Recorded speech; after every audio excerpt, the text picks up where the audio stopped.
Chapter 884. After all, they were all descendants of famous families, so they did not rush over recklessly. Little Jonathan's supervision was sometimes ineffective, so Tim had no choice but to send Animal Boy to transform into an eagle and investigate. Very normal, refugees, armed with guns. They're no different from the enemies we've dealt with before. Animal Boy scouted around and quickly flew back to report. Tim hesitated for a moment before deciding to attack.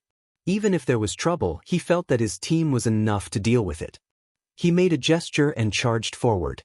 He knocked down a burly man with an elbow. On the other side, Casey, Bart Allen, and the rest attacked one after another. The resistance of the camp was extremely weak. Tim analyzed the strength of the enemy as he fought. He felt that there was something wrong, but it was not fake that the enemy was defeated so easily. He could only think that he was being overly cautious. A very weak enemy. The legends are most likely fake. Damien knocked down the last burly man, and the refugees knelt on the ground. He did not like the atmosphere here, so he suggested that they continue walking. The few young heroes did not like being bowed to either, so they avoided him. At this moment, Tim saw a middle-aged woman in the crowd looking at him with a faint smile. She had triangular eyes, high cheekbones, and very tight skin on her face. She was completely different from the locals. He was just about to shout that there was something wrong here when he saw the middle-aged woman put on a mask and throw out a smoke bomb. As she exploded, another 4 people stood up in the crowd. They also put on masks and raised their arms.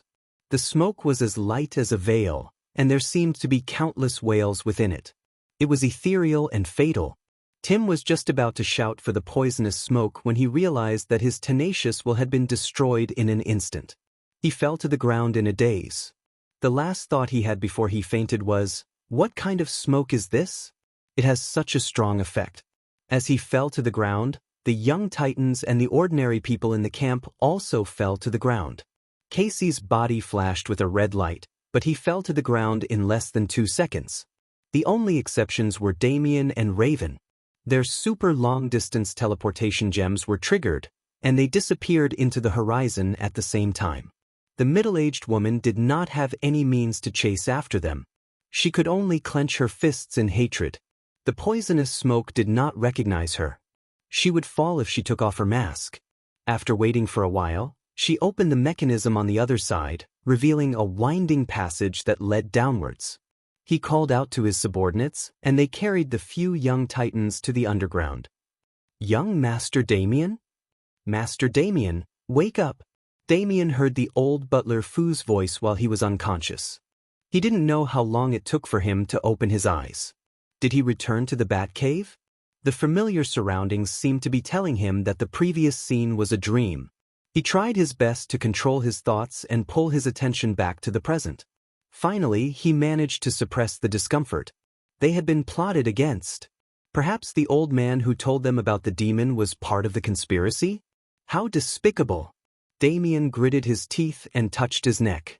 The teleportation gem had turned into powder. He finally understood the reason. "How long have I been back?" Damien asked the old butler. 13 minutes. "Your teleportation spell was blocked outside the cave. I carried you in. Should I inform Master?" "Don't. I'll take care of it myself." Damien refused without even thinking about it. Summoning his own father when he couldn't beat him? He would rather die than do such a thing. Raven. Thinking that he could teleport, the big lowly was most likely teleported away as well. He hurriedly used the equipment in the bat cave to contact Raven. As expected, she had also escaped. Raven's magic resistance was much higher than his. Even though Damien was injected with a bunch of antidotes by the old butler, he was still a little dazed. Raven, on the other hand, was fine. However, the Demon King's princess was furious. She could tolerate the stranger's plot. After all, she couldn't beat him. But those people were nothing. They were just a few ordinary people. If Damien didn't contact her, she would kill her way back. "Wait a moment. Come and get me. We'll go together," Damien said through gritted teeth. He turned off the anti-teleportation device in the Batcave. Raven rushed over quickly and brought him to the Sahara Desert again. The old butler looked at the two young people running away in a hurry. It was as if he was looking at his own children and grandchildren. He was satisfied, happy, and so on. As for letting Raven see the layout of the Batcave, he didn't care. The young man and woman returned to the previous campsite. There was still a faint smoke at the scene. They didn't dare to act rashly. "What kind of smoke is this? Can you analyze it?" Raven asked. In her impression, Damien was just like his father, blindly researching when he had nothing to do. It turned out that Damien really did know. "Do you know the Sea of Souls that Big Sister Thea left in the New World? If I'm not wrong, the main ingredient here is that thing." How did they get this thing? That place was already sealed by Big Sister Thea. Damien shrunk his neck and laughed dryly. "Maybe they stole it before. I heard that a few groups of people went to the scene before." He didn't have the face to say that his own father was the one who stole the most, and the most ruthless. Ending this awkward topic, the two walked deeper into the campsite. For mages, as long as they were prepared, nothing could stop them. As Thea's two disciples, they were very accomplished in dark magic. No matter how strong the smoke was, it was still dead and people were alive. Seeing that no one was on guard, they used a wind spell to disperse the poisonous smoke and began to search the campsite. "It's here." Damien found the switch and opened a secret passage. Using an invisibility spell, they walked down. The passage was winding. In order to avoid the traps on the ground, the two turned into shadows and carefully floated down. As they continued to move forward, they saw the tip of the iceberg of this underground base. It covered a large area and extended in all directions. But whether it was the walls or the roads, they were a little old. Everything here was obviously unrelated to Raoul. There was no divine power or magic. It was completely man-made. It was just that they didn't know how much manpower it took to excavate such a huge underground building in the depths of the desert. "Stop!" Damien waved his hand to signal for them to stop. He pointed at two guards who were patrolling in the distance. There were two bald men in white robes. Their shoulders and sleeves were blood red. They were carrying high-tech firearms and walking casually. "Who are they? They don't seem to be from the military. Take them down and ask?" Raven was a little eager. Damien looked at them carefully and shook his head. "I recognize their clothes. They are blood brothers. They used to be a member of the Assassin League. But the leader was obsessed with finding forbidden items and was exiled by grandfather. I didn't expect that after 200 years, they are still alive." "Forbidden items?" "Yes, the Spear of Fate, the Shroud, Judas's Oath, and something like that," Damien said casually. Chapter 885. Damien raised his wrist, and a few red dots flashed on his watch. Similar to his father's habit, he had placed a locator on every member.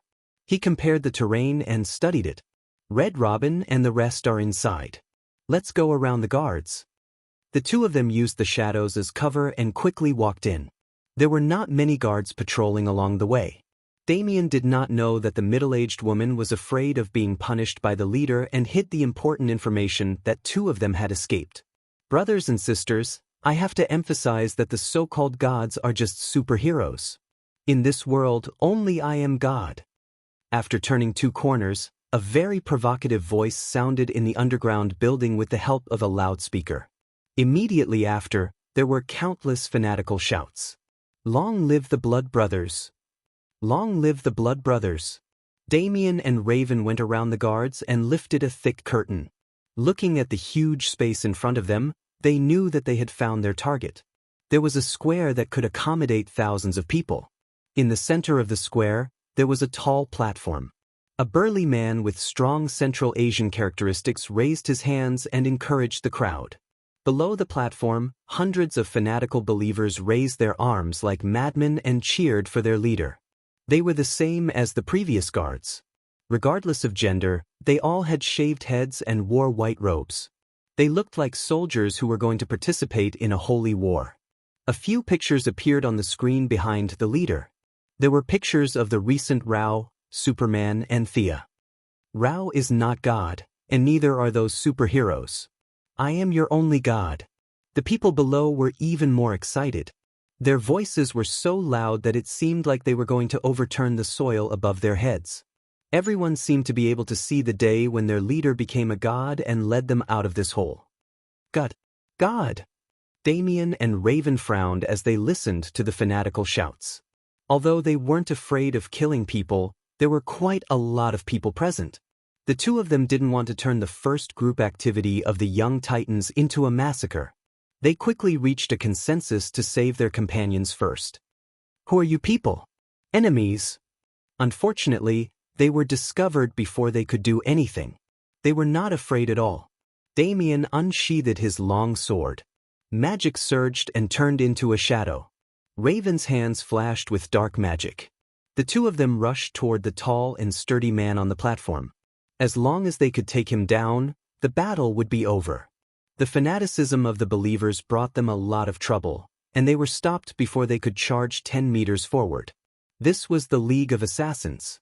There were also magic suppression devices here, but the effect was not very strong. Damien had no choice but to reduce his magic power consumption and only use his martial arts to kill his enemies after killing more than 10 enemies in a row and blocking several of his attacks. Raven, on the other hand, had not yet recovered to her peak state because she had mobilized her bloodline power during the Dark Night. She could only use spells like shadow bullets and shadow arrows to kill her enemies. It had to be said that their attacks were quite sharp, and the disciples' counterattacks were also quite impressive. Countless high-tech devices were scattered among the people, and an organization like the Blood Brothers naturally seized the opportunity to seize many things. Quantized cages, atomized rays, and all kinds of strange weapons were taken out. The two young men were a little flustered for a moment.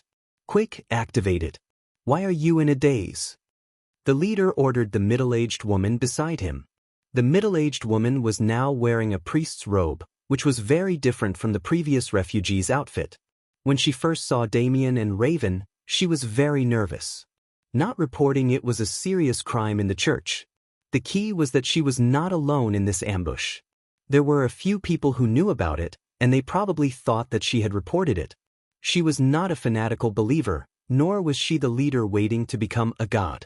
To her, enjoying wealth was far better than becoming a god. As the leader's assistant, her first reaction was to hide it. Now that she could not hide it anymore, she thought of shirking the responsibility. The leader did not know what she was thinking. Seeing that she was still in a daze, and in these few seconds, Damien and Raven rushed a few more steps, he had to urge the middle-aged woman again. Although the middle-aged woman did not think much of becoming a god, she did not dare to resist the leader. After all, this guy bathed in human blood every day. It was said that he had lived for 200 years, and his deterrence was not ordinary. She focused her attention on her hand and quickly operated the control panel. Following her command, a huge machine rose from the bottom of the platform. The machine was more than 5 meters tall and 10 meters long. It had a sci-fi feel, and a young titan was tied to each of its 5 mechanical arms. Apart from Tim, who was an ordinary person, Little Jonathan, Bart Allen, Blue Beetle, Animal Boy, and Wonder Girl were all tied up. As the metal probes pierced into their bodies, a few types of energy of different attributes began to gather in the middle. The leader was like a madman. He sat in the middle of the machine and guided the energy of different attributes into his body. If Thea was here, she would definitely complain. Little Jonathan and Bart Allen were understandable. Kryptonians and the power of speed, and Animal Boy's superpower could also be considered a superpower. But Blue Beetle and Wonder Girl, one was an alien technology, and the other was an ancient armor. Was it really okay to just grab their eyebrows and noses? The leader of the Blood Brothers would answer her, yes. Everything is possible. Ugh. The leader of the Blood Brothers roared as if he was constipated. Perhaps he shouted a little too loudly, or perhaps it was too painful to extract energy, but the children slowly woke up. Bastard! Wonder Girl also had a bit of Diana's temper. She gritted her teeth, blue veins popped out on her forehead, and her arms exerted the strength of 1,000 pounds to break free. On the other side, Little Jonathan was also struggling hard. The middle-aged woman controlled the machine, and several powerful electric currents struck out. She wanted to knock them out. Once, they didn't faint. Again, they didn't faint. The power output was at the maximum, and the children resisted more and more strongly. Increase the extraction power. The leader roared at her. The middle-aged woman hurriedly turned the control to the maximum. For a moment, several types of energy madly mixed, and the 6 children screamed in unison. Damien and Raven naturally wouldn't sit back and watch their friends suffer. All kinds of darts, bombs, and shadow arrows flew at the leader. The believers blocked with their flesh and blood. Within a 5-meter radius in front of the leader, a large number of corpses had fallen, and blood flowed on the ground. Damn it. Raven wanted to use the power of blood to force a way out, but she was afraid that she would completely lose control and become a pure demon, so she hesitated for a moment. Fortunately, at the critical moment, Tim flew out from the side passage like a big bird and swept over the believers' heads at high speed. Tim was definitely not happy at this moment. These guys dared to ignore him. They tied him up with a rope and threw him aside, then left him alone. The main reason for the difference in treatment was that he didn't have any superpowers. As the leader of the young Titans, even though he was self-proclaimed, he still suffered 1,000 insults. His uncle could endure, but his aunt could not. Once he was free, he would teach his blood brothers a lesson. Chapter 886. Tim's glider was made of a rare metal in the universe. It was light and sharp, and when it flew past Wonder Girl, it cut off the connection to the equipment with 2 light slashes. Without this thing holding it back, Casey's arms broke the metal arm directly. He shook his wrist and took out a long whip. With the power of thunder, he whipped it at Bart Allen, who was at the top of the machine. After Pulse Boy escaped, he rescued Blue Beetle. At the same time, Tim also saved Little Jonathan and Animal Boy on the other side. No! The balance in the leader's body was broken. He only had time to shout before he was swallowed by the fire. The violent explosion caused the ground to shake, and the underground base began to tremble violently. A huge amount of soil fell from the sky, revealing the prelude to the imminent destruction. The middle-aged woman screamed and ran away. The fanatical and brainless believers had been killed by Damien Raven. The rest of them only wanted to make a fortune and enjoy themselves. Now that the base was about to collapse, they couldn't care less about the children. All of them scrambled to run out. I am your god. Come back and worship me. The bald leader walked out of the fire. The Kryptonian cells had strengthened his body. The fire on his body gradually extinguished. The parts that flew out from the center of the explosion hit his body, making muffled sounds. His face was charred, and half of his flashy robe was burned. From afar, he looked like a refugee. However, the leader of the Blood Brothers didn't care at all. Several electric lights flashed under his feet. It was the power of Bart Allen's speed. A few believers who were about to run out of the square were killed by him. He stretched his hand to his mouth and licked the blood. His dignified face now looked like a devil. You little brats, you are lucky to see the birth of a true god. Ha! The leader laughed heartily. He raised his right hand, trying to imitate Blue Beetle's energy cannon. Unfortunately, no matter how hard he tried, he couldn't move it at all. He cursed silently. He didn't know that Blue Beetle's ability was a product of the Zerg's technology. He thought that there was a problem with his high-tech equipment. He couldn't imitate Wonder Girl's ability either. He had no choice but to use Animal Boy's ability. The leader of the Blood Brothers extended his limbs, and his bones grew rapidly. From a height of 1.9 meters, the leader of the Blood Brothers turned into a 2-meter-tall demon covered in green fur. It's nothing. His strength is declining. Raven was the first to see through the situation. She raised her hand and shot out a shadow arrow. The rest of his companions attacked ferociously. Little Jonathan was so angry that he was like a little lion, and his attacks were especially fierce. On the other hand, the leader was getting dizzy from the power of God's speed. High-speed movements were not easy to control, not to mention that this was a temporary version. His speed was decreasing with every second, so it was even more difficult to control. Bart Allen easily overtook him, but he didn't have any means of attack. All he could do was run behind him and give him a hard kick. The leader fell and rolled on the ground, dizzy. Before he could stand up, he was tied up by Casey's lasso. The animal boy turned into an elephant and sat on him. Seeing that he was still struggling, little Jonathan went up and punched him again, knocking out the weakling who claimed to be a god. "Let's go. It's going to collapse." Raven pulled Damien, who ran out of the leader's room with a small bag on his back. Together with a few of his companions, they teleported to the ground. They were waiting outside, and when they came out, they knocked out the others and captured more than 300 people. The leader was naturally the middle-aged woman who threw the poisonous smoke and captured them for experiments. Tim gave her a good beating, and the middle-aged woman was crying for her parents.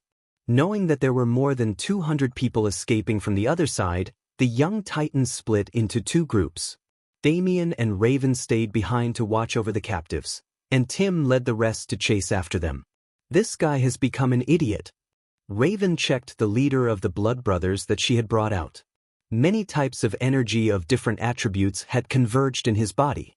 This kind of thing was similar to suicide in her opinion. She didn't know how this guy's brain was so big that he came up with such a whimsical idea.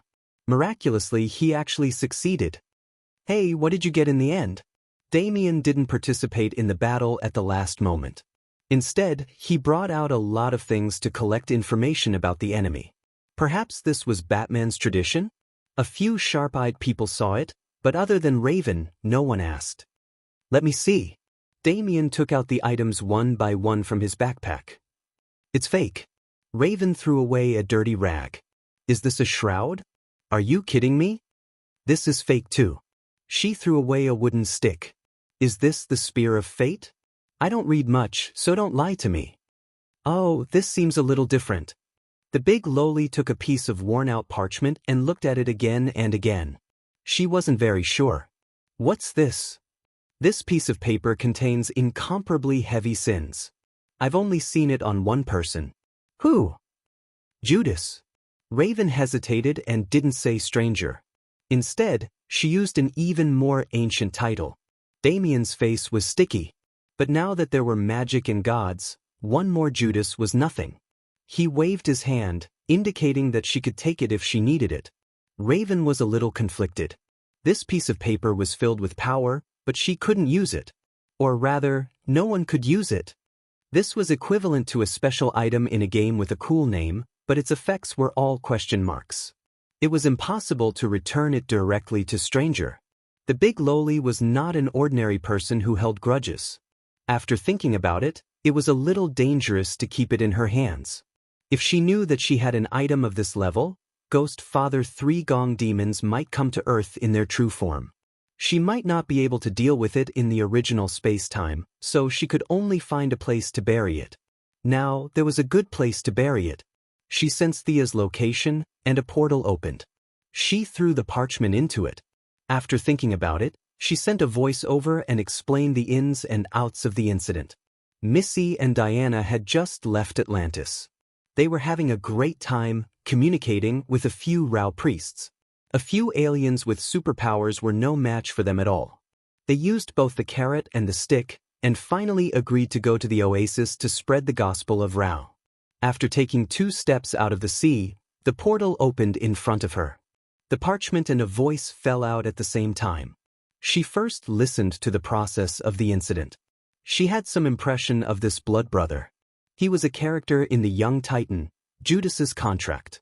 Although there were some differences in the participants and the location of the battle was different, it should be this group of people. She really had nothing to say to that idiot who thought he was a god after absorbing a few superpowers. But it was Judas's contract. She looked at the parchment in her hand. She always thought that it was referring to the betrayal of the young Titan by the Earthen Lady. Now, both the Earthen Lady and Death Knell were on her side and had nothing to do with the young Titan. She didn't expect that there would be such a thing as a contract in the end. Chapter 887. This thing, like the 30 silver coins, was the evidence of Judas' betrayal of Jesus. The contract was more like a certificate than a contract. The Roman governor had done something interesting. The 30 silver coins he sent to bribe the staff of Judah were from the public funds. In the end, there would be a certificate left for the higher-ups to check, which was the broken piece of paper in Thea's hand. Money was a direct transaction, So this piece of paper was the evidence of the crime. Such a piece of yellow and tattered parchment determined the fate of Jesus on a legal level. It was the record of this crime and witnessed the whole process of the Holy One's life from birth to death. Just like in Journey to the West, the belt and fan of Taishang Laojun were magic weapons. In this world, anything related to God was invaluable. Thea put it in her pocket and prepared to study it carefully. This represented the death of Jesus. Diana also heard Raven's explanation. She knew nothing about Jesus. In her opinion, Jesus was younger than her. It had nothing to do with her whether he betrayed her or not. Let's go back and support them. Thea did not want to explain God. It was too much of a shock to Diana's worldview. She nodded immediately and flew away. When the two goddesses returned to the Sahara, the young Titan had already captured all the captives. After a simple handover, they rushed to the next oasis. Sia orders the agents to take these cultists away.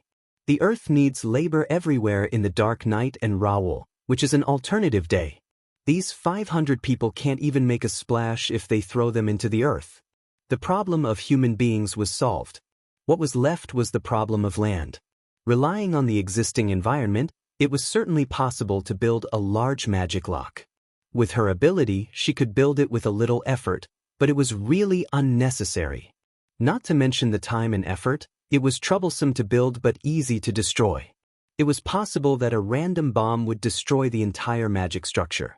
Scientific methods were also not suitable. Several deserts were located in the places with the strongest sunlight. Unless the sun was pushed away or the Earth's orbit was changed, the deserts would definitely come back in less than 10 years with the help of heat-resistant plants. In the end, Thea went to Luther. Baldy Luther had developed a solar device with a high conversion rate in prison. It was set up above several large desert areas to artificially block sunlight and reduce the burden on plants and land. At the same time, this part of the energy could be used where it was needed more. The two of them quickly negotiated the relevant matters. Luther had always seen himself as the savior of mankind. He was too lazy to save one or two people, but with so many people, he felt a sense of accomplishment when he saved them. He agreed after a few conditions. Thea also used the Red House Research Laboratory to cultivate several plants with high drought resistance. She called on all the refugees to plant them in the form of a reward for each plant they planted. Damien Dark, Ninja Masters Jr., was also transferred from Nevada to the Sahara. He was not a famous agronomist, and his talent was completely skewed.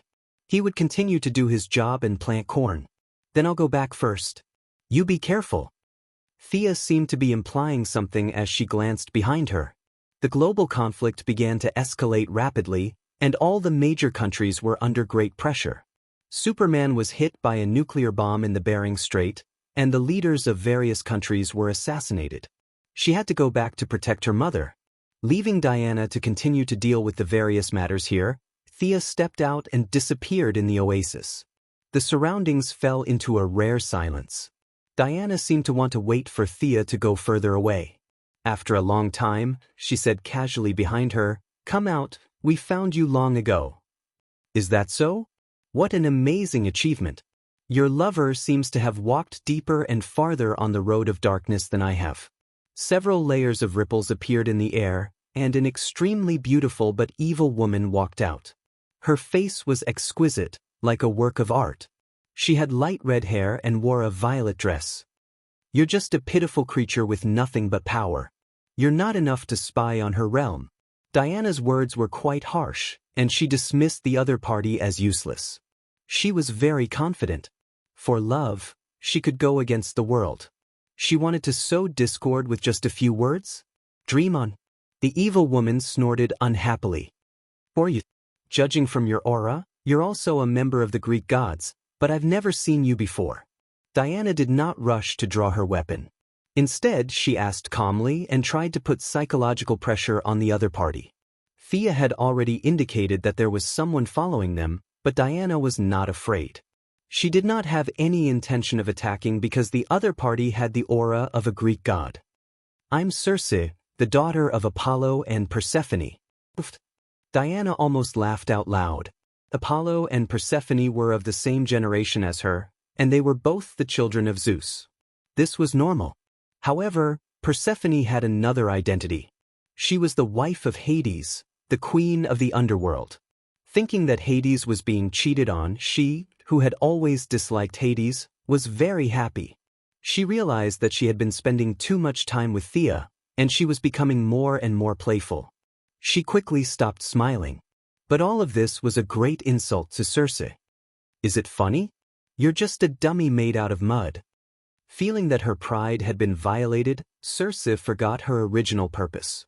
She was surrounded by a dark aura, and the sun lost its brilliance for a moment. A large mass of darkness rushed out in all directions. As the daughter of the sun god and the queen of the underworld, the two extreme attributes of light and darkness had achieved a perfect combination. Although she was a generation younger, Circe was born more powerful than many Greek gods and demigods, including Diana. Without the restraint of divinity and the twilight of the gods, Circe studied magic diligently. With the attributes of a demigod and the attainment of a great sorcerer, Diana was no match for her in the original timeline. But now, things were different. After seeing Thea's countless dark magic, Circe's skills were only passable in her eyes. A demigod was a joke in front of a new god. She raised her left hand and a barrier separated the two of them. The darkness that seemed to be able to cover the sky instantly disappeared. Why are you following us?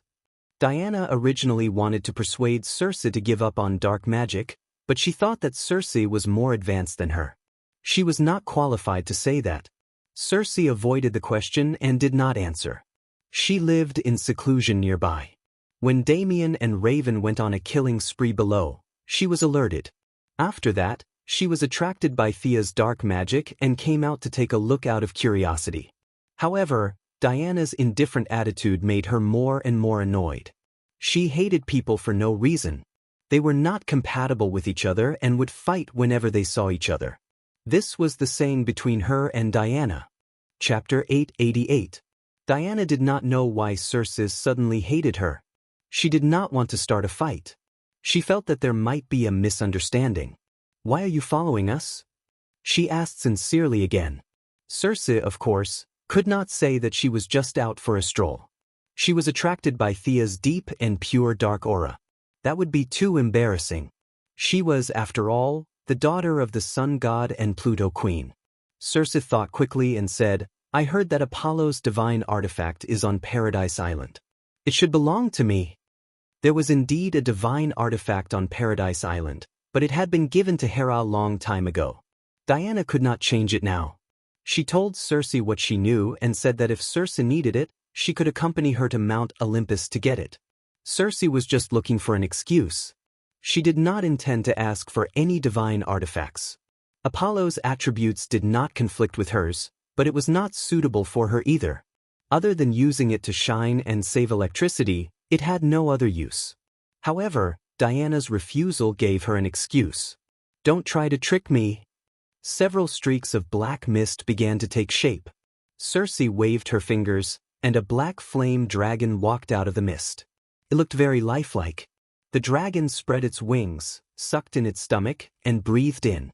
A large mouthful of flames was spat at Diana. If it was in the original time, the Valkyrie could only dodge or block it with her shield. But it was different now. She could see that the magic flames were fake. It was originally a dragon made of magic. How could she make the dragon spit fire? It might be easy to trick an ordinary person, but it was not enough in front of a god. Diana, in particular, had a very deep understanding of reality. She was able to break through fabrications and see through illusions. According to Sia, Diana had a pair of wise eyes and had gotten rid of the huge trap of blessing from the Greek gods. She also had the princess as a reference. She would learn and interact from time to time. The path ahead was very clear. The Valkyrie was improving every day. Diana smiled brightly in the face of the dragon's flames. There was no harm without comparison. She had been with Thea every day, and her opponents were either Darkside or Black Death. To be honest, Diana was not confident at all. However, after seeing Circe today, she immediately found her balance. It turns out that I'm very powerful. As if swatting a fly, he raised his left hand and lightly waved it. The flames that seemed to be able to burn a huge hole in the ground were directly dispersed. As if she wanted Circe to see how strong she was, she even raised her hand and gestured to show that there was no burn mark at all. Was it possible for her to try and dissuade a few words when she saw a lively fellow from her hometown? Give up on dark magic. I can see that you are very talented in magic. It won't be difficult for you to change to other magic. This path is not suitable for you. Diana belonged to the category of people who had never eaten pork but had seen pigs run. She was too familiar with magic and could see the depth and height of the magic at a glance. What a joke! You don't want to persuade the people around you, but you want to persuade me? Are you crazy? Dark magic is very fast, but there is a balance in everything. There is a price to pay for using dark magic. You will forever sink into the underworld, unable to reincarnate and free yourself. Isn't that a price worth paying? Circe was so angry that she laughed and pointed at Diana. Did you dissuade your companions? What did she say? The two little fellows in the underworld seemed to be of the same lineage as her. Did you also lecture them like that? Diana opened her mouth, but in the end, she didn't say anything. Thea was going to be the master of the underworld. In the future, no one would care about her. She would be the one to care about others. They were both dark magic. Thea was the master, so she could use it as she pleased. Circe was a thief, so she would be a slave after she died. As for Damien and Raven, they were on the same side, so she would treat them differently. Diana looked at her with some sympathy, which angered her even more. Circe thought that she didn't know what to say. It was fine if she didn't know what to say, but she even looked as if she cared about a mentally handicapped person. What was the meaning of this? How dare you look down on me? Let me show you the blessing of goddess Hecate. Circe cancelled the giant dragon, and the characteristics of her magic quickly changed. An awe-inspiring and irresistible power rushed out like a wave. There were countless vengeful spirits, including ancient Greek warriors and modern ordinary people. They wailed and screamed, wanting to kill all the living. Diana didn't know whether to laugh or cry. Of course she knew about Hecate, the goddess of magic in Greek mythology, the irresistible god of death. There was no doubt that her power was very strong. But Diana was more familiar with souls and death. She wanted to ask Circe, do you dare to use some skills that I'm not familiar with? The new god was half a level higher than the old god, just like the father was higher than Zeus. Thea, who was half a step away from the goddess of death, was also higher than Hecate. Considering that Hecate was already dead, and Thea was still alive and kicking, there was an insurmountable gap between their strength. Circe's soul attack was like a child's trick to her. Being able to destroy the death energy of a city was nothing to her after seeing the Black Death Emperor and Thea. Diana was a little bored. This opponent couldn't use her full power. She unsheathed her sword, and the mixed magic was cut in half. Waves, roars, everything turned into nothingness under the light of the sword. What other tricks do you have? Diana's eyes were filled with doubts, and the tip of her sword was pointed at Circe. Circe gritted her teeth and cursed.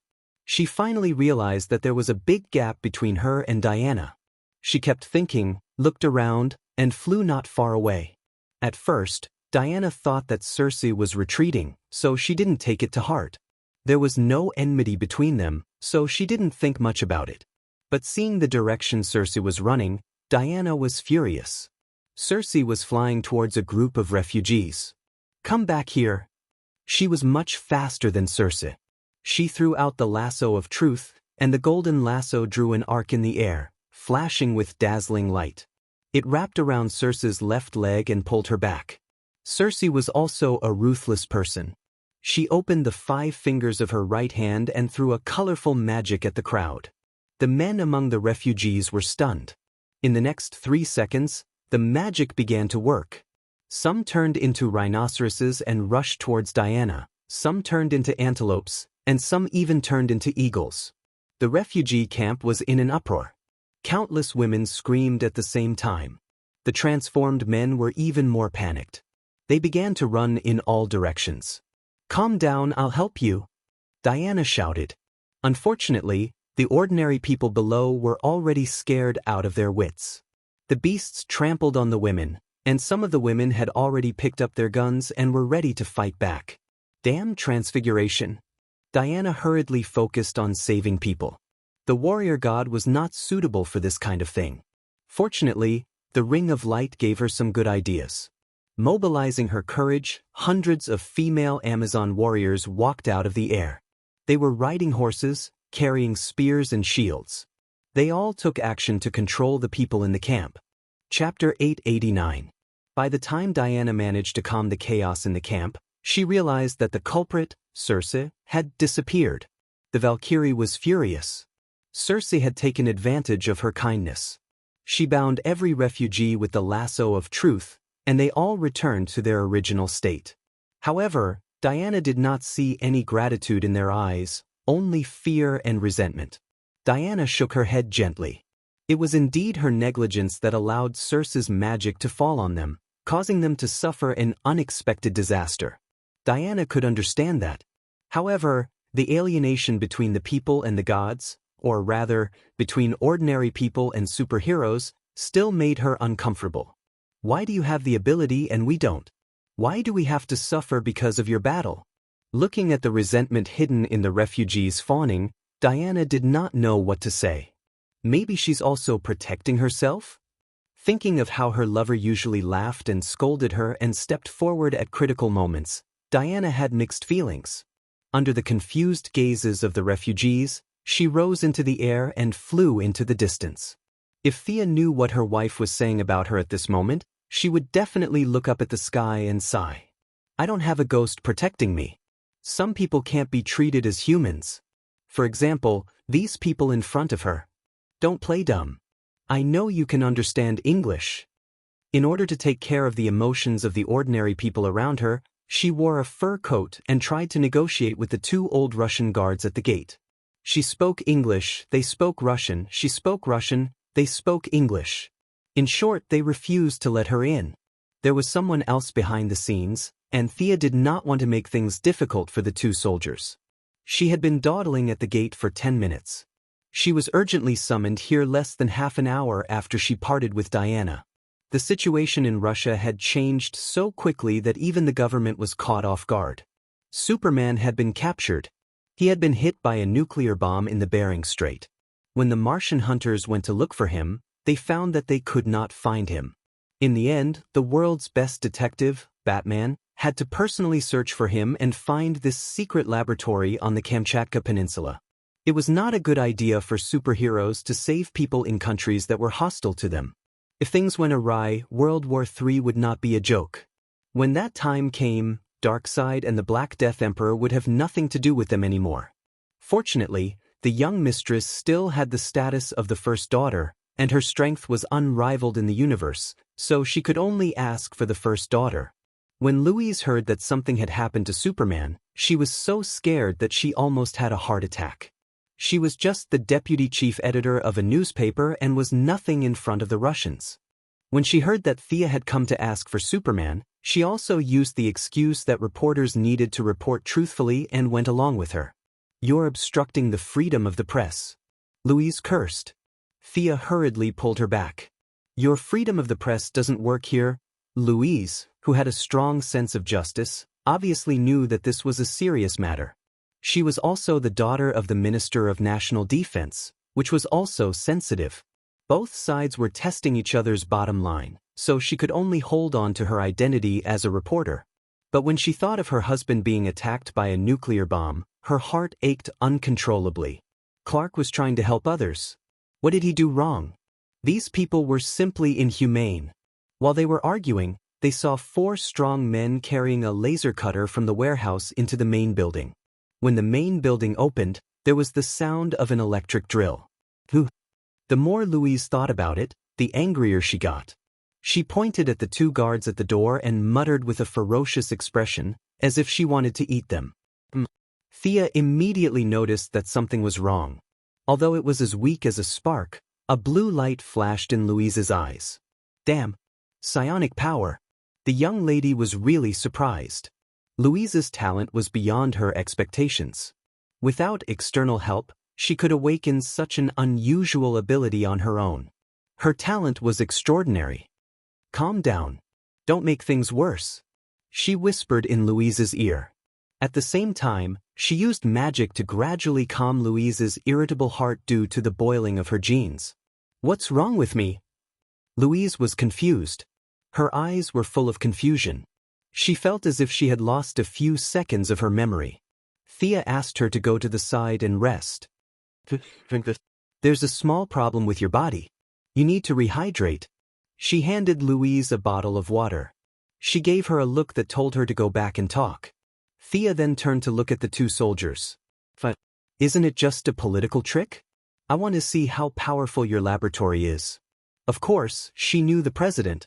In fact, she was very familiar with him. He could be considered wise. He would never give the order to launch a nuclear bomb, send someone to kidnap someone, and finally cut them up for experiments. The truth was as expected. The president had been dealing with domestic affairs for a few days. He was in a bad mood and went hunting. Before he left, he handed over all the affairs to the prime minister. She knew this prime minister as well. Unfortunately, the prime minister was involved in another case and was under investigation by the Congress. Thea made 7 or 8 phone calls in a row before she figured out the situation.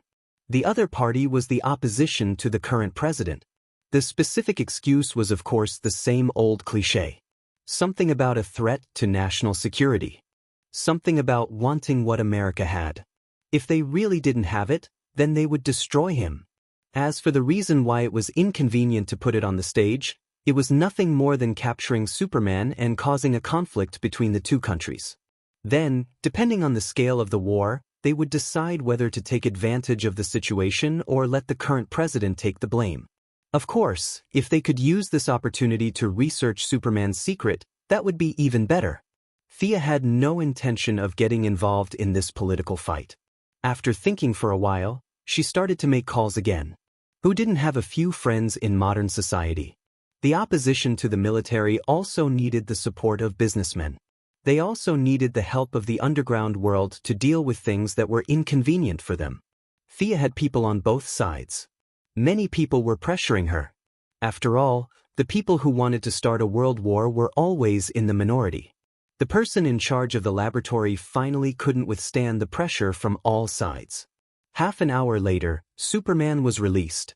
Although he was miserably bombed, the power of the steel body was extraordinary.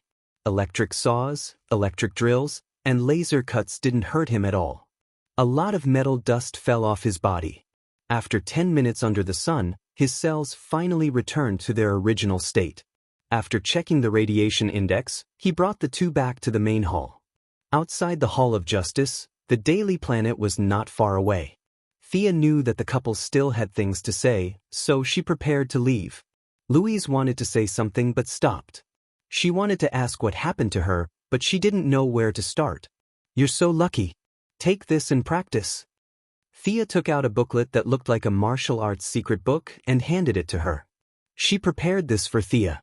No matter how comprehensive the bodyguard was, it was not as good as her own. Moreover, Thea felt that she was about to break through, so she really didn't have time to run around wildly. Chapter 890. Summing up all the factors, what she prepared for her mother was psionic ability. Kerrigan had a wealth of theory and practical experience. The sharp insectoid mastermind was passed down from generation to generation. In order to make each generation stronger than the last, their secret knowledge was very helpful in developing the brains of intelligent life forms. Thea studied it and modified it to a suitable level for Earthlings. After explaining its use, she activated psionic ability for her mother. Mirror image, projection, and displacement. It didn't require much damage. As long as it could save her in the face of danger, that was enough. She had specially written a document for this purpose. She didn't have such a relationship with Louise, so she naturally gave her a copy. Before she left, she couldn't hold back her curiosity. "Forgive me for being blunt, but this ability is very difficult to activate even with talent. Logically speaking, you shouldn't." Superman's attention also shifted to his wife. At first, he didn't understand what was going on, but after Thea explained it in detail, He realized that his wife loved him to this extent. There were such cases in the records of Krypton where someone awakened psionic ability under extreme emotional agitation, but it was as rare as a panda. Louise. Superman looked emotional. Thea hurriedly interrupted Superman, who was about to show off his affection. Can you wait until I leave? Does an accident count? There was an interview where I witnessed an intense gunfight. There was also a landslide, and I was the only one who survived. Louise began to blabber on about her past. The more Thea listened, the more speechless she became. She had experienced all kinds of car accidents, bank robberies, cafe explosions, hostage-taking by fugitives. It was hard to say which one was the most stimulating and activated the psionic ability gene. The most amazing thing was that this big sister was also struck by lightning. When she was in 3rd grade, a bolt of lightning struck her. According to her mother, Louise lit up like a candle. Thea strongly suspected that it was this experience that gave her the psionic ability she had today. It's not easy for you to live this long. The next time Barry said something about lightning choosing him, Thea could use Louise as an example. Look, there's another one here who was struck by lightning. On the way home, she couldn't help but wonder if Louise's life as a main character was really that strong. He had just finished writing the teaching materials, and she had activated her spiritual ability right in front of him. What a coincidence! Superman and his wife returned to their apartment in Metropolis together. Superman was very tired. Not only was his body tired, but his heart was even more tired. Is human greed really so hard to satisfy? He asked his wife. If the gods can't do anything, what can I do? Raoul and Thea are smarter than me, but I believe that my Clark is the one who can bring hope to everyone. He is the son of Krypton, the Superman who grew up on Earth, and my husband. He will definitely find a way to solve all the problems. After Louise became the deputy director, her eloquence skills improved. She filled Superman with a big bowl of chicken soup and made him dizzy. He almost forgot his own name. Louise thought that everything would get better. Brother Superman slept at home for the night and was refreshed to do good deeds, but another problem came knocking on his door. Several helicopters stopped him in the air and wanted to take him to assist in the investigation. When he received the news, Thea was chatting with a few bankers. Batman called her out in a hurry. He came to the White House today using Bruce Wayne's alias. He was elegant and looked like a beast in human clothing. Looking for me at the White House? What's the matter? Superman has been taken away again. Batman looked like his master had been taken away again, and he had to go and rescue him. Thea was dumbfounded. Are you kidding me? I just fished him out yesterday. Who is so disrespectful to the goddess of death? Aren't you afraid of digging coal after you die? Batman handed her an address. European Territorial Dispute and Reform Affairs Committee? Thea looked at it and took out the computer beside her to check. Such a temporary organization also wants to capture Superman? Their excuse is to summon Superman to explain the problem with the Fortress of Solitude. Thea rubbed her forehead. These people on Earth bullied the weak and feared the strong to the extreme. If they had the ability, go and capture Luthor or the Joker. Go to Arkham and ask them why they didn't abide by the United Nations Convention. They wanted to capture an honest man like Superman and bully him to death. It was true that as long as one was alive, the battle wouldn't stop. After so many torments, Superman still didn't change his mind. The stubbornness of the Kryptonians was evident.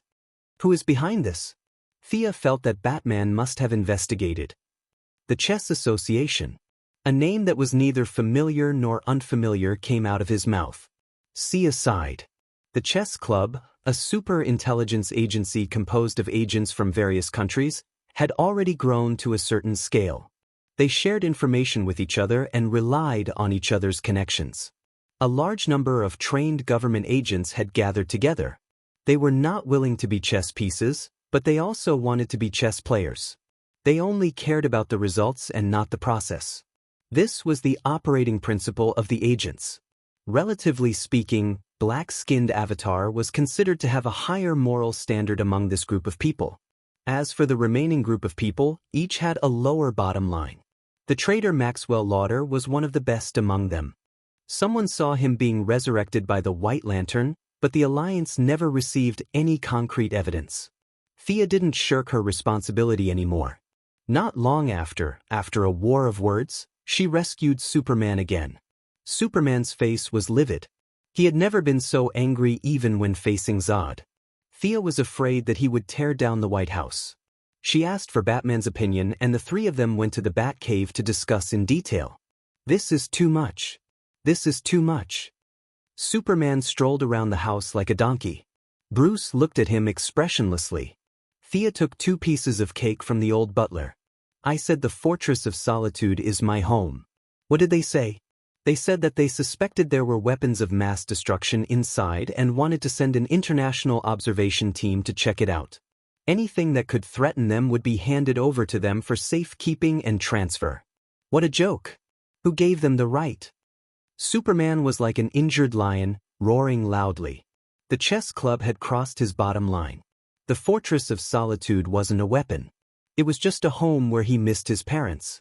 Now these people wanted to get their hands on it. Even Thea was angry when she heard this. She even felt that these people wanted to provoke Superman and cause chaos so that they could seize power. Clark, calm down. Don't be controlled by anger. Batman tried to persuade him. I'm very calm. I want to go back and protect my home. If they dare to come. With that, he walked out of the Batcave and flew towards the North Pole. The two of them were silent for a while. Bruce, let Superman rest for a while. I'll take this opportunity to rest for a few days too. Don't call me for any recent activities. With that, she also left the Batcave. Earth was important, but her own strength was the most important. She had been stuck at this level for a while. It was time to make some breakthroughs. Chapter 891. Thea now had a big family and business. It was not easy for her to go on a trip like this. The chess club was made up of a group of ordinary agents. Batman volunteered to investigate. Whether it was the law or the superheroes who destroyed their bases, he was responsible for it. Thea did not care. It seemed to be a small group of people's ambition, but it was actually a political problem. To put it bluntly, the agents did not have a promotion. Not all agents could be the president. They had worked hard for more than 10 years. What they did had to be kept secret from their families. Some even had to hide their identities. They did not even have a chance to show off in front of others. Marvel's S.H.I.E.L.D. had the same problem, but it was more prominent. Was the idea of Hydra really attractive? What a joke! An organization that had been passed down for thousands of years had long gone astray. The name of this organization could be Hydra, 3-headed snake, or 5-headed snake. The reason why they rebelled together was that there was no promotion. The agents were looking for a way to change. They studied hard, trained hard, and finally stood out in the selection. They could either become the king of agents with scars all over their bodies, or return to ordinary people with missing arms and legs. After paying such a high price, the people in power still treated them as pawns. They gave them the name Chess Club to disgust them. No one would do that. Ordinary people could only endure injustice. The agents were different. They had guns and were very capable. Naturally, they wanted to do something big. Thea mentioned this to her mother, but there were not many ways. Moira was already the most powerful president in recent years. It was not convenient for her to repeatedly intervene in the intelligence system. Whether it was the FBI or the Heaven's Eye Society, they were supervised and proved that they were part of the country's operation system. However, the White House's authority was limited to this. To further pressure and investigate the organization's internal affairs, they would need to cooperate with several parties, such as the Congress and the military.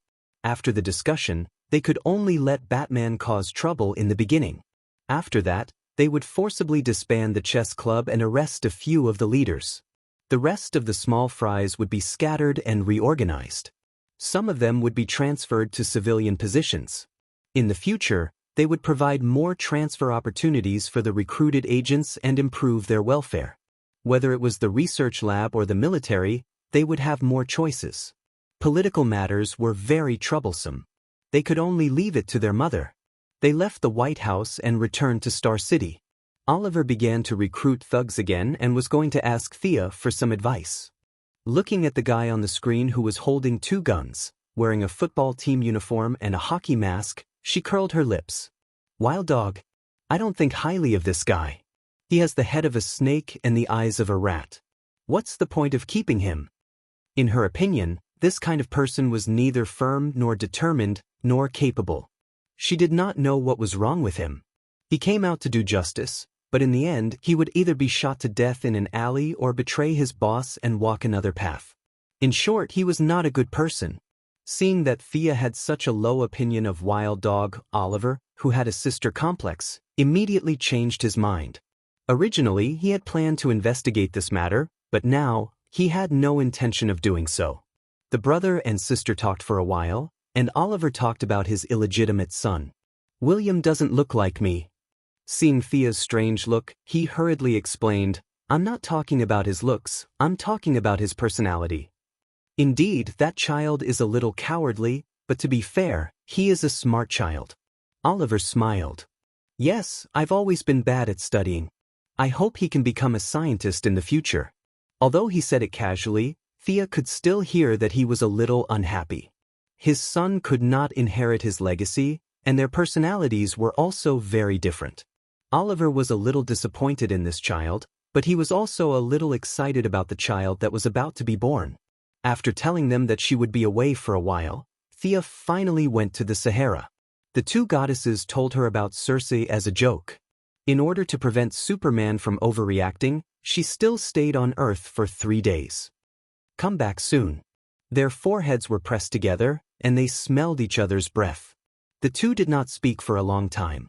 After kissing Diana goodbye, she began her journey in the universe.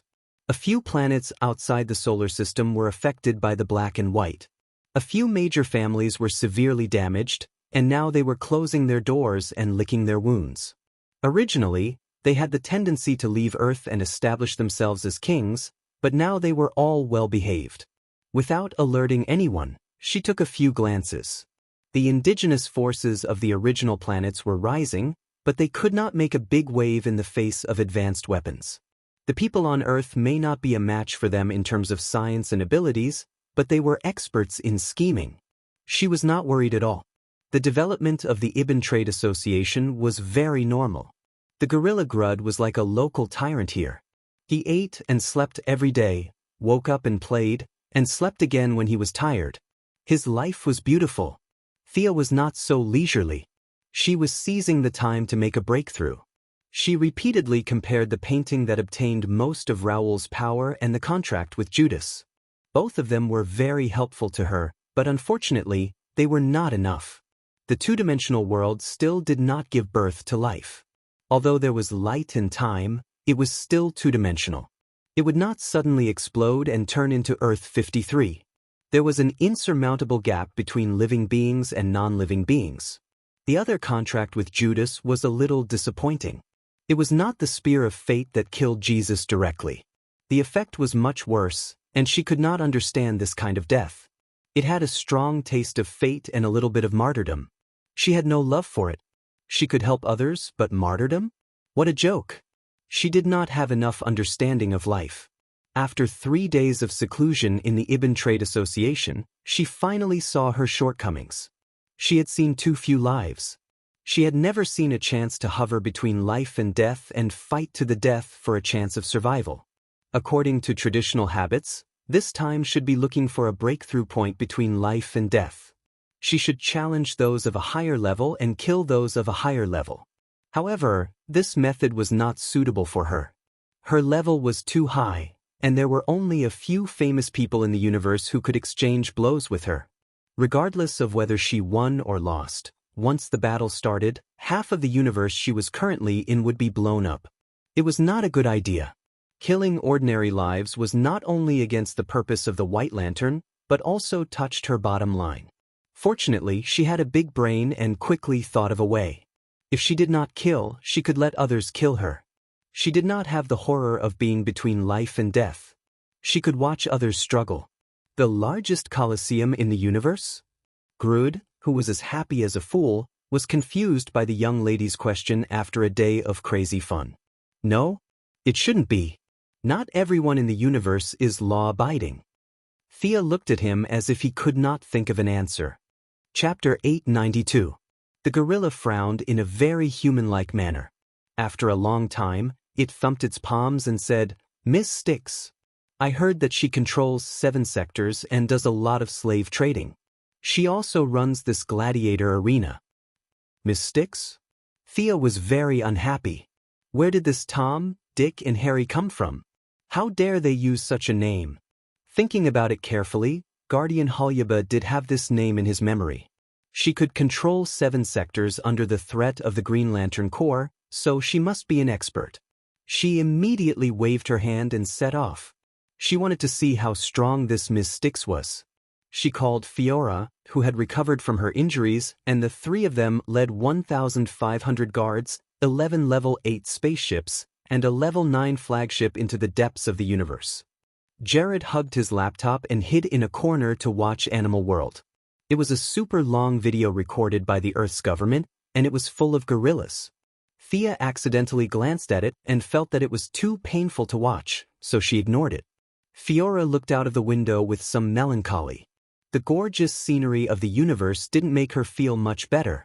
She wanted to speak a few times, but she swallowed her words. "You want to revive General Zod?"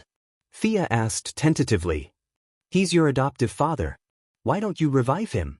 I heard that your relationship has always been very good." Fiora didn't answer and instead asked a question. Thea didn't know whether to laugh or cry.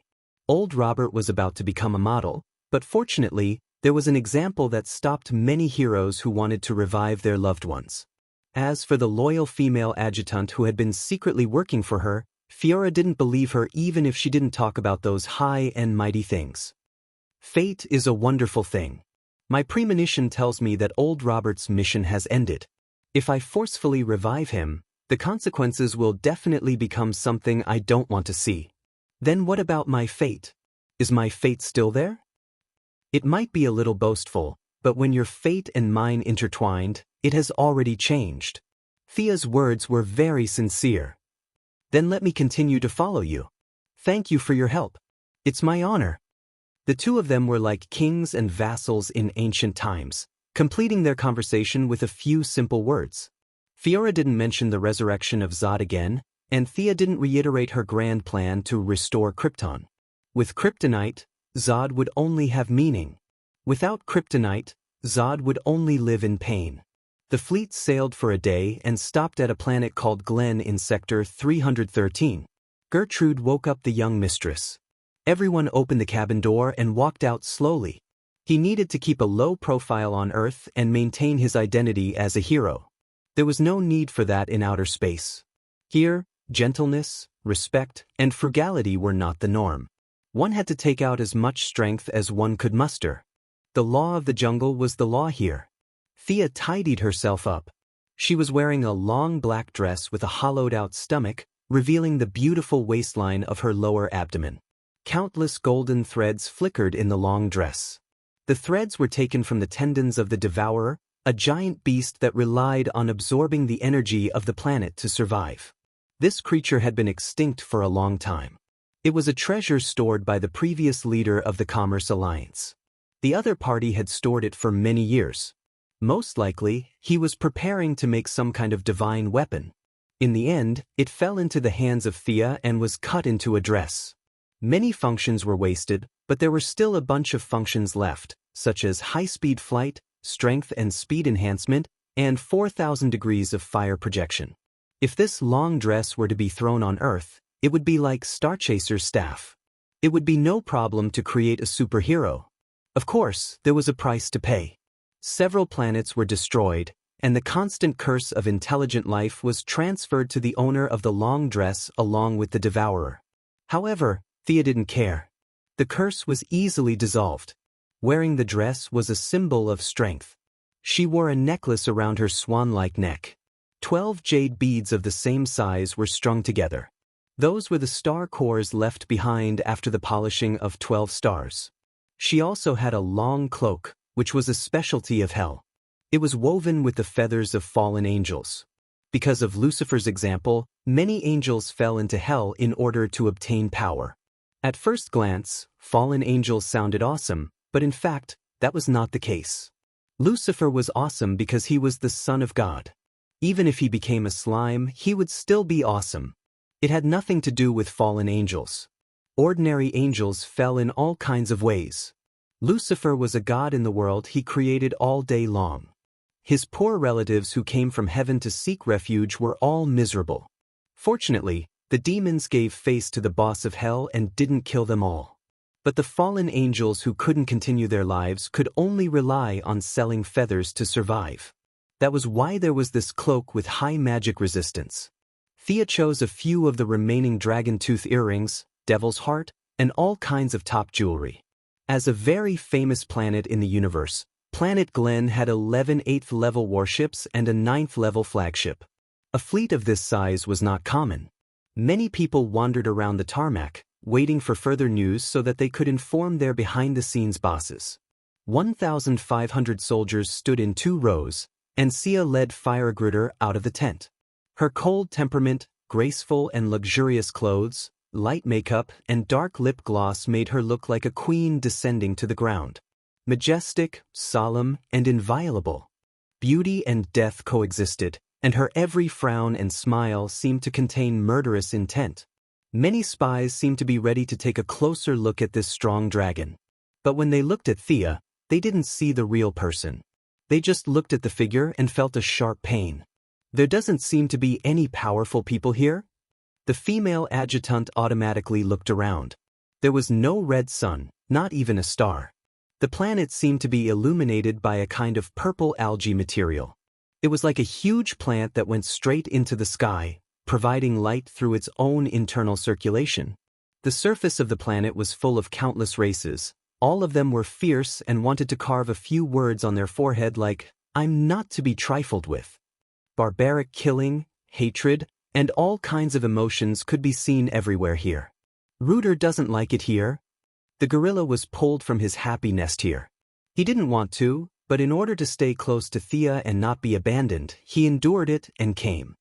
"Just control one and see if we're in the right place," Thea said indifferently. "Control who?" The gorilla was a good citizen for a long time and didn't react for a while. "Anything. Pick one that you like." Rooter was overjoyed. He couldn't control people with his mind on Earth, and he couldn't use it on a few familiar planets. He almost forgot that he had this ability. Chapter 893. Her innate ability was still powerful. Even if she didn't use it for 100 years, there would be no problem.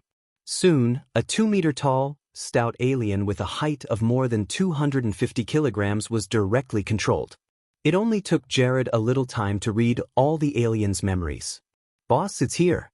There is a small competition in the arena every 3 days and a big competition every 5 days. The earliest competition is in 2 days. Every time the competition starts, some funds are needed." Thea waved her hand. "You can find someone to do the specific work. You don't have to tell me. Buy me the best seat with the widest view. I want to watch from a close distance." Jared was still very reliable. Money and mind control. Knowing that Thea was going to stay here for a few more days, the group bought a large building and roped in a bunch of small forces to act as spies.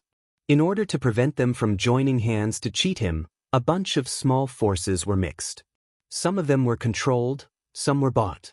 No one knew the situation of each other, so there was no way to connect them. The stands of the arena were also bought. It was the exclusive stand of an interstellar slave master. The slave master had an anti-mind control device and was not afraid of Jared. He was even prepared to fight back. However, after Fiora dismantled his battleship with her bare hands, he obediently gave up the stand and ran away. The arena was 800 meters in diameter and could accommodate tens of thousands of spectators. There was a barrier set up in the stands, which could be opened or closed if one felt that his ability was better than others. In short, the design was humane. When Thea entered the arena, many of the stands were already full.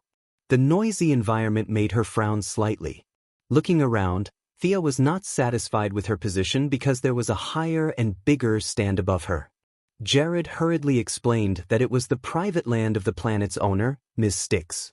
It was usually not open to the public. Send someone to keep an eye on it.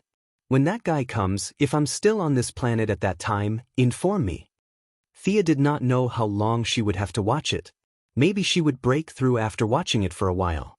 Maybe she would have to watch it for 10 days or half a month. How dare an alien sit on her head? When the time comes, she must have a good talk about it. Getting rid of the distracting thoughts, she began to focus on the fight at hand. The host of the gladiator arena was a faceless fellow. That's right, he did not have any facial features such as eyes, ears, mouth, or nose. His entire face was just skin, and there was a crack from his chin to his throat. That was where the voice came from. This host didn't even need to put on makeup in a horror movie world. If she was thrown into an amusement park, she could scare a few children and old men to death. The faceless host began to blabber on and on about the opening remarks to liven up the atmosphere. Thea was too lazy to listen to his nonsense. She closed her eyes and waited for the competition to begin. From time to time, fireworks would be shot out from the arena. The audience had already started to cheer for their respective targets. Of course, they were not cheering for nothing. The daily expenses of such a huge arena were terrifying. The money they earned from selling tickets was not enough at all. Betting on the outcome of the battle was the main source of income. Advanced weapons, slaves, minerals, and planets could all be traded in this gamble. Lacerator. Bones. Bones. The emotions of the audience reached a peak. The host introduced the results of both sides and then waved his hand to signal the start of the match. The two gates at the bottom of the gladiator arena slowly rose. A burly man with 3 eyes and brown skin walked out from one side. Looking at the long tusks at the side of his mouth, Thea felt that this guy was a bit like an orc in the game. The guy who looked like an orc held 2 machetes in his hands and roared at the crowd around him. The audience could not understand what he was shouting. It was probably not something good. However, seeing that he was making money for them, a bunch of people still gave him their blessings. On the other hand, the guy who came out from the other side was a little more skillful. 3 robots dragged a chain and pulled out a green plant. The plant looked like a cabbage that had been magnified 100 times. It could only move with a few roots. Even if it was pulled by the robots, its speed was still very slow. It had a messy sunflower head with 3 circles of fine teeth inside. Some mucus leaked from its big mouth from time to time, corroding the ground with a sizzling sound. That big guy is the lacerate. This plant is called bones. It means that it only eats meat and not bones, a small leader reported to Jared, who then reported to Her Majesty the Queen. Just take a look. Her interest was not great. This level of strength was indeed powerful to deal with vigilante, but in her opinion, there was no highlight. Only the orc's desperate fight might be worth watching. Ordinary people may not be able to see it, but in her eyes, the orc was bound to lose. He was already scarred. In the face of a strong enemy who was enough to crush him, he had no chance of winning at all. Did you arrange it? She asked as if nothing had happened. Jared scratched his big head and admitted it. Although Thea had just arrived, the organizers of the gladiator arena were not good people. It was the rule here to regularly deal with a batch of defective products. Now, this account was an extra sum of black money into their personal pockets. They really had no reason to stop it. Jared wanted his boss to realize it earlier and go home earlier. The person in charge of the gladiator arena had extra income, so the two sides hit it off. Thea was not a saint. This orc who was tens of thousands of light years away was killed by her own men. She didn't care. She just wanted to see if the orc could give her some inspiration on the edge of life and death. The orc had been through hundreds of battles. Of course, he could see the strength of his opponent, but he had no way out. He could only fight hard. The 2 swords slashed wildly and the juice of the giant man-eating plant splashed, but that was it. This thing's self-healing ability was amazing. After a cut, it grew back by itself in 2 seconds. There was no flame weapon to suppress its high-speed growth. It was simply a joke. The orc's courage and belief were exerted to the extreme, but he still couldn't save the game. In a desperate blow, except for cutting off a root of the giant plant, he had no other achievements. The price he paid was that half of his body was bitten off and he died on the spot. The strength gap is too great. Next time, arrange a little less but not so much. After telling Jared, Thea turned back to rest. In the next month, she watched a total of 9 small matches and 5 big matches. The so-called small matches were one-on-one fights, while the big matches were group fights. Regardless of the size, there could only be one survivor.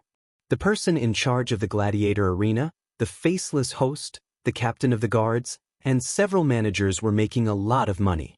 With such a high death rate, the audience's mood was also very high. The public accounts of the gladiator arena were also making a lot of money. They could exceed the performance of every match. The few people in charge were very happy. They could complete the orders of their superiors and make money at the same time. Why not? Unfortunately, the good times didn't last long. The harmonious and stable gladiator arena finally attracted the attention of the boss. The warriors on their side were depleted too quickly. The leader, who called herself Miss Styx, had already informed her subordinates that she would come for an inspection. Chapter 894. Compared to the slave-like ruling structure under Miss Styx, the faceless host preferred the atmosphere of the Commerce Alliance. In his view, Jared was like a god who could do anything. He could read minds and control thoughts as he wished. He could create an army with just a thought. Jared, who was already so strong that he had no friends, still had his boss. Although the faceless host did not have eyes, his racial talent gave him another kind of vision. In his view, the energy contained in Thea's body exceeded his definition of the concept of energy. In summary, he could only describe her as very powerful. He was preparing to join the Commerce Alliance, but he was limited by his own abilities. He could not determine who was stronger between this person and Miss Styx, but he knew that they were both stronger than him. After receiving the news that Miss Styx was about to arrive, he hurriedly informed Jared. Miss Styx was in seclusion, sleeping. Jared found the female adjutant. The female adjutant asked for the direction and looked outside the planet. It was also a level 9 civilization battleship. Although the facilities were completely different, the functions were similar. The female adjutant quickly determined that this was the flagship. If Miss Styx did not like to play tricks, then she must be inside. An extraordinary-looking alien automatically entered his field of vision. He was only about 1.7 meters tall, had indigo skin, a large face, and a pair of eyes without any white. They were as black as the night sky, with a faint yellow light in them. There was also a pair of eyes at the position of her eyebrows. They were also black with little yellow light, but they were several times smaller than the main eyes. They seemed to be open but not open. The woman was wearing a purple robe with gold embroidery. When she felt Fiora's gaze, she tilted her head and glanced over. However, she didn't have supervision and didn't notice anything unusual on her spaceship. Your senses are very sharp, but your body's reaction is not like a warrior's. I will go and learn from this strong person who can control 7 sectors under the suppression of the Green Lantern Corps. Jared only responded with a no. Fiora rose into the air and flew toward the enemy's flagship. The female adjutant did not go against the battleship. Earth's nuclear bomb could knock out Superman, but that was only a level 3 civilization, not a level 4 one. She was not Thea and could not take the main cannon of a level 9 civilization battleship head-on. Staying high in the sky, Lady Styx waited for Lady Styx to walk out of the battleship. Only then did she break through the air and rush in front of her. In Fiora's eyes, Miss Styx's movements were slightly slow, but in the eyes of ordinary people, she was also considered to be the kind of person who was very fast. She quickly set up a purple barrier on the surface of her body. She glanced at her surroundings and her subordinates. There were no ambushes or betrayals. Her originally nervous heartstrings relaxed by half. He focused on the newcomer. Was it a woman? So fast. Who are you? Miss Styx didn't want to fight in a muddle-headed way. She liked to watch others fight, but she wasn't interested in it. At the same time, Fiora was also evaluating his opponent in several aspects. His opponent's speed was definitely inferior to his, and his strength was likely even worse. However, the universe was vast and filled with all sorts of strange things. His opponent had dominated 7 sectors, so it was normal for him to have some strange abilities. In fact, this ability was definitely incomparably powerful, so powerful that even the Green Lantern Corps had to be wary of it. Your name is not good. Some people don't like to hear it. The female adjutant answered honestly. Madam Styx's face was covered in paste. The name my parents gave me when I was born was Styx. Who do you think you are? What does this have to do with you? If you want to condemn someone, you can always find a pretext. Even though she didn't like to fight personally, she was still unhappy. Fiora didn't speak much, but he revealed quite a lot of information. This person who was flying over at high speed was under someone's orders. Was there someone behind her? Just a pawn passing on a message. You'll regret insulting Miss Styx. She raised her hand, and a huge rock weighing over 100 kilograms flew from the side, smashing towards Fiora at high speed as though there was no resistance. Metahumans. Fiora continued to analyze. Under Death Knell's command, the Earth Lady could also control some rocks, but compared to this Miss Styx, she was simply too weak. Fiora didn't take it head-on. He flew at high speed, circled behind Miss Styx, and punched with all his might at lightning speed. The speed of this punch was so fast that it caused the air to be compressed to the sides automatically.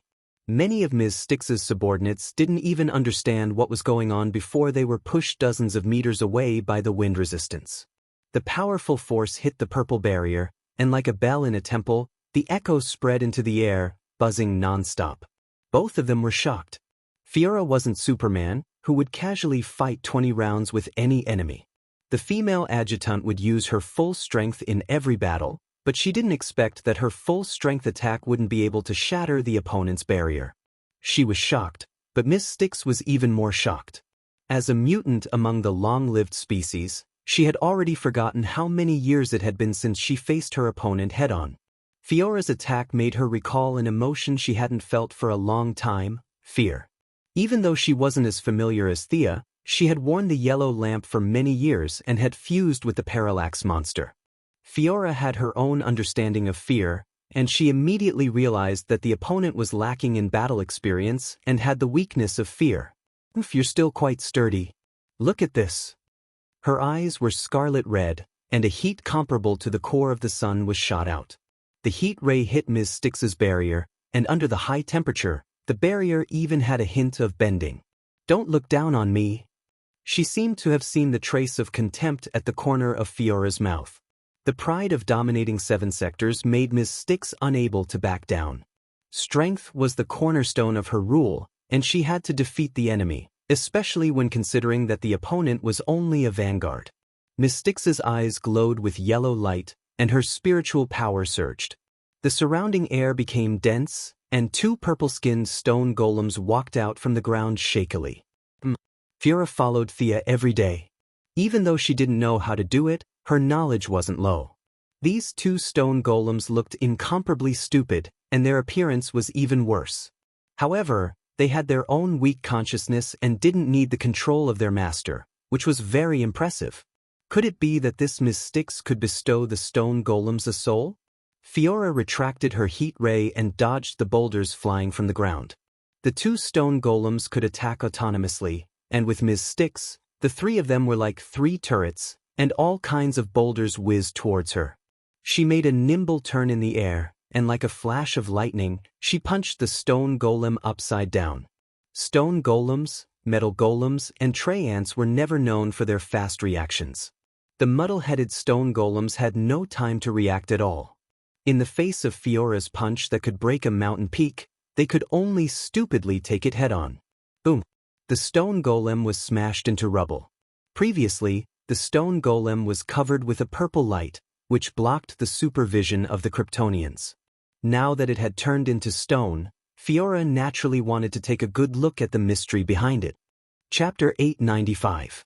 There were no signs of life, no energy reaction, just like the stones that could be seen everywhere. What kind of ability is this? It's not bad. In the blink of an eye, she had smashed another stone man, but her tone was uncomfortable, as if she was praising a junior. Not to mention that the 2 were fighting. Even if she asked sincerely, Lady Styx wouldn't tell her. Realizing that the 2 stone men couldn't defeat the enemy, Lady Styx finally used her trump card.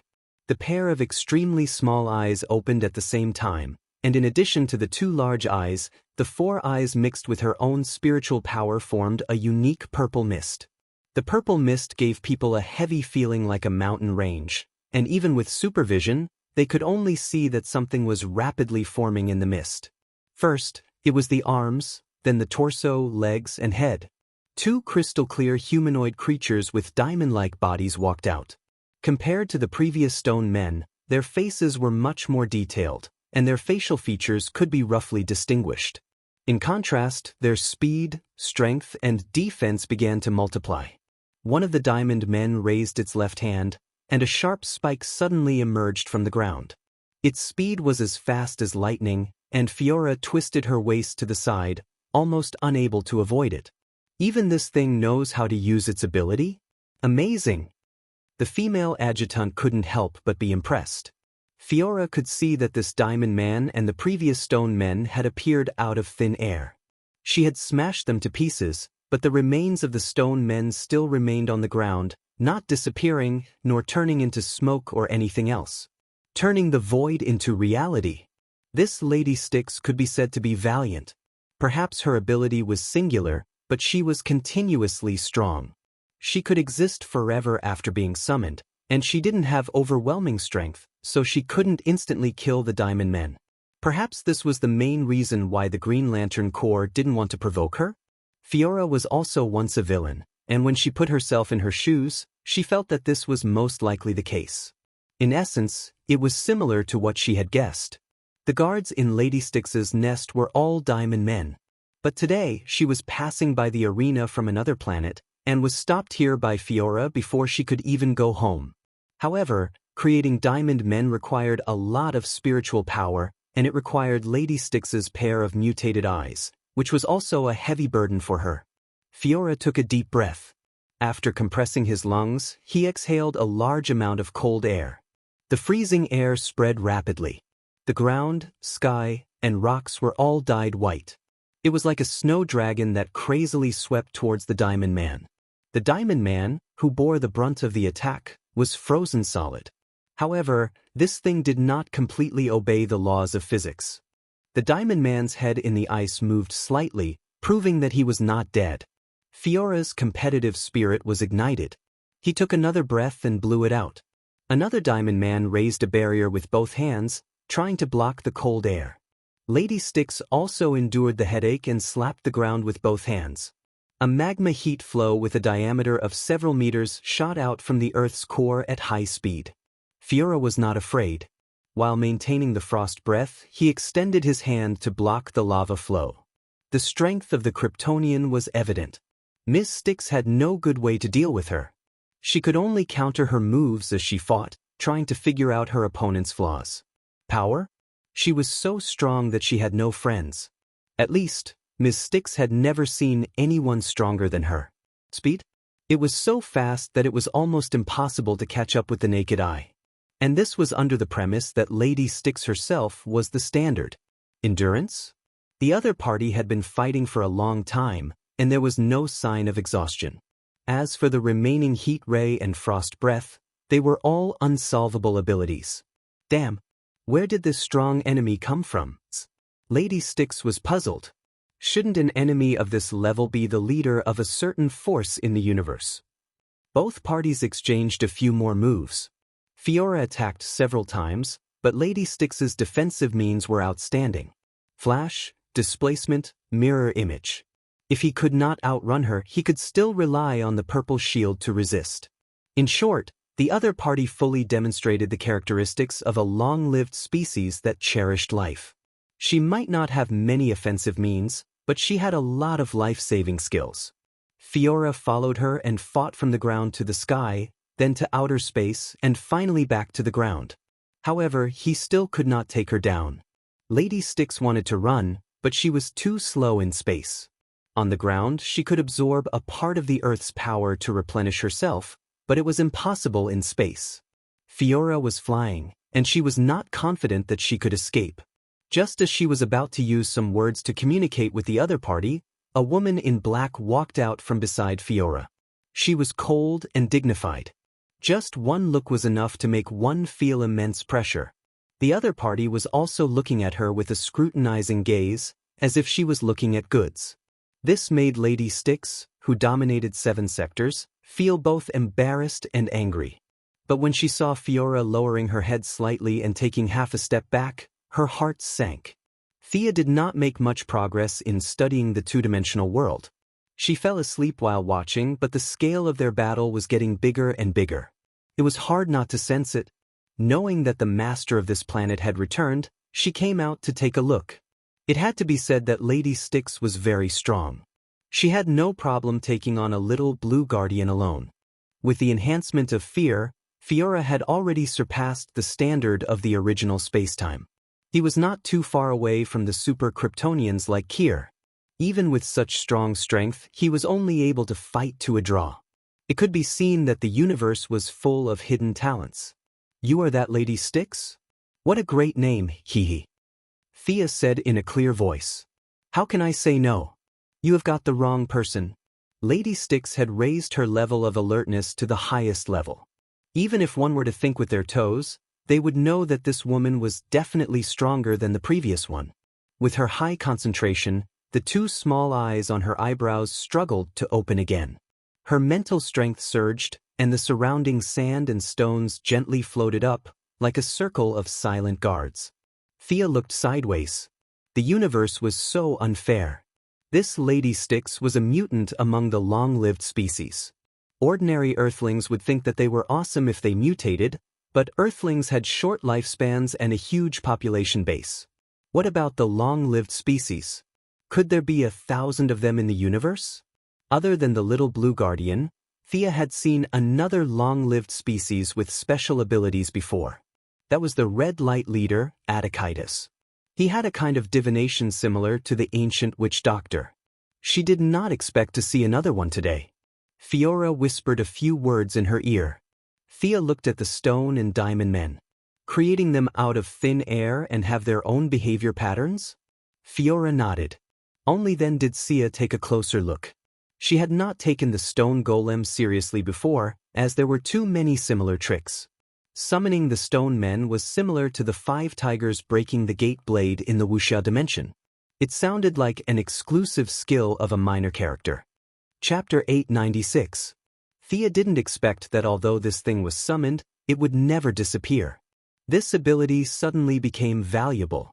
Just like how they used magic, the lamp ring, and even the power of the soul, psionic power, and the oasis created by Raoul, the creation turned into air after the initial energy was exhausted. She had never heard of something that could exist forever. But Miss Styx's creation could exist forever. Thea's vision was far better than Fiora's. She could see that whether it was the stone or diamond people, they didn't have much soul information. At most, they were like the ordinary insects of the sharp insect tribe, with a little muddle-headed consciousness. But this was also very precious. "You're a talent." Thea was prepared to kill this person who called herself Styx in seconds, but now she changed her mind. Before Ms. Styx could speak, she saw a black light. The purple shield that she relied on to run rampant in the universe was directly penetrated. The power of the soul that she usually used freely seemed to be cut off in an instant because a white jade-like palm was strangling her neck. Unlike the super Kryptonian Haya. Haya knew many of her moves and was stronger than Ms. Styx, so he took a little longer. But this Ms. Styx was too biased. Her ability was powerful, but her speed was her biggest weakness. Naturally, she was crushed by Thea in all aspects. I'll change my name, let me go." With her ability cut off, the long-lived species was no different from ordinary people. They were all mortals and would still die if they were stabbed in the vitals. At this time, Ms. Styx hated the parents who named her. They were too deceitful. Because of a name, she provoked such a strong enemy. Thea thought for a while. "I'm the goddess of death. Your name is a little offensive, but I'll be magnanimous and forgive you. If you forgive me, then let me go." Ms. Styx gave her a bitter smile that she thought was very humble. Just as Ms. Styx was pondering, this person in front of her couldn't be the temperamental type who said yes but backstabbed, right? It turned out that the young lady was still very kind. She released her jade-like hands, and Lady Styx fell to the ground, paralyzed. Being choked was not a pleasant feeling. Panting heavily, she finally managed to escape from the gates of hell and back. She didn't want to stay here for even a second longer. She had already tossed the matter of the gladiator arena's audit to the back of her mind. Run, run immediately, run immediately. Step back? He didn't move. When he exerted more strength, he realized that not only were his legs unable to move, even his body was no longer under his control. Thea's hand left her, and her spirit power automatically recovered. At this time, Ms. Styx felt a strange spirit power controlling her body. This ability was not rare. This was a powerful mind controller. Tracing back to the source, she soon saw a silly ape-like creature. It even waved at her charmingly naive. Many aliens had the ability to control minds, but even if she knew, she didn't have a good way to crack it. In the past, she relied on her strong spiritual power to break through. Now that Grud's spiritual power was not inferior to hers, it was very awkward. Spirit power had a lot of uses, and it could be seen from the way they used it. Styx had a high degree of spiritual power development. She could create things out of thin air, turn virtual into reality, use shields, fly, trigger fire, and teleport. Her spiritual power was mostly used for external release, and Grud, who was stupid, didn't study his ability at all. In Thea's opinion, Grud's spiritual power had regressed by at least 30% compared to the original time and space. Although it lacked changes, it was relatively more focused. Grud was definitely not Ms. Styx's opponent, and he would die miserably. However, Grud got a bargain. Ms. Styx had just been released by Thea, and her spiritual power had not been mobilized yet. She was caught off guard. I won't kill you, but you can stay with me for a few days. Is that okay? Thea asked calmly. Her whole body was stiff, and Ms. Styx could only give a signal with her eyes to show her obedience. Thea looked carefully for a long time, but she didn't see anything. The whites of Ms. Styx's eyes were black, and she couldn't see anything. However, in order to maintain the image of a goddess, she nodded and signaled Grud to let her go.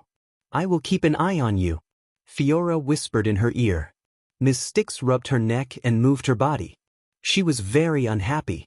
How dare you threaten me in my house? Where is the justice? Where is the justice? But she really didn't dare to provoke them. The weak were prey to the strong. This was the universal law. It was not unusual to be a ruler in the morning and a slave at night. After a little hesitation, she felt that her life was not in danger, and she was relieved. She wanted to see what these guys were doing here. Grud stood there and waited for orders, but he saw that Thea had been studying the Diamond Man. He wanted to call her a bumpkin, but when he thought of Grud's mind reading, he quickly stopped and counted sheep in his mind. Hey, come here. Tell me, how did you summon this Diamond Man? Thea didn't treat her as an outsider. Ms. Styx wanted to tell her that her name was not Hey, but her name was too hateful. She didn't dare to say her real name. Hey was just Hey. Since she was under someone else's roof, she answered very straightforwardly. From the theory to the process, she blabbered on and on. In order to show that she was obedient, she summoned another one out of thin air. After all, one of them was frozen by Fiora and the other one was half crippled. There wasn't much reference value. Thea frowned slightly. She asked several times, but Ms. Styx summoned the Stone Man out of instinct. She knew it, but she didn't know why. In essence, she was an Earth ability user, which was basically the same as the Stone Woman. At most, her ability was 100 times stronger. Can you give it life? Thea casually made a Stone Man, but her attainment was high enough. The Stone Man had eyes and a nose, and it was lifelike, like a work of art. It was unlike Ms. Styx's Stone Men, which were piled up with big stones. Ms. Styx naturally saw how easy it was. Thea's Stone Man was more beautiful than her Diamond Man, and this was just a casual wave of the other party. She carefully felt it with her own spiritual power. No, this doesn't resonate with me at all. At the same time, she carefully looked at Thea's expression. This girl wouldn't be angry, right? Well, see if you can create a life in here? Thea took out her two-dimensional world. She didn't know magic or divine power, but as a long-lived species, Ms. Styx's vision was really sharp. She only saw the two-dimensional world for the first time, and she saw the extraordinary thing in it. This is a world. A world that is being nurtured? Thea nodded and expressed her appreciation for her vision. Ms. Stix stared at her. Who was this woman? Was she going to reach the level of creation? Chapter 897. Thea coughed and pointed at the two-dimensional world drawn on the dragon's skin. Ms. Stix hurriedly calmed herself down. Being able to participate in the creation of the world was also an immeasurable wealth for her. She opened her 4 eyes to the maximum and mobilized all her spiritual power, trying to communicate with the soil in the two-dimensional world. At the same time, she was also observing this world. There was land or river and most importantly, light in time. She didn't know that Rao had died in the two-dimensional world by accident.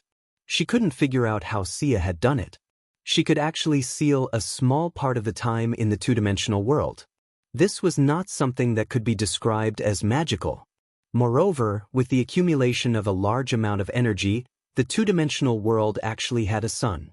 Although the sky and earth in this world were round and the sun rose in the east and set in the west, which was very different from the revolution of the universe, it was not a big problem. It could be perfected in the future. Ms. Stix's face turned red as she tried to connect with the soil in the two-dimensional world. Thea also looked at her nervously. No, I have too much energy. That world is rejecting me. After a full 10 minutes, she put down the dragon's skin and said with a little fear, Oh, it's okay. Try again. Thea said and patted her back. Ms. Stix only felt that 90% of her spiritual power, which was like seawater, was cut off. Now, it was only the level of a ditch. Was she that weak? How could her ability be sealed so easily? Ms. Stix wanted to cry but had no tears. She could only try to connect with the two-dimensional world again. This time, it took a little longer. At first, Grud stood majestically, then sat down and finally he just lay down. It still doesn't seem to work. My ability is still lacking. If I can take another step, maybe I can?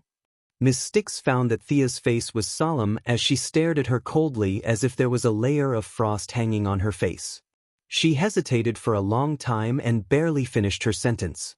After that, she anxiously waited for the result like a prisoner waiting for approval. Thea's bright and clear eyes swept across her neck. Ms. Stix was shocked and sweated profusely. She deeply understood how difficult it was to create life. Creating a new life and a new world out of nothing. Not to mention Ms. Stix, even the son of God, Lucifer, who had 50% of God's ability, felt that it was extremely difficult. He had to join hands with Michael to create a new world. It was really difficult to achieve success in one go. Of course, she was not an unreasonable person, but she was different from the female adjutant, Jared, Kerrigan, and the others. She had lived for too long and had too many tricks up her sleeve. There was no harm in giving her a warning. Ms. Mingy's spirit power is sufficient in quantity but not in quality. Perhaps when the eyes on her eyebrows are fully developed, it will be the standard of her spirit power. Thea is very smart. Of course, she understands the meaning of her words. However, it wasn't right for the other party to play tricks on her and try to bargain for the secret to the rapid growth of mental power. I'm giving you benefits, so you can't refuse. But if I don't give it to you, you don't have the right to take it. With different horizons and perspectives, she could easily write 3 copies of The Secret to increasing her mental strength, but now was not the time. I'll keep this painting with you for now. I'm going to stay on this planet for a while. You should find a place to stay as well. She gave the same instructions as her master before taking a step forward and disappearing into thin air. Fiora and Grud didn't even look at him as they turned around and went back. Ms. Mingy wanted to run, but 90% of her strength was sealed. How could she travel the universe with such strength? She wouldn't be able to fly more than 1 light year before her subordinates would kill her and take her head to other places for rewards. She quietly returned to her base camp and gathered her subordinates. She wanted to ask why this immortal came to her territory. Her subordinates all said that this group of people was here to watch the gladiator fight. Really? No personal grudges? Ms. Mingy didn't believe it. She knew very well what her subordinates were like. Weren't they unscrupulously provoking the enemy? No, no, absolutely not. Her subordinates swore to the heavens. Maybe they had done a lot of shameful things, but it had absolutely nothing to do with that immortal. Hearing that it was not a grudge, Ms. Mingy breathed a sigh of relief. However, when she heard that the other party came from Sector 2814 to Sector 313, almost crossing half of the universe to watch the gladiator fight, she held back a sentence in her heart and didn't know if she should say it. Since the other party had a purpose, it was easy to deal with. She was afraid that the other party had no purpose. Don't you like to watch gladiator fights? I'll let you watch with all your might. Watch until you're sick of it. Ms. Mingy was afraid that the other party would see through her. Her first order was to order her subordinates, especially those who were unruly and usually disobedient, to capture the gladiators. In addition, she transferred the warriors from the other gladiator arenas from the planets under her control. She didn't play the trick of having a small competition every 3 days or a big competition every 5 days. There were big battles every day, life and death battles.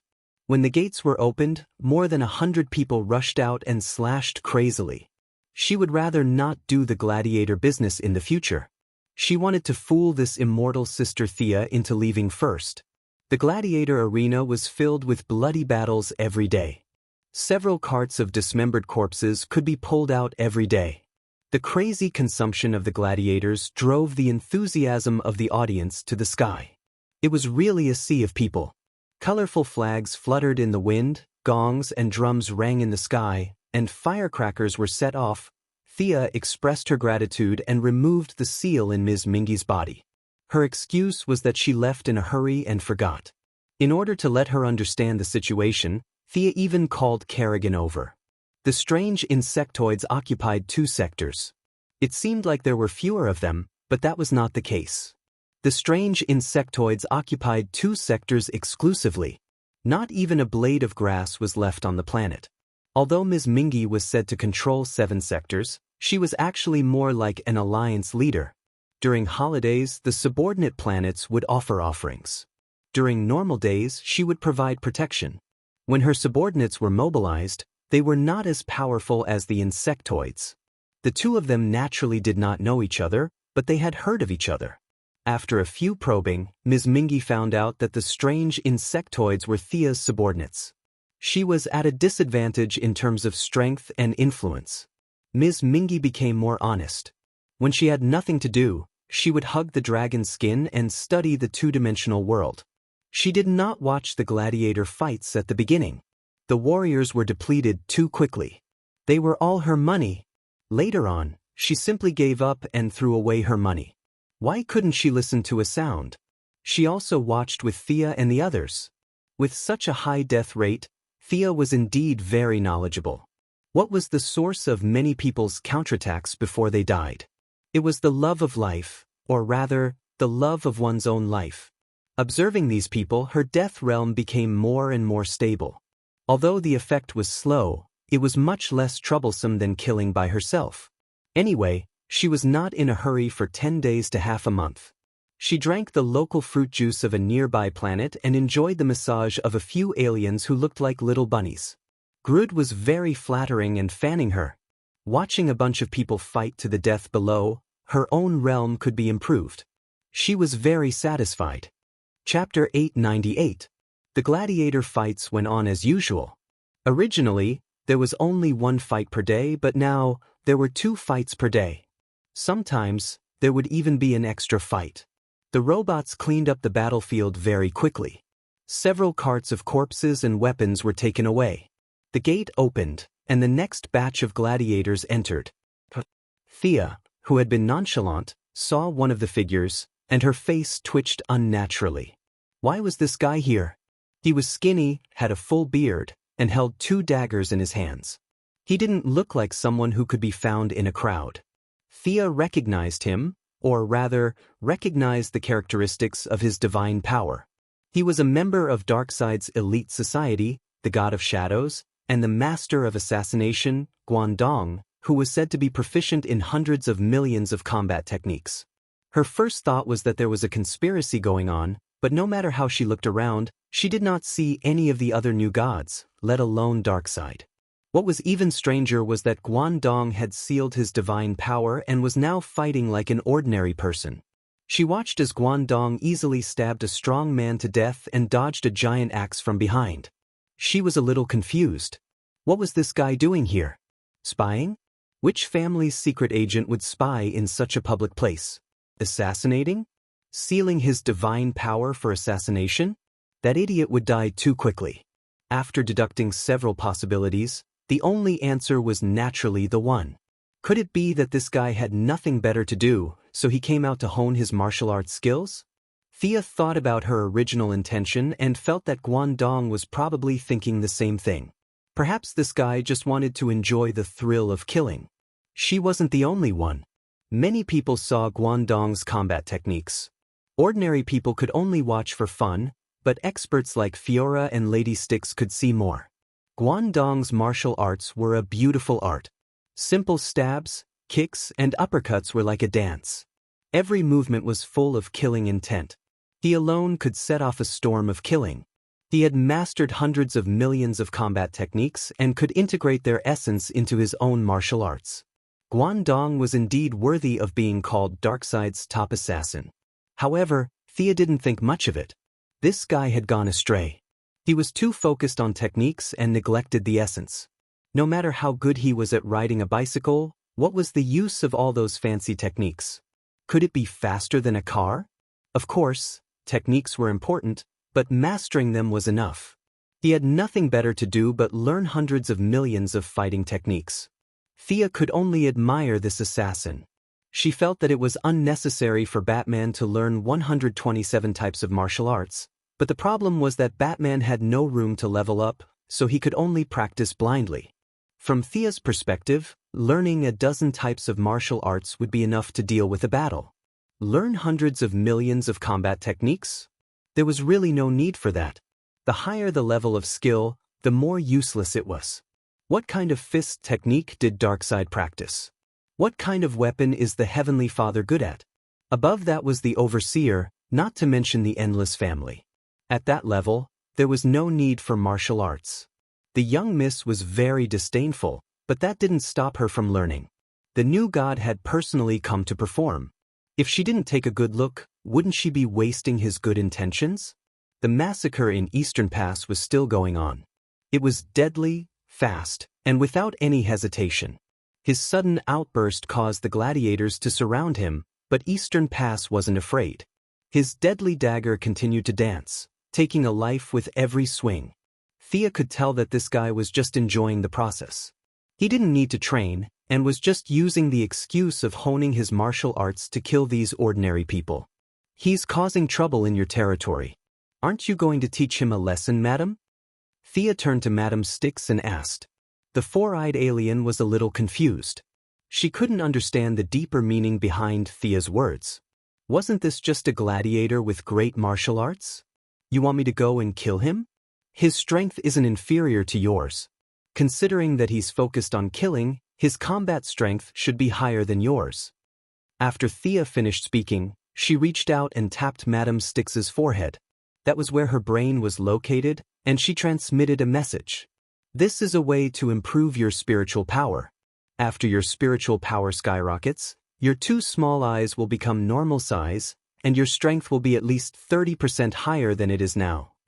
Madam Styx read it carefully. At first, she was overjoyed. This method was completely suitable for her, and it was very feasible. Her strength would be greatly improved, which was a good thing. But she didn't understand why Thea would give her this. She didn't submit, nor was she an ally. Before, they were enemies.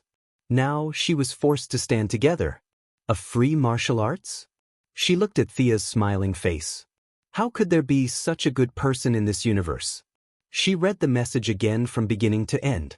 Finally, she saw the key point, the enlightenment between life and death. Madam Styx was a little speechless. She looked at Eastern Pass in the arena, and then looked at Thea and the others. Of course, you can also challenge us. The princess showed that she was easy to talk to.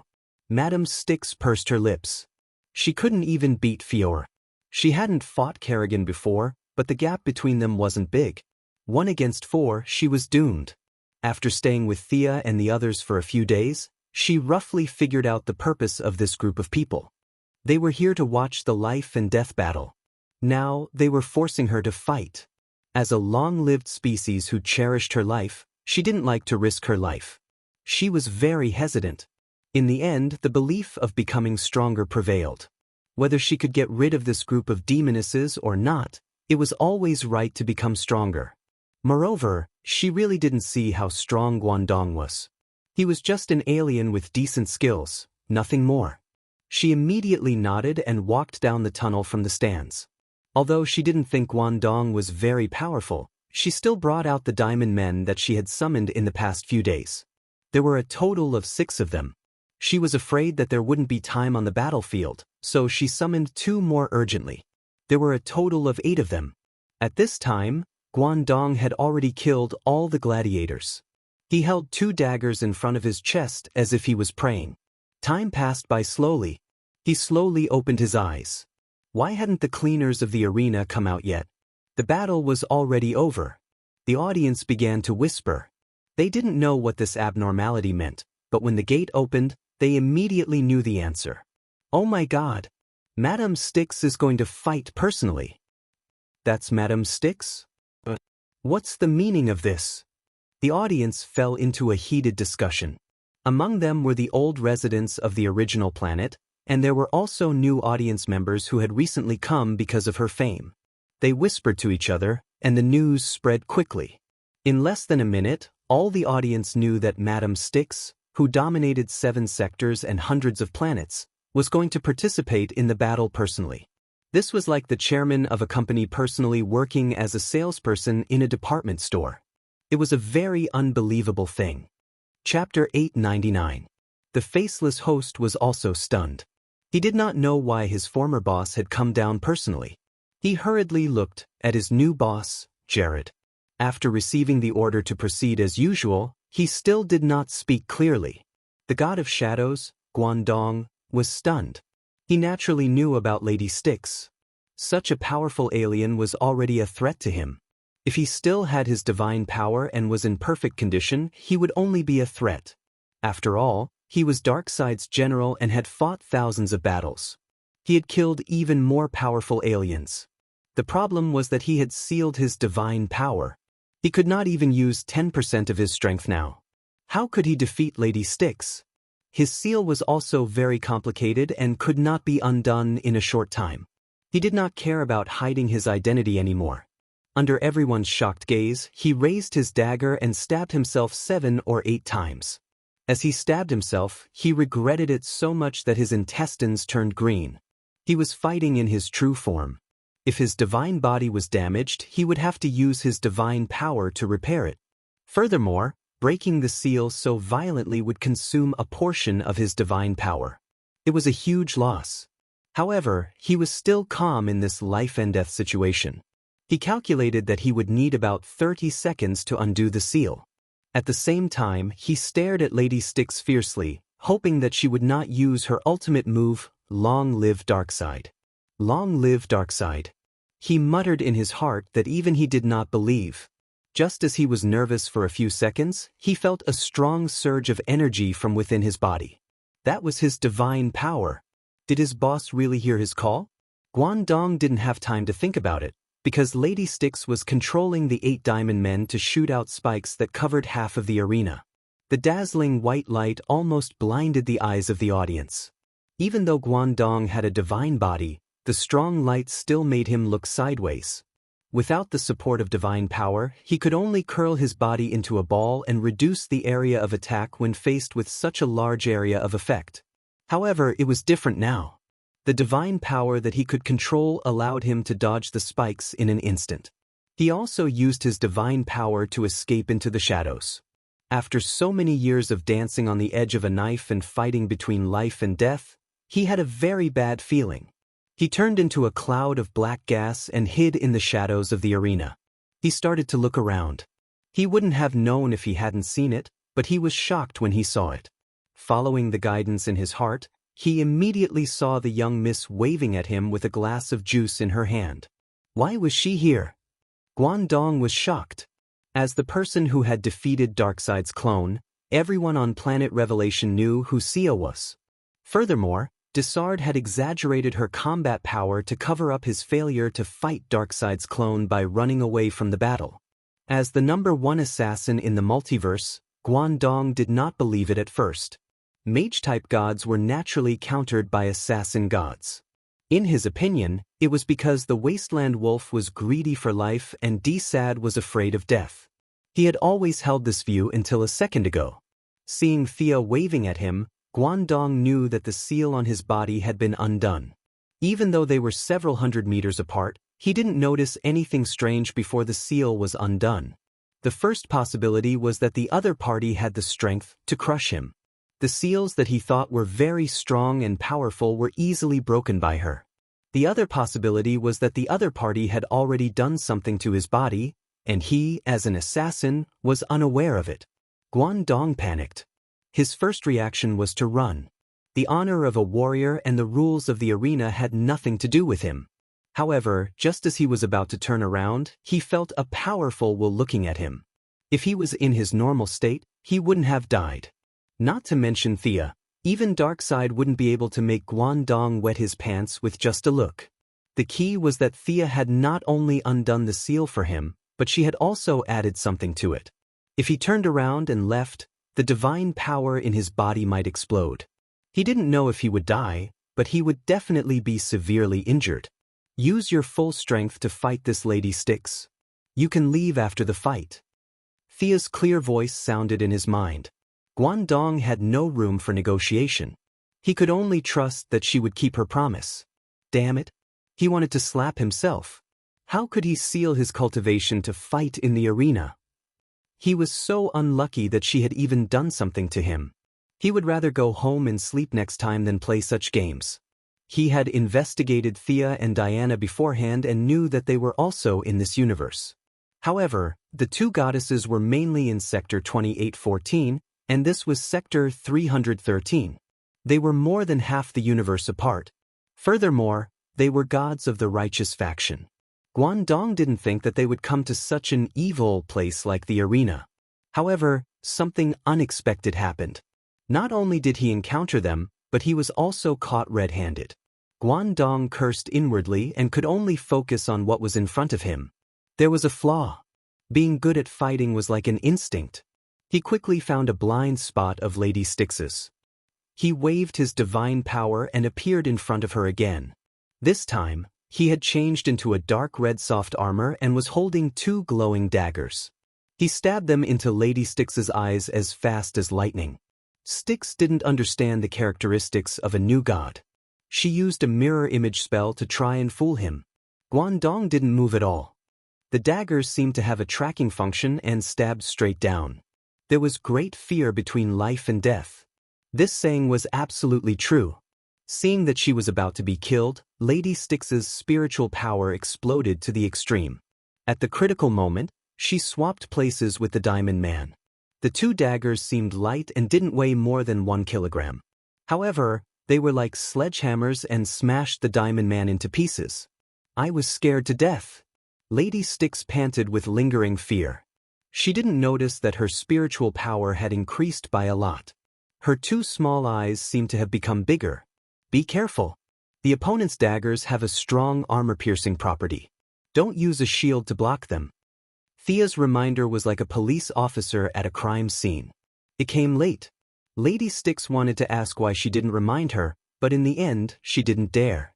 Even if she didn't plan to let the opponent get close to her. The 4 Diamond Men's arms began to change. Some turned into knives and some into chains. They all rushed toward Guangdong.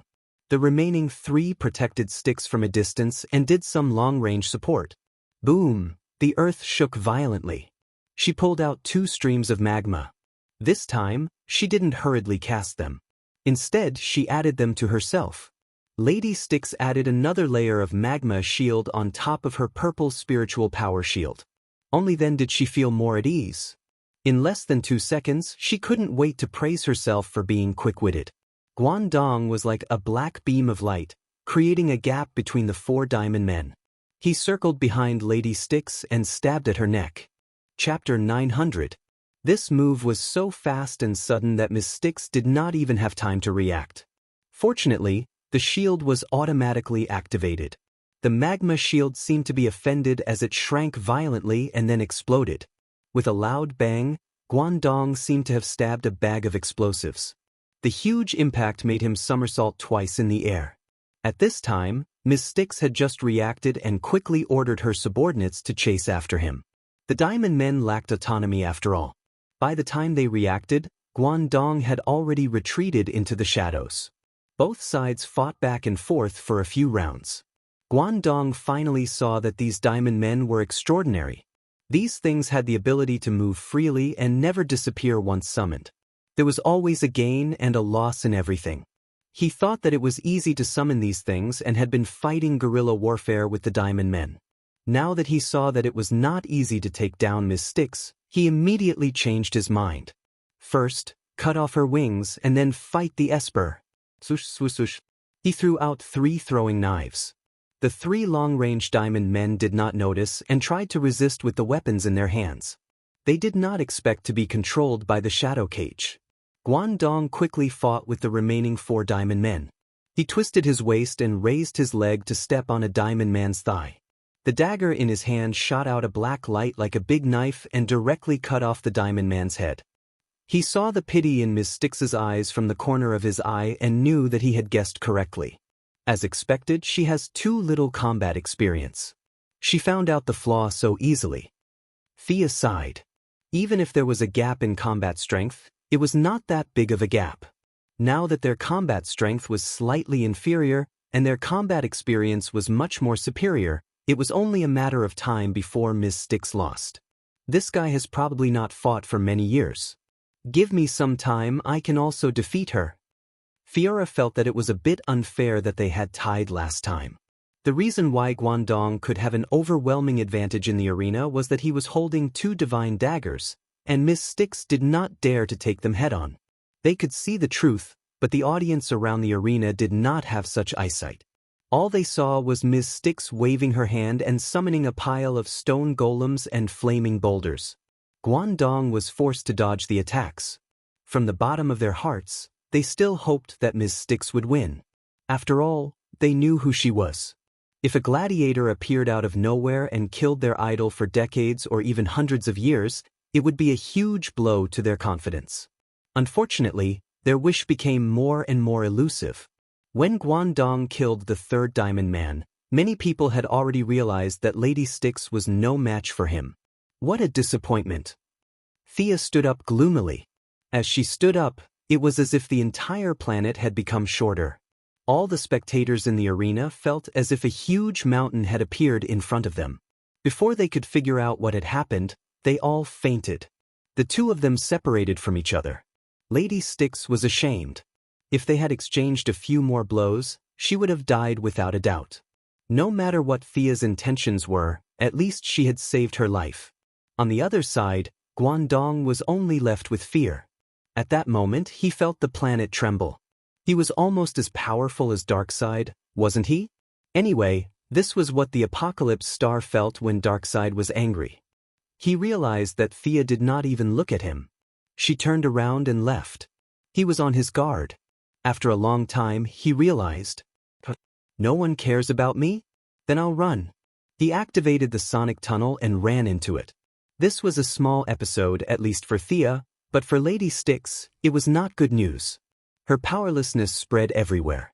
In just 3 days, more than 50 planets raised their flags, and even more planets were preparing to choose a new leader. I am willing to be your subordinate and serve you from now on. The gods inside did not leave, and they would not let her leave. Outside, the flames of war were raging. Lady Styx had no choice but to surrender. This subordinate was actually very useful to Thea. The first life in the 2-dimensional world depended on her. The life summoned by the earth element was no ordinary life, but it was still very precious. Thea could not find anyone to share her experience with. She could only try all kinds of methods. Her clear gaze swept across Lady Styx's face.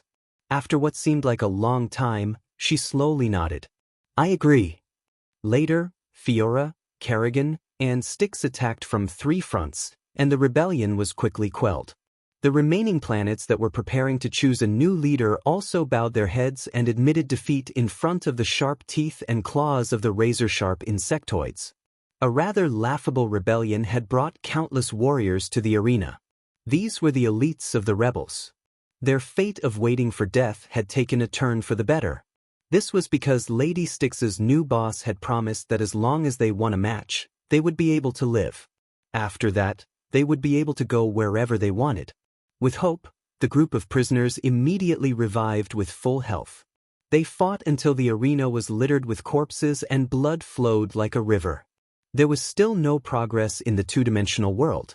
Even though Thea had developed a new spiritual power training method for her, and Styx knew that she was not strong enough to train hard, the results were still not great. However, on the other hand, as the people in the arena fought with their lives on the line, the lazy lady finally figured out the last step. On this day, the arena that had been bustling for more than a month finally closed its doors. Many spectators were still immersed in the wanton fighting.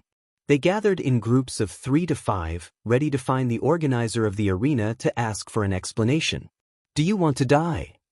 Come back quickly." Before they reached the door, they were pulled back by acquaintances. Acquaintances pouted, winked, waved their hands, and shook their heads. What was wrong with them?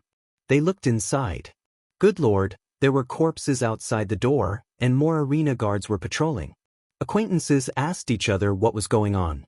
Some people were completely following the crowd.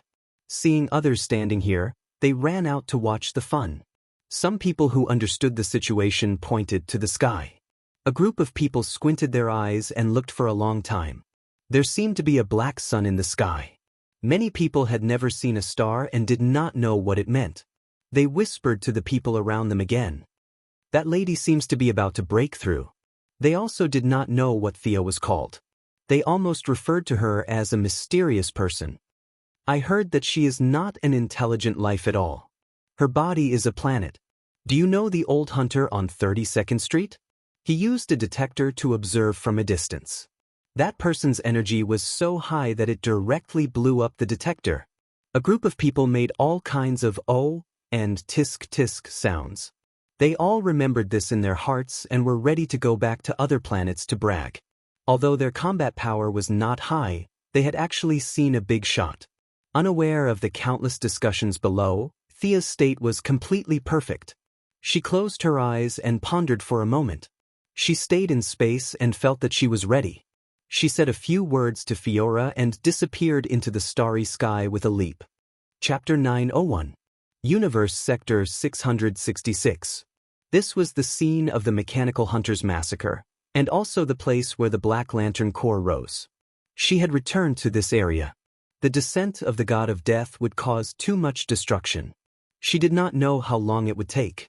Even if the time was short, she would still destroy a few planets. This was the most suitable place. Her body was completely relaxed. She gradually emptied her mind and felt the various definitions of death. She searched for the part that was most suitable for her and walked on with determination. The immense power of death began to gather.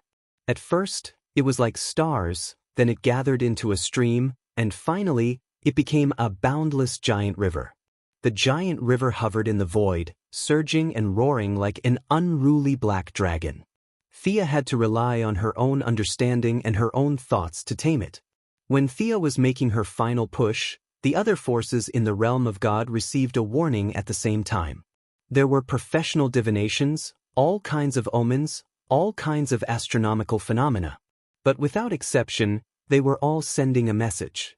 The God of Death was about to appear. As for whether it would be a bloody storm or a peaceful one, no one could guarantee. In front of the Father's room on the new star of creation, the Father, this burly old man, held a scepter in his hand. His eyes were deep as he looked into the distance. There was a bloody light in the sky, and waves of black gas surged within. Even if it was not the gods of the Shadow of Souls, the Father could see that countless dead people filled the entire multiverse. They were cheering and celebrating, preparing to welcome their destined ruler.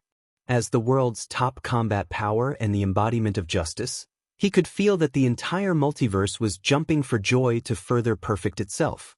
Your Majesty, you called for me? Sitting on the Morbius chair every day, Mitron, who had average strength but was more arrogant than anyone else, floated beside him and asked softly. The father pointed at the astronomical phenomenon in the distance and asked, "What does this mean? Will the god of knowledge give me an answer?" War, slaughter, a champion is about to ascend to the throne, and the god of death is born. As for more, I'm sorry, but I have all the knowledge in my grasp. The multiverse has never given birth to a god of death, and there are no records of things that have never happened. I don't know. Magic divination is not my specialty. Perhaps you should ask Goddess Thea? Mitron felt that his heavenly father might be dissatisfied with his frequent visits to the Apocalypse planet, so he replied respectfully. However, he did not expect the heavenly father to look at him strangely, leaving him confused. What's going on? Did I say something wrong? Why do you have such an expression? The heavenly father had some guesses, but he did not tell anyone else. As the boss, there was no need to explain things to his subordinates. Maintaining his own sense of mystery was the right thing to do. He had some guesses, and so did his old friend Darkseid. This was different from the Heavenly Father. The Heavenly Father could only rely on his eyes to judge, and his estimate of the Heavenly Father's true strength was still a little off. This was especially so as the two sides grew closer and closer, and this estimate of the Heavenly Father's was even more off. But Darkseid was different. He had fought Thea before, and he knew her level very well. His heart was filled with disbelief. The god of death was so easy to obtain? Then all his years of painstaking planning had been for naught in the end? He was extremely unhappy, and he kicked 20 apocalypse demons to death along the way. Only then did he angrily go back to think about his future plans. What's wrong with His Majesty? Desolate Wolf asked the great warlock beside him in a low voice. They had wanted to report on their work, but when they saw Darkseid's murderous look, they immediately backed off. The great warlock was also confused. The Apocalypse planet could see anomalies in the sky, but the Apocalypse planet could also see them. However, the Apocalypse planet's normal state was earthquakes and volcanic eruptions, and it could kill hundreds of people with a single bang. They really did not feel anything different today. The two of them discussed for a long time, but they had no idea. Seeing that Darkseid had closed the door, they decided to come again next time. In hell, Lucifer did not come out. The remaining demons, such as the 3 palace demons, were all looking for their own entertainment. They did not care about the god of death. In heaven, Michael had also disappeared for a long time. The archangels could only maintain a limited amount of attention. Thea did not stop old Robert from going to heaven. Both sides were still in a harmonious state. Dream World and Nightmare World were the territories of the Endless Family's third brother, the sleeping demon. As the second sister, Thea, had not returned, let alone the third brother. This was still an absurd and bizarre land of dreams. Most of the old gods in heaven were in a deep slumber. They did not know or care about anything that happened in the outside world. In hell, whether it was Hades, Osiris, Izanami, or the alien gods of death, they all had a subtle feeling that there was a boss above them. They wanted to work together to resist, but unfortunately, they had been fighting each other for countless years. Trust? That was impossible. In the multiverse, some powerful beings also felt this suffocating pressure. Diana stood alone in her office, her gaze piercing through space as she silently sent her blessings. Madame Xanadu wanted to bring Old Ma in for a divination, but after drawing 2 cards, Old Ma walked out happily like a fool. The ghosts and strangers did not care about this. As for the ordinary people, they did not know that Thea was about to reach a higher level. Huff huff. The young mistress changed into the white lantern attire and took out the holy sword. The black fog that was confronting her turned into an irregular monster. It was as big as the moon. Its head, waist, and tail each had a head. 2 of them looked like human faces, while the other was blurry like some kind of beast. This monster was the source of death. However, it had been polluted long ago. The numerous distracting thoughts turned it into an object that was between life and non-life. Thea originally wanted to control it, but she realized that it was impossible. She had to purify the impurities. In the multiverse, no one would dare to say that they were the best when it came to purifying death aura. With the white lantern and the holy sword, Thea even felt that if the Black Death Emperor did not run away, she could purify him. This source was far inferior to the Black Death Emperor. It had no realm, no consciousness, few instincts, and all kinds of chaos. The only problem was that it consumed a lot of energy. Fortunately, she had the white lantern in hand. She wanted to see how many impurities there were in this source that she could purify. Boom! Boom! All kinds of explosions rang out. The smoke monster was beaten back, but it still looked like it would not stop until it was dead. Thea could only slash left and right with her sword. After fighting for 3 days, she cut the smoke monster from the size of the moon to the size of a football. Only then did she call it a day. A normal source was the size of a fist, colorless and transparent. However, the one in front of her was emitting a black light. There was a faint resentment in it, which was formed by the accumulation of numerous resentments. Chapter 902. She used the white lamp to purify it twice more, but the black gas that was deeply embedded in the core could no longer be purified. Come on, she cheered herself on. The perfect source was waiting for her to absorb? How could there be such a good thing? Thea was quite confident in herself. Even wearing a light ring could change one's personality. As if it understood her wish, the source, which had been purified by more than half, voluntarily fused with her. The black gas in the source was very reluctant, but it could only comply. The source dissolved into a thin mist and enveloped Thea from head to toe. Strong. Very strong. Only 1/3 of the source was absorbed, but Thea felt her heart palpitate. The power of this divine position was far stronger than souls and wealth. It pointed directly to the source of creation, and the power it contained was endless. She had the illusion that she could destroy the universe with a wave of her hand. Her previous estimate was quite accurate. One death was equivalent to 3 second-level divine positions like souls, justice, and evil.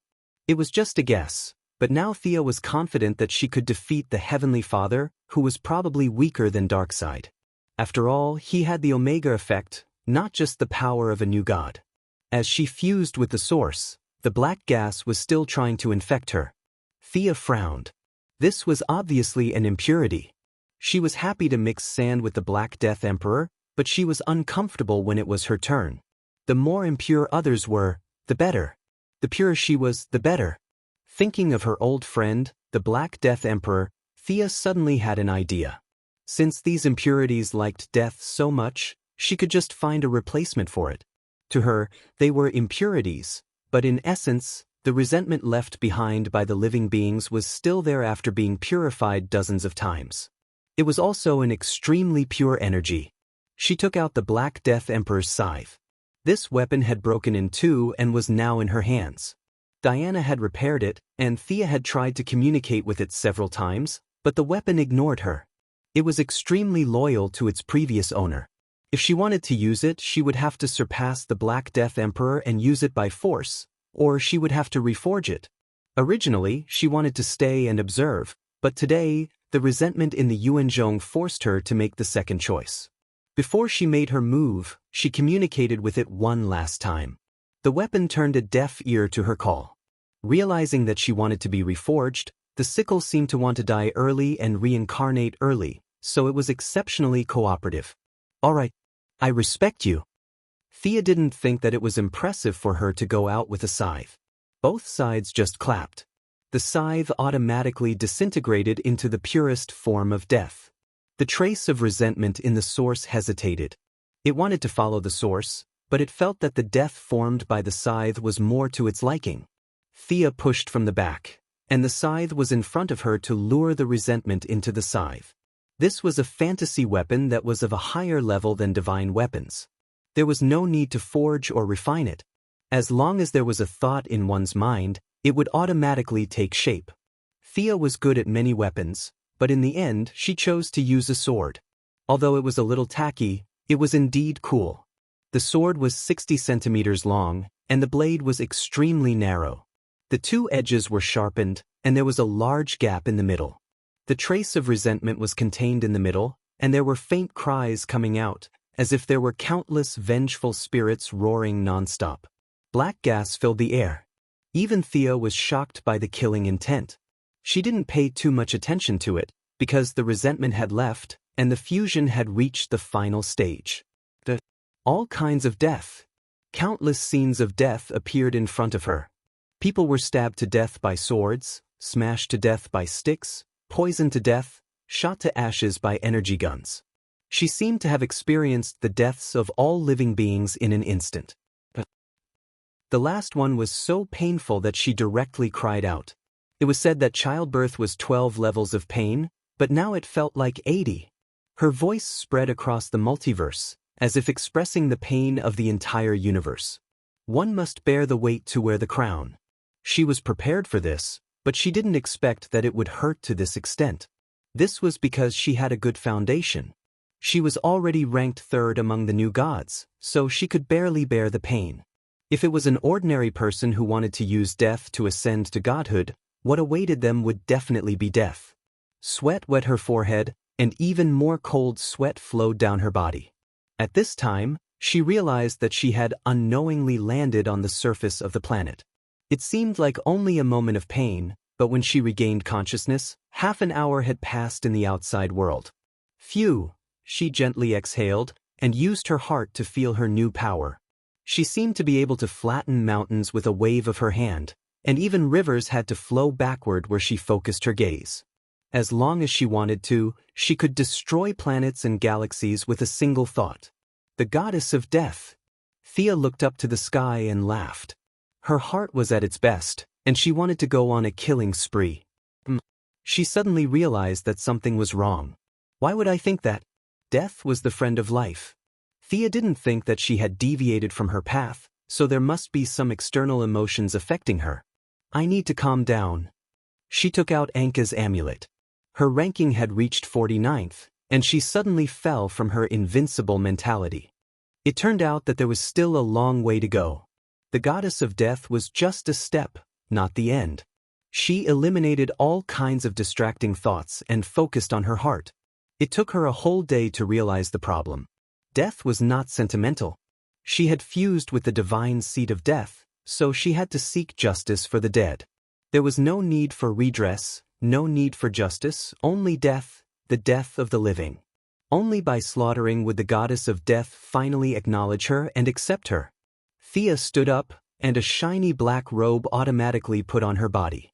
The robe was embroidered with dark green patterns, and it stretched from the neck to the hem. The robe was bunched at the waist, making her slim waist look slender and graceful. The hem covered her feet, and only her delicate collarbone was exposed. A long cloak was tied around her shoulders. You didn't even give me a pair of shoes. Looking at her bare feet, she was a little speechless. The higher the level, the more restrictive the clothes were. For example, Second Sister of Death's Gothic clothes could not be changed, and the Goddess of Death also had work clothes. Fortunately, the clothes were beautiful. Compared to Darkseid's oversized clothes, she was already beautiful. A light breeze blew through her hair, and she realized that her blonde hair had turned black. She reached out and picked up a long sword. She crossed her hands and 2 swords appeared. The blades were thin, but she was confident that they could cut through even a planet. Sword of the Night. She had used the name of the goddess of death from Marvel. It didn't matter what the name was as long as she could kill. She had already chosen her target, Apocalypse. There were many lives there, and there were many conflicts. As for Darkseid, she wasn't afraid. Even if she couldn't beat him, she could still run. Chapter 903. Batman was just an ordinary person, yet he dared to go solo in Apocalypse Planet with the Hellbat armor. No matter how she looked at it, she was still stronger than Batman. Thea did not have a breakthrough in courage. She felt that she was just too rational, afraid of death. It would be a miracle if she could understand courage when she took everything into account. Take Hal Jordan for example. He did not care about anything and used his body to ram into the Black Death King. Even though Thea thought that he was extremely stupid, it was indeed a display of courage. This massacre was a good opportunity. She wanted to see how far she could go. Apocalypse Planet. This planet looked like it would explode at any moment. The air was filled with evil. All kinds of evil could be seen everywhere. Evil led to endless natural disasters, which in turn intensified the evil. They fought and killed each other just to snatch those few resources so that they could live for one more day. "What are you doing?" A group of patrolling guards walked past. They were attracted by the teleportation waves. When they walked over, they saw Thea looking around. The guard who seemed to be the leader yelled at her. Unlike the chaos in hell, this place was filled with evil. Everywhere one looked was evil. The weak did not have the right to live, and the strong enjoyed everything. This was the order of Apocalypse Planet, the axiom of Apocalypse Planet. A bunch of ants. Her movements were as fast as lightning. The long sword in her left hand spun and flew out. It broke through the air and swept past the necks of the guards. Several pillars of blood spurted out. When the long sword flew back to her hand, the 9 guards were all beheaded. Their corpses fell neatly on the ground. Thea did not stop. The hands of the ordinary people here were also stained with blood. It was not uncommon for them to kill an entire family just for some resources. In order to vent the resentment in her sword and to reconcile herself with death, she did not use any magic. She only relied on her weapon and began her journey of slaughter. She set her sights on Darkseid's palace. She walked straight over. All the patrolling guards, soldiers, and sinners she saw along the way were killed by her sword. "Who are you?" a roar came from beside her.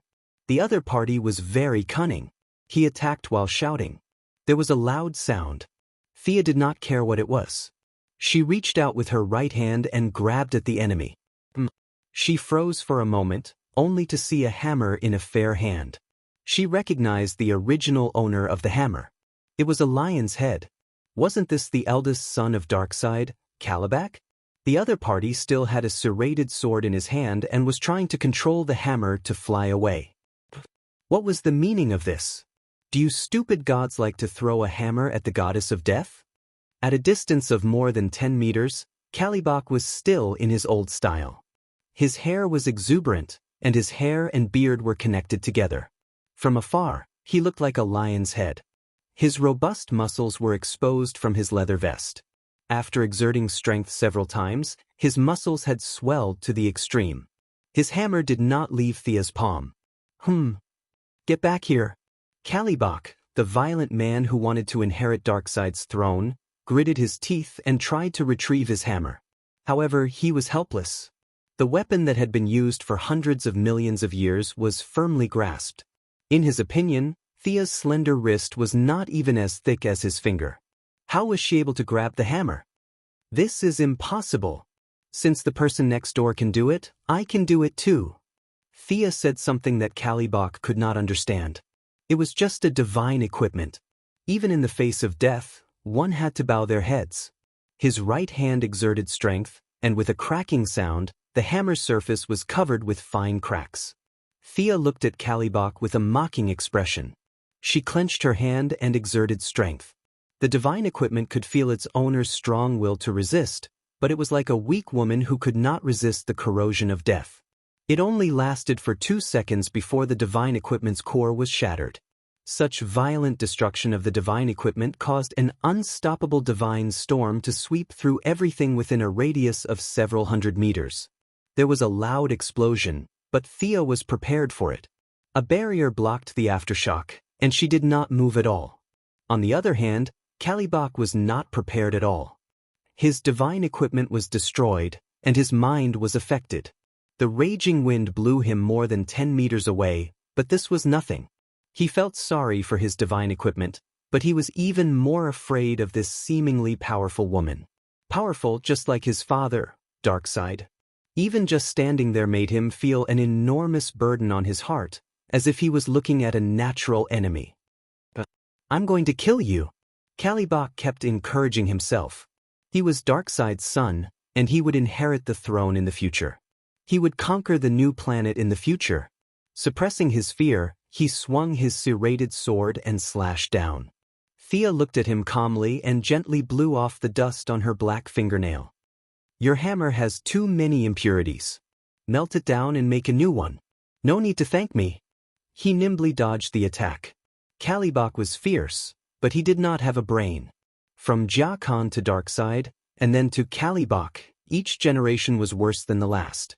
Kalibok landed on the ground and brandished his great sword as though he had gone mad. Slashing left and right, the violent winds accompanied by his immense strength destroyed the surrounding buildings.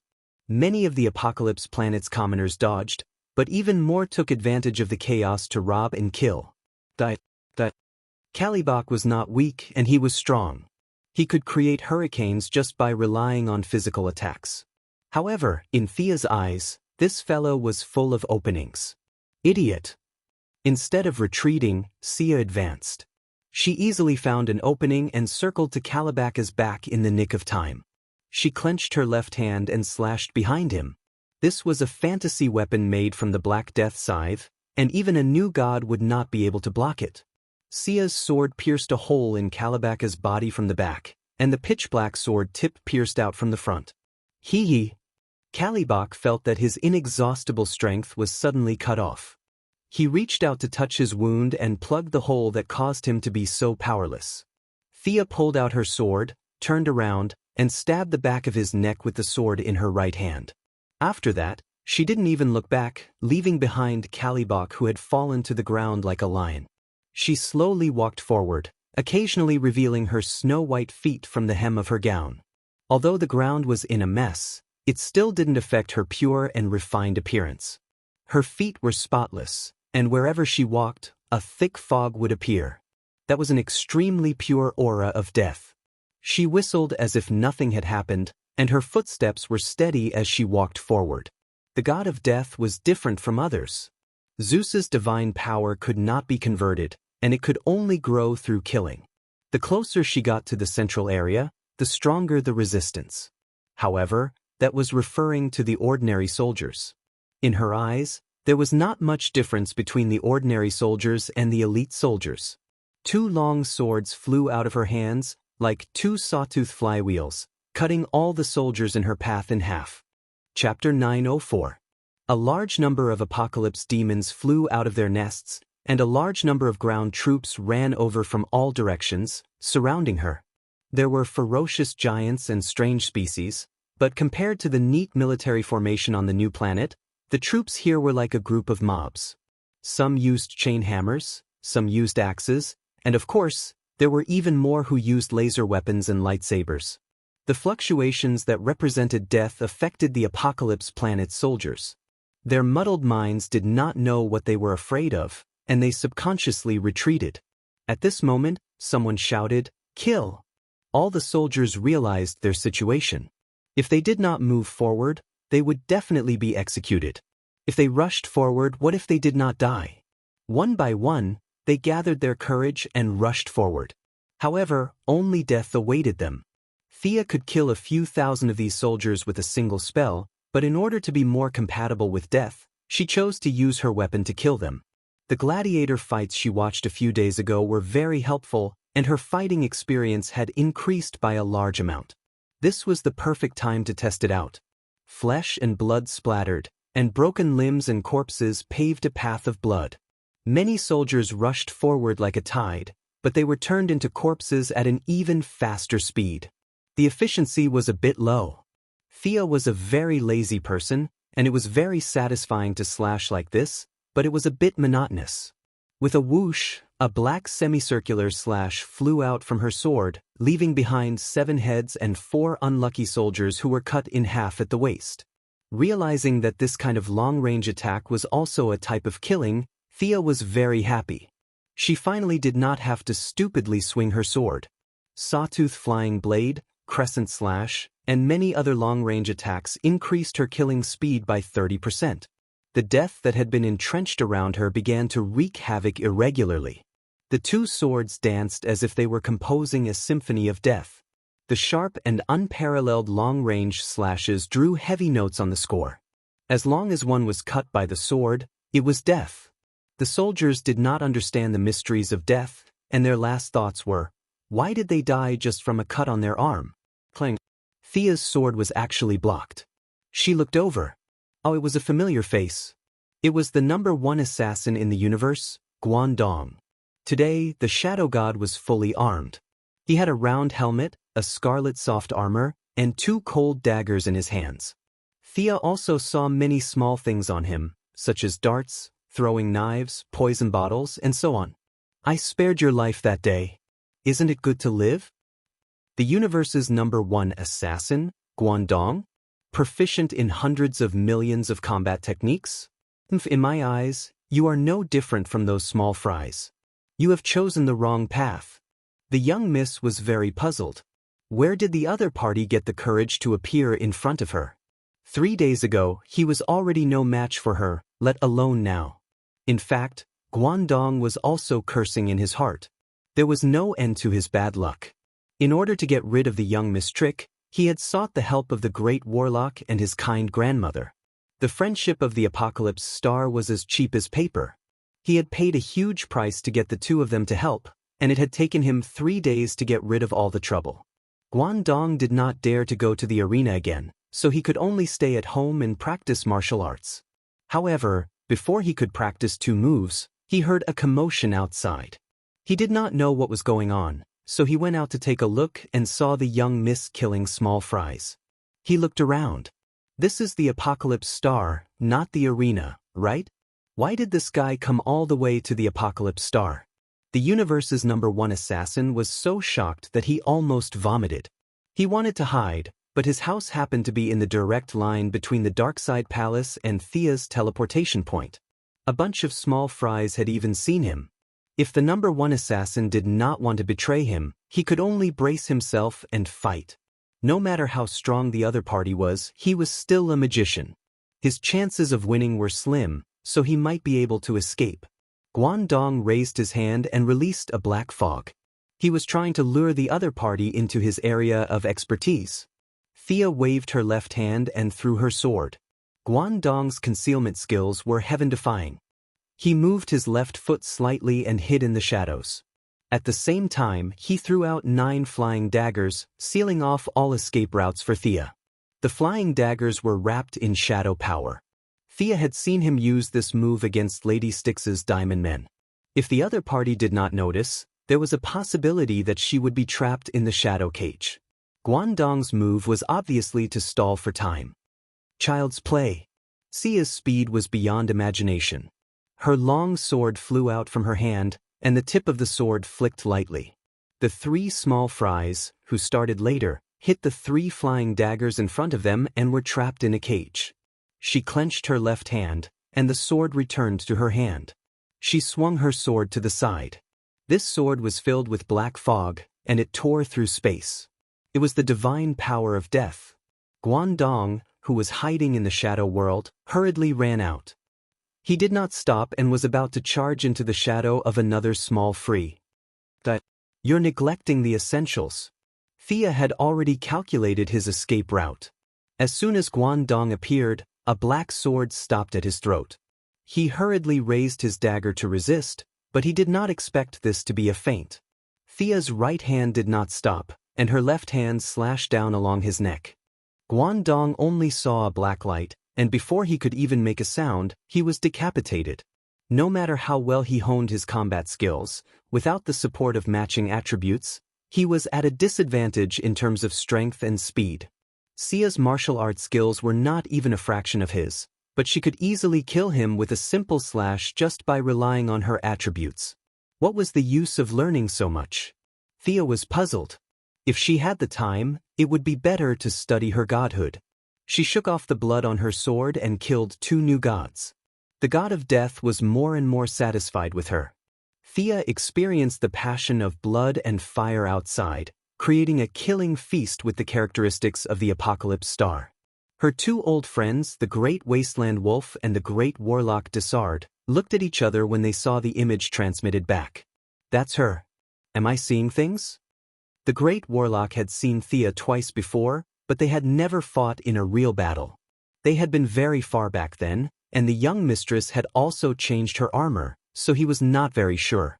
The Great Wasteland Wolf was much more familiar. He rubbed his eyes and looked carefully for a long time. He was very sure that this was the new goddess of wealth. What was she doing here? As the left and right hands of Darkside, The two gods had lived for hundreds of millions of years and had seen all kinds of strange things. However, this was the first time they had seen someone single-handedly charge into the apocalypse star. There's a conspiracy, an ambush. This was the first thought that came to their minds. In their opinion, Thea had swaggered into the apocalypse star. At this moment, the Heavenly Father and his subordinates must be hiding somewhere, waiting for them to take the initiative to attack. Chapter 905. The two leaders of the apocalypse star thought to themselves that they could not go out. They had to leave a large force behind just in case. After exchanging a few glances, they understood each other's thoughts. Doing nothing was better than doing something wrong. She's gotten stronger again. The Great Plains wolf watched as the apocalypse army attacked in waves and turned into corpses that exuded an artistic aura. His heart thumped. The great warlock was not prepared to go out and fight either. He knew that Thea was a spell-type god. As for why she was killing people with a sword instead of magic, he understood that it was a bait. There was no way he could defeat her. Especially when he saw Guangdong being beheaded in 3 moves, he did not mention anything about fighting. As for calling their boss, Darkseid, the two of them had no intention of doing so. Their boss had slammed the door angrily and gone to sleep. If they woke him up now, what should they say? They should tell their boss that there's an enemy outside and that they can't defeat her. It's better that you go. Their boss would definitely think, you can't even defeat a single enemy, so why do you need me, your boss? Why don't you just go and die? Darkseid was known for his bad temper in the multiverse. Thea's 2 old friends chose to sit back and watch. Or rather, they called for the rear command. However, after watching for 5 minutes, they could not hold on any longer. It was because Sia was too ruthless. Many of his subordinates reported that Kalibak was still alive, and Guangdong had died in battle. Even if the new god didn't die completely, he wouldn't be able to stand up again without 1,000 or 800 years of rest. The kind grandmother was vicious. She led her 3 furies to ambush them from the shadows. However, in less than 20 moves, 2 of her subordinates were killed, while the other was heavily injured. If she had not run fast enough, she would have been killed as well. While they were in a state of panic, Sia was also a little worried. Her killing intent was vented, and the Death Divine seat was becoming more and more compatible with her. Her cautious personality gained the upper hand once more. What about Darkseid? Why was he not out yet? Corpses were everywhere, and blood was flowing like a river. Was he not going to do anything about it? Was he sick, or was he not home at all? Thea felt that if someone was massacring so wantonly in her territory, she would definitely jump out. Darkseid was not that well-mannered. She couldn't help but slow down. Instead of taking big steps forward, she took half a step and half a step.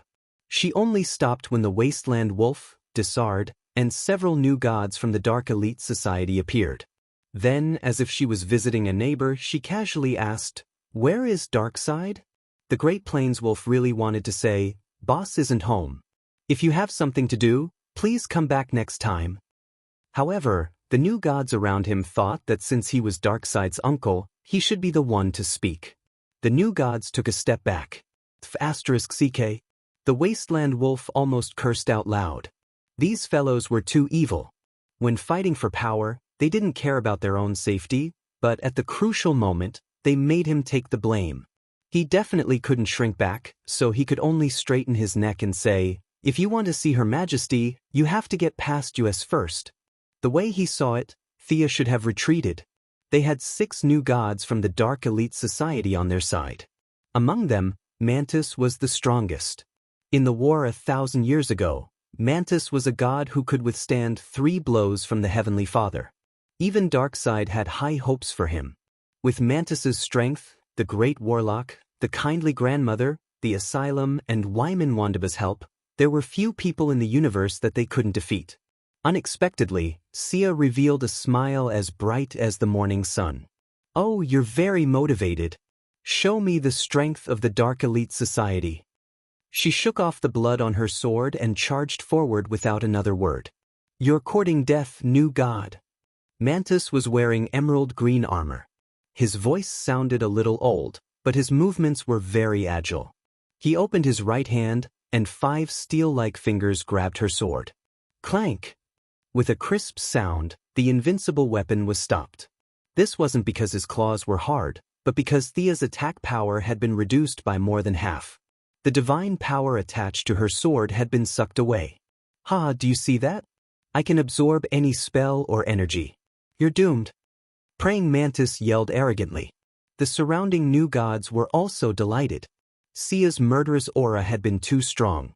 Fool! Thea didn't know what to say about this guy. If he wanted to kill himself, he could have slit his own throat. Why did he have to absorb my divine power? Instead of retreating, she advanced.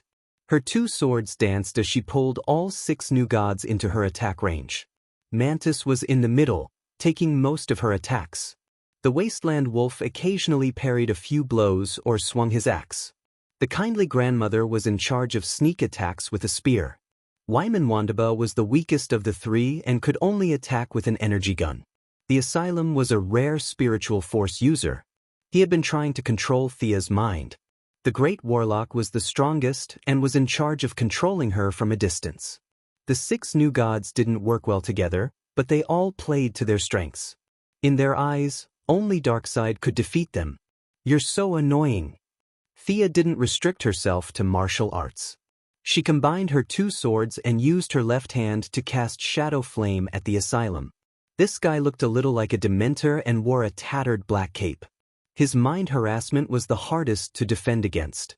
Her position as the god of death allowed her magic to reach a level that the ancient archmages could never imagine. The flames that should have been dark red had turned pure black, and some human figures could be seen burning in them as nutrients. Those were the souls of the soldiers that Xia had killed before. Wandaba activated his energy shield without hesitation and dodged to the side. The great warlock also flashed away. The asylum's ability was very similar to the Martian manhunters. He also chose to use phase shift in an attempt to avoid damage. However, he underestimated the effect of the combination of souls and death. Countless souls entered the subspace, and under his horrified gaze, he was forcefully pulled out. With this slight delay, the flames of death were already in front of him. "Idiot!" Mantis quickly attacked and jumped out of the battle. Relying on his ability to absorb all kinds of spells, he fearlessly stood in front of Darkseid and tried to take the hit for him.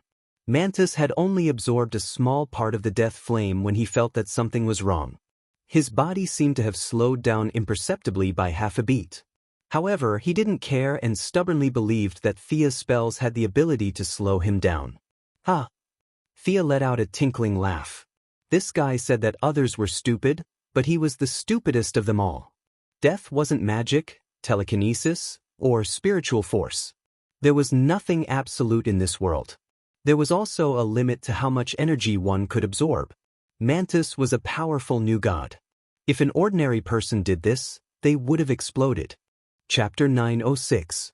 This kind of energy-absorbing physique is not bad. Take a look at this. Thea drew a few mysterious runes with her left hand. Suddenly, a giant river gushed out from the core of the apocalypse star that was covered in lava. The giant river flowed through her path of slaughter. Countless corpses were swept into the river, becoming nutrients for the river. At the same time, the river fed back a portion of its essence, causing countless souls to roar in anger. The wasteland wolf was the closest. The river rushed towards him. His axe was also a divine artifact. He waved his hand and wanted to cut the river, but he didn't expect a soul to flash out from the ripples of the river. The other party was skilled in dual-wielding daggers. One dagger blocked the axe, and the other dagger fiercely stabbed towards the left eye of the Great Plains wolf. Guangdong! The wasteland wolf was not shocked because his attack was blocked. After all, he had a huge battle with Superman on Earth, which caused him to lose more than half of his divine power. Now, he had less than 40% of his peak strength. Any person with a name would be able to exchange a few blows with him. He was shocked because Guangdong's soul was pulled out.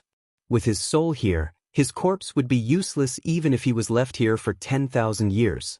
He was completely dead. Guangdong was completely dead. The former #1 assassin of the universe still had his memories, but his soul was completely under Thea's control. The wasteland wolf automatically became his former comrade. The two daggers stabbed and hacked, one after another, causing the wasteland wolf to be battered and exhausted. If one was an exception, three definitely wasn't. Although the two furies were fake gods trained by her kind grandmother, they were quite good at fighting. Xianxia didn't reject any of them. She turned them all into souls and pulled them up to continue fighting. The only regret was that Kalibak did not die. At that time, she had just obtained the god of death. Her control of her own power was slightly off. That sword did not kill him completely. When Thea realized that something was wrong, she did not turn back to kill him out of consideration for her demeanor. This allowed the lion head to keep his life. "I'll return your body to you." She waved her hand and Guangdong's corpse stood up again. His head and neck were connected together again. His soul was also sent back by her with a wave of her hand. Her control of shadows had reached perfection. With a body and a realm, the source that had disappeared due to his death flew back. Guangdong became the shadow god again, but his faction changed from the apocalypse star to the death goddess. "I'm sorry, I didn't want it to be like this." "It's not personal, old chap." Guangdong's face was ashen without a trace of anger. As he spoke, he raised his two daggers and waved them at the Great Plains wolf. Thea did the same, and Lachina and Bernard from the goddess of vengeance were also resurrected by her. The two of them did not have divine positions when they were alive, so they could only be considered as false gods. After they died, their combat power decreased by a lot, but they were still much stronger than the average person. One of them held a lightning whip, and the other held a spear. Together, they attacked the kind grandmother. As for ordinary soldiers, they did not have such treatment. They could only participate in the battle as souls. From the Sea of Souls in Darkside, to the River of Life in the Black Death Emperor, and now to the River of Death, she found that she liked water-type spells more and more. In contrast, everyone on the Revelation Star hated water more and more. They could only use their precious god power to exterminate them. If there were only a few of them, it would be easy to handle. If there were too many of them, it would be a headache for anyone. "Come and suck it, don't hold back." Thea gestured to Mantis. "Don't you like to absorb all kinds of magic and energy? I'll let you suck it." She even provided a door-to-door service. The giant river flowed around Mantis. Mantis was not a fool, and he had already realized the problem. The absorbed god power did not turn into his own power as usual. Instead, it was stored in his body and corroded part of his god power. "You finally realized?" "Too late." Thea saw his expression and knew that this guy probably had a way to cut off his god power and get rid of the garbage in his body. Without hesitation, she cut off the connection between the god power and herself. Without the control of the real goddess of death, the god power of death went berserk. Level 80 pain might be a joke, but without control, the pain of the god power of death could not be withstood without a certain amount of mental preparation. Mantis felt a heart-wrenching pain from the depths of his soul, as if someone was stabbing his heart with a sharp knife. 1 time, 10 times, 1,000 times, 10,000 times. Everything happened in an instant.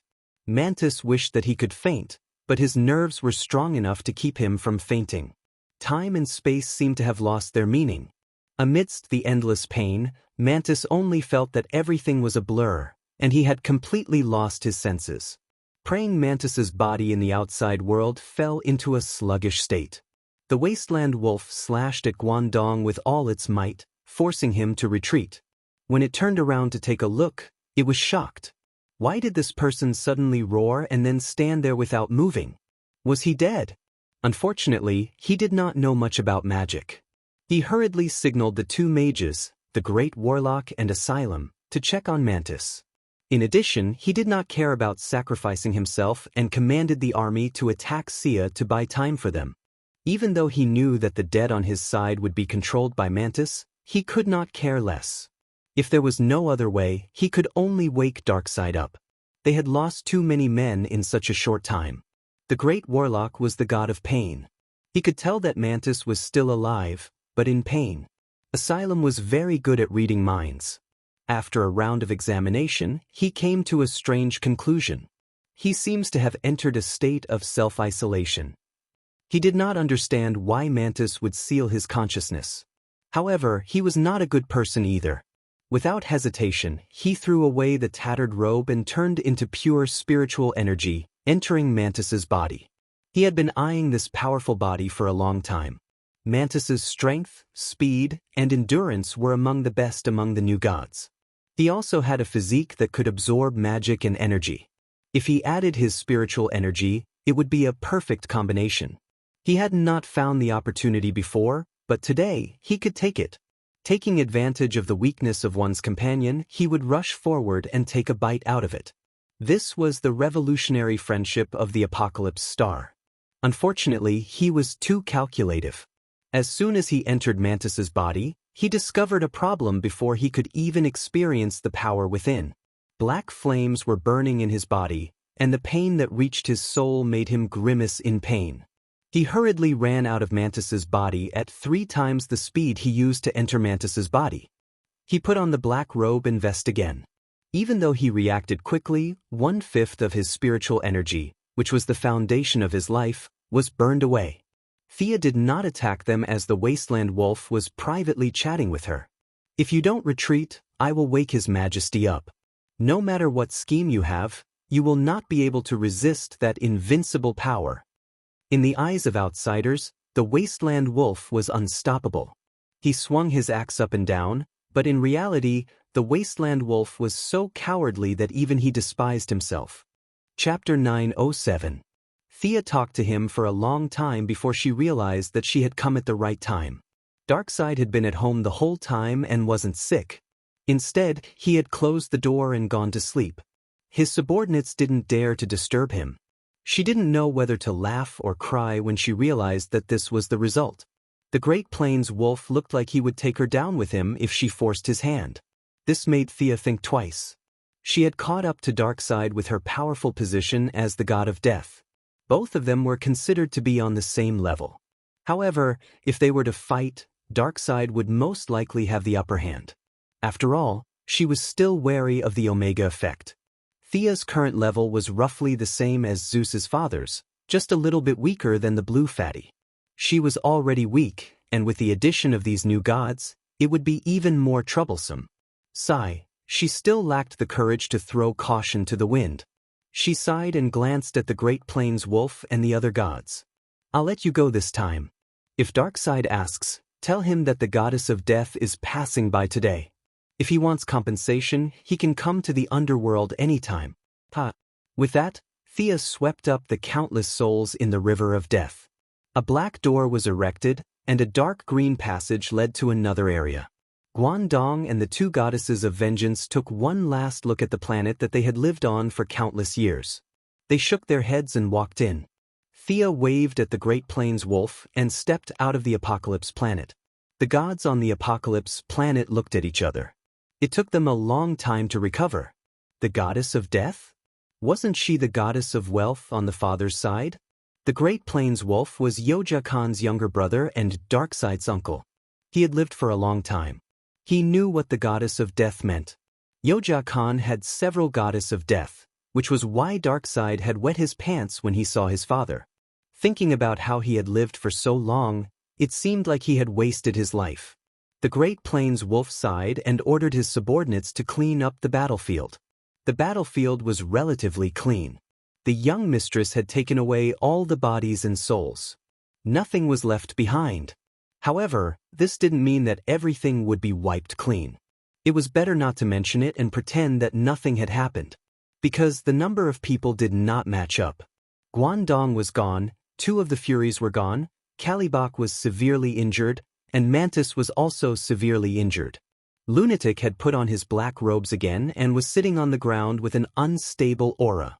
As long as Darkseid was not blind, he would be able to tell that something was wrong. What to do? A question surfaced in his mind. As the Revelation Star's twin walls, he could only seek common ground while reserving differences with the Great Warlock. "We defeated a strong enemy, although the sacrifice was not small. But after our life and death battle, we still won." "That's right, that's it." They quickly exchanged opinions in the telepathic channel and applauded their own quick-wittedness. Regardless of how we won, whether we won with swords, or if we won with words, or if we used a tiger's skin to trick the enemy, at least we didn't lose. They were the ones with the greatest authority on the Heaven Enlightenment planet, and there weren't many of them left. Those who had defected, and those who were heavily injured. Whatever the two of them said was the truth. They arranged for their subordinates to clean up the battlefield. Several heavily injured gods still needed treatment. To prevent more deaths during the treatment, the Great Plains Wolf ordered his subordinates to temporarily abandon the Revelation Star style and focus on saving the wounded.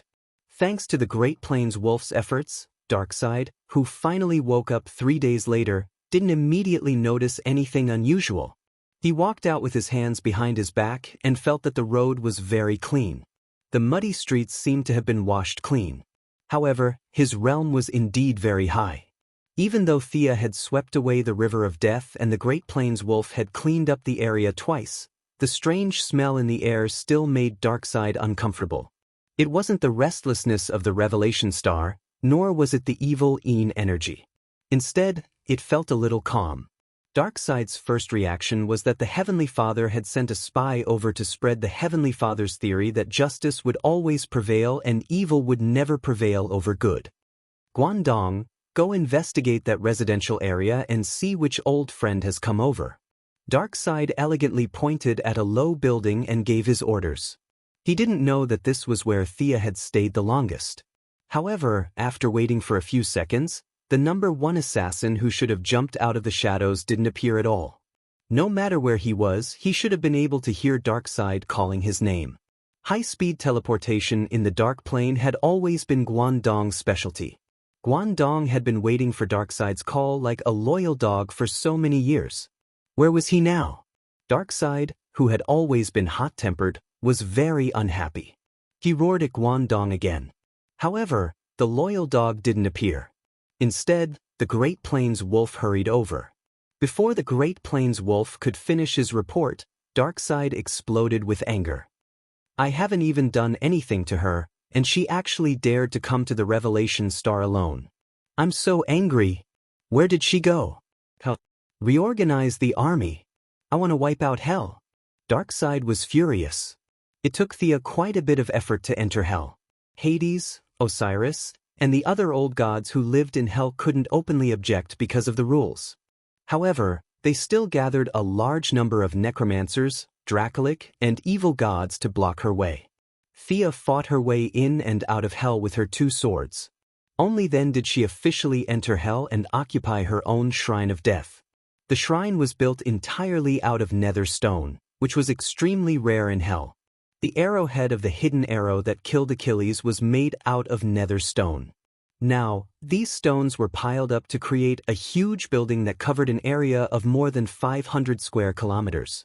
12 giant pillars supported the ceiling of the shrine.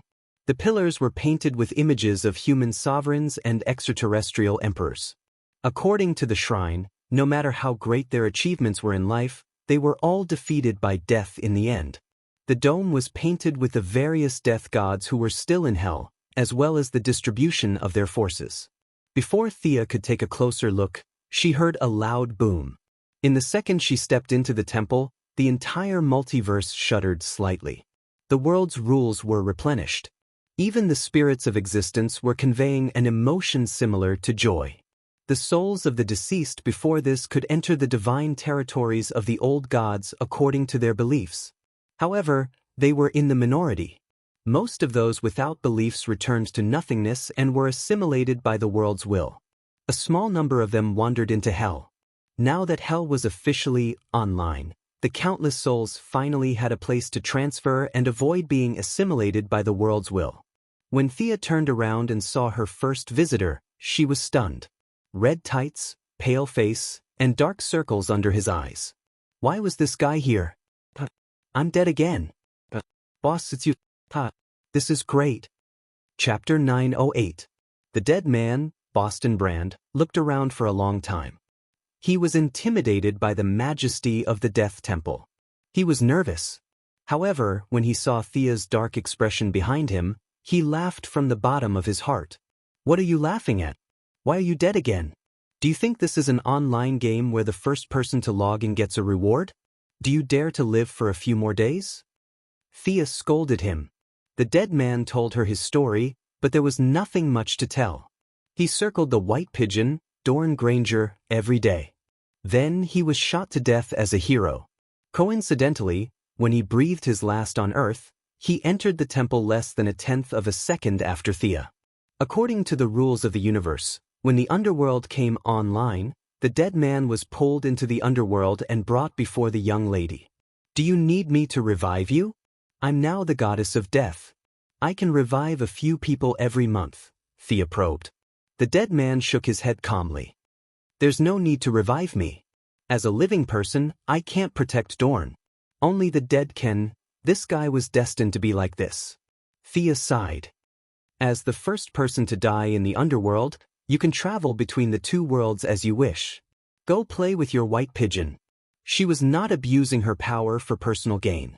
After receiving the information from the underworld, there was indeed such a rule. The young lady hurriedly sent the dead man away. She was like an online game where souls were coming out. She had no time to waste. Guangdong, Lachina, and Bernard, as the elites of the Apocalypse Star, followed her orders and started guiding the souls. The soldiers from the Apocalypse Star also had bodies. These bodies were only effective in the underworld. They would turn to dust the moment they left. The miscellaneous soldiers were assigned to the three new gods, and the originally chaotic market slowly regained some order under the efforts of the three. Your Majesty, we're understaffed. As Darkseid's loyal dog, he had no problem changing sides. However, Guangdong was too busy. He complained to her whenever he could. Thea could only activate the great summoning art and ask for help. The siren led hundreds of her tribesmen and set up camp in the underworld. Thanatos, the god of death, Hypnos, the god of sleep, Charon, and the demigod Minos were also summoned. Knowing that she had become the lord of the underworld, the two cold-hearted Prince Charming did not discuss much. They immediately swore allegiance to her and left the Greek pantheon. In addition, the demon Lord Macanthus, who had recently been a little disobedient to her orders, knew that she had forcefully entered the underworld. He once again prostrated himself at her feet, swore an oath that he would never betray her, and personally came to the underworld to greet her. Even so, the management level was still insufficient. If not for the fact that there were many restrictions on the entry of living beings into hell, Thea would have wanted to rope in the top executives of her company. Thankfully, apart from the dead Boston brand, she also saw a fellow Earthling. Two-faced Harvey Dante. He was killed in the gang war. Thea directly assigned him to work under Minos so that he could continue to interrogate criminals as a prosecutor.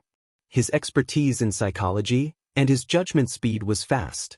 Harvey Dante soon proved that he did not live up to his reputation as one of Gotham's elite. Relying on this group of new and old gods, demons and villains, Thea could finally take a breather and observe her own territory. The underworld was like an infinitely vast area. Her temple of the goddess of death was located in the center. Together with the surrounding barracks, workshops, and residences, these all belonged to her.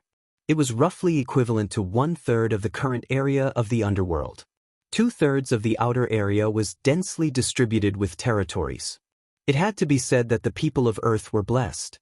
The old gods that belonged to the people of Earth accounted for half of the territory.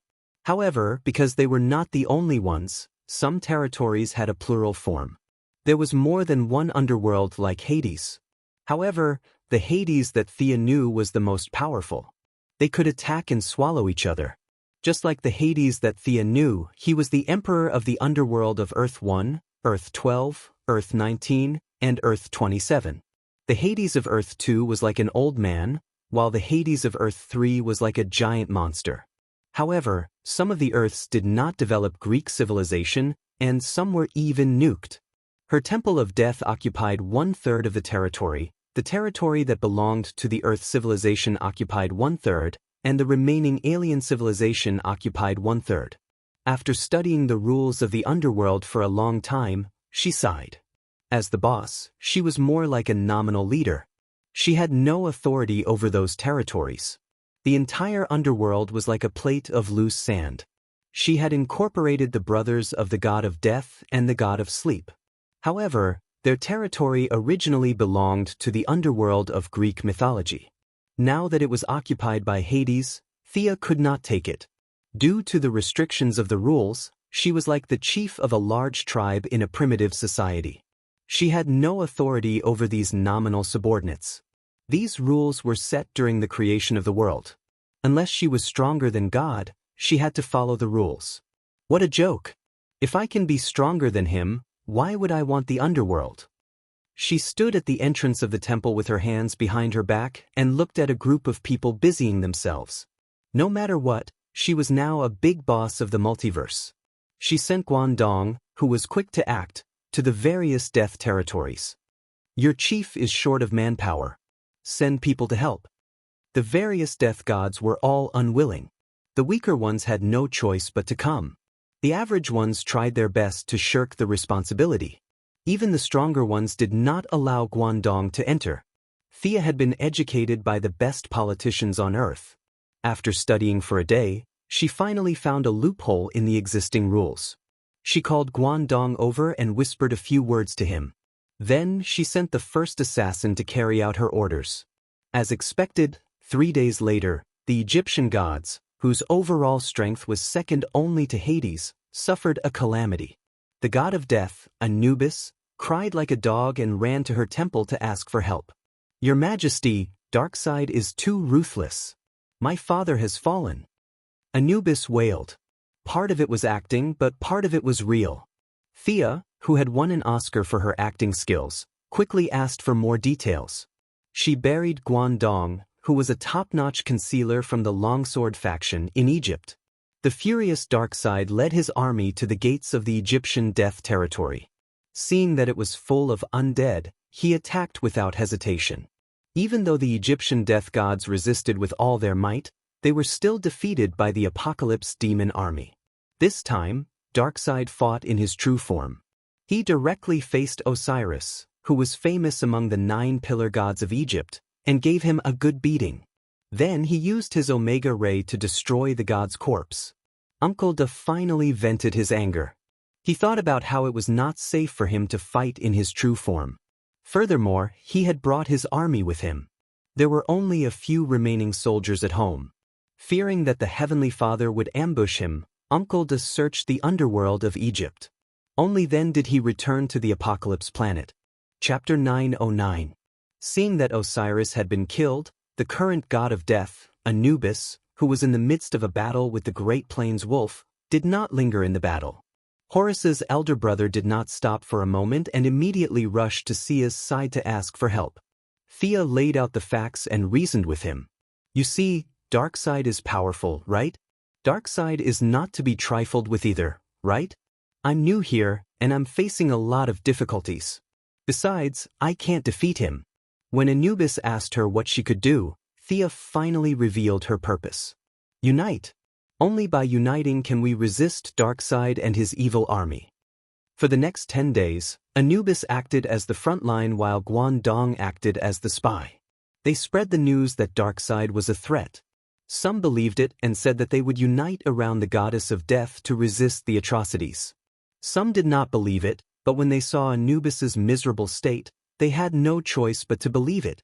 Darkseid, the evil lord, would not let the living go. He would not even let the dead go. This was outrageous. The soldiers of the former Apocalypse Star and the 2 fake gods, the goddess of vengeance, went to the streets and alleys to spread the news of Darkseid's atrocities. Their stories were full of blood and tears, and everyone was in danger. At the critical moment, Thea stood up bravely and said, "No," to Darkseid in a low voice. On the 20th day of her arrival in Hell, the alliance against Darkseid was officially established. In order to thank their boss for stepping forward bravely, a bunch of members who had money and strength put in effort. A lot of resources were thrown in, and the Death Goddess Shrine finally had a new look. Guangdong continued to work as an intelligence officer, while the 2 goddesses of vengeance, Lucana and Bernard, became Thea's bodyguards. The god of sleep and the siren were in charge of the daily work of the temple. Minos was promoted to be in charge of all the soul trials, and Two-Face was his assistant. This was a huge workload, and Thea was dizzy from the workload. Not all souls could be reincarnated. According to her division, those who were virtuous would be reincarnated first, and those who contributed to the race would be reincarnated first. Even if they were only reincarnated with 1% of their previous abilities, they would still have a higher starting point than the new souls created after being assimilated by the will of the world. This was the purpose of hell. It was to establish a virtuous cycle that would make the multiverse better and better. The old man Karen was still doing his old business, collecting dirty money. There was no need for him to row the boat here. He was only responsible for selling the resurrection slots. Just as Thea and Boston Brand had said, the Lord of the Underworld had the resurrection quota. This quota was different from the resurrection of the White Lantern. Those who were resurrected would forget their experiences in hell. It wouldn't be appropriate to give it to anyone. She would just give it to Sharon and sell it. After all, she was still the goddess of wealth, so she couldn't be biased. Thea had even thought about it. If Quarren caused too much public resentment, she would decide based on the situation. She would either confiscate his assets or chop his head off. Collecting dirty money was one thing, but normal transactions also needed to be handled. As the leader of hell, she couldn't tolerate the fact that she wasn't the wealthiest person here. Coupled with the fact that hell was filled with a deathly aura, and the fact that all of the death gods were holed up in their own homes meant that there was a lack of cohesion. Thus, she immediately brandished her banner and began to conduct business on a large scale. The specialty of hell and the specialty of the material world were transported to hell, and the specialty of hell also flowed into the two areas mentioned above. Several human businessmen and economists who had just died, under the leadership of the demon Lord Macanthus, carried out economic promotion, development, and trade activities with hell's characteristics. In order to attract a large number of necromancers to her side, she also established hell's magic network. In just 10 days, thousands of necromancers, more than 50 great liches, and more than a dozen dragon liches came to join her. The growth rate was very fast, and hell's military force could be considered to have taken shape. After sorting out a bunch of miscellaneous matters, Thea sat down steadily. Only then did she realize that she had been away from home for more than 3 months. The affairs were handed over to several subordinates, and the young lady directly set off for home. The Heavenly Father didn't restrict her authority to use the mother box, which meant that both sides were re-evaluating their relationship. However, it wasn't good for kings to meet and discuss directly. Some probing work was still needed. Thea didn't care about those trivial matters. When she returned to Earth, she first went to find Diana. Apartment? No. Office? No. Where did she go? The young lady murmured for a while. In her impression, Diana was like a model worker, working and resting. She lived a life of 2 points and 1 line every day. It was very regular. What happened today? The gods had reached her current level, and many fates had opened a gap to her. She could sense many closely connected people. This was not magic, but a kind of cognition of the trajectory of the world. After carefully sensing Diana's position, Thea's eyes flashed a trace of surprise and understanding. She didn't disturb anyone and flew directly to the east. Belgium, a nameless small village. Poisonous gas polluted the groundwater here. Even today, there were still no traces of living people here, but this was the place where their love began. Walking into the village, many traces of that day were still vivid in her eyes. Her gaze automatically looked not far away. On a not-too-high mound, Diana was hugging her knees and staring blankly into the distance. Her strength was already higher than Diana's, and the other was a little distracted, so she didn't notice.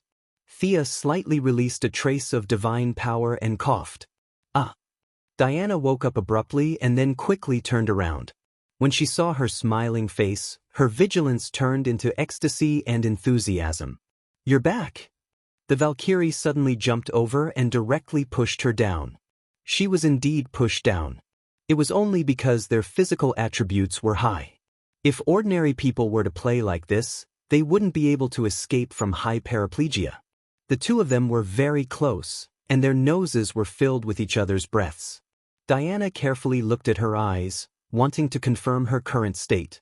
Thea hurriedly put on a pitiful look, which made Diana laugh. Are you serious? Who cared whether it was fake or not? Thea took advantage of the time when she was talking and kissed her. Yes, the familiar action, the familiar taste, the lover was still the same and hadn't changed. Diana's heart was filled with joy, and she responded passionately. After a few rounds of fighting, they stopped. After all, this was not their home. They began to talk about various things that happened after they parted. Thea didn't have much to say.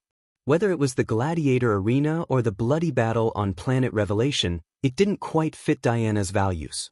She wisely chose to skip over it and focused on listening to the story. Superman is in big trouble, listen to me. Batman is in big trouble, listen to me. Green Arrow is in big trouble, listen to me.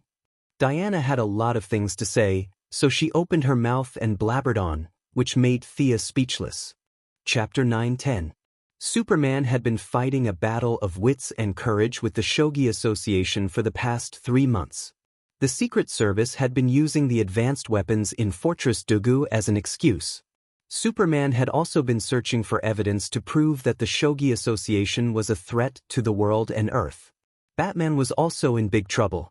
The Joker had kidnapped the old butler, Alfred. Did the Joker know their true identity?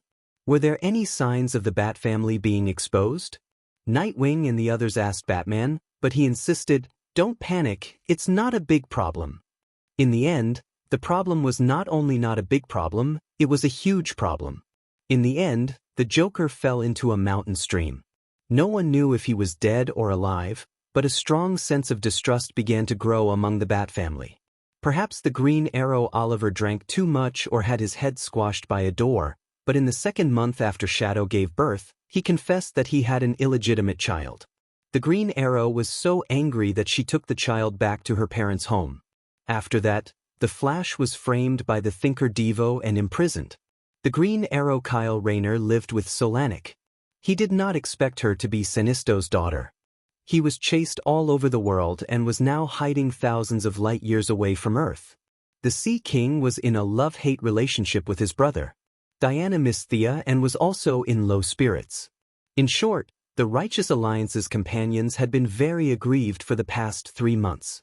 As if they had discussed it beforehand, they disappeared in front of the public at the same time. The only good news was that Hal Jordan had returned to the Green Arrow and returned to the superhero team. Is that so? It seems quite troublesome. Thea did not express any opinion and muttered softly. Diana looked at her from head to toe twice. Goddess of Death? Between you and the Heavenly Father, who is stronger? This was a very good question. Milady quickly sat up straight and answered with the bearing of a master, "I'm about the same as him." Seeing that Diana's eyes were full of doubts, Thea pursed her lips. "You don't believe me? I believe you. All right, I believe you more or less." Diana thought for a while. "You've reached the end? Is there still a path ahead?" At the mention of this, Thea withered. She knew that the Limitless clan was right in front of her, but how to get there was an extremely troublesome matter. No matter how much willpower burned, she wouldn't be able to gain much insight. Moreover, there really wasn't much of a calamity greater than the Night of Darkness. The early stage of the new deity stage was very fast, but at her current level, it was too difficult to take another step forward. At most, he would reach the level of Yojia Khan, but so what? He was strong, but Thea felt that he had gone astray. She would accumulate deity slots to her limit, then search for top-grade deity slots and give up on the lower-grade ones. In her opinion, this was a bit like farming for equipment. She only valued power and ignored her own needs, which was not a good idea. Looking at Yojia Khan's actions, he seemed a little crazy. Thea suspected that he had accumulated too many top-level deity positions, and his mind had become muddled. Become a powerful fool? She would rather not have it. Looking at her expression, Diana also knew the answer. It was only because Thea had been in front of her that she had been able to develop so smoothly. When she thought that there was no path ahead, it was a bit of a blow to the Valkyrie. Saying that there was no path ahead was more or less to increase Diana's pressure. Thea could observe death from life. If she obtained the equation of life, it would definitely allow her to have a new breakthrough in the death rankings. However, Diana might not be able to take this path.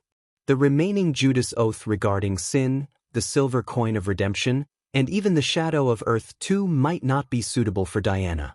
There was definitely a use for reference, but it was too difficult to make it suitable for herself. The deity slots that were most suitable for Diana were in the hands of the Heavenly Father, such as justice, fairness, and so on. Unfortunately, the Heavenly Father had been quite good to them. He had directly killed their leader. Even Thea felt that this matter had crossed the line. She could only make a backup plan, and she could not tell Diana. Thinking of the Heavenly Father, Thea pondered for a moment. I can't go back to the new star of creation, but I have poured a lot of effort into the Magic Legion. If you propose to take over, I don't think the Heavenly Father will refuse. Diana frowned slightly. Me? I'll take care of the Magic Legion? But I'm not good at magic. Instead of using magic, it's better to use swords and knives, the Valkyrie whispered. She felt that her lover was making arrangements, and she was afraid that she would not be able to do it well. Not betraying the Heavenly Father was Diana's bottom line. However, 99% of her life had been spent in the Greek gods. The Heavenly Father was afraid of the close relationship between the two of them, so he had always left Diana alone. In general, her loyalty to the new star of creation was not high. She was more restrained by her personal moral standards. Thea patted her shoulder casually. You can't lead the Magic Legion if you don't know magic? Who made that rule? Does a leader need to know everything? You're overthinking. I have a 70% chance that the Heavenly Father will agree. Diana was skeptical, but seeing how calm Thea was, she decided to believe her. In less than half an hour, she had made a round trip through the sonic channel. You look like you've succeeded? Thea looked calm. You've discussed it with each other?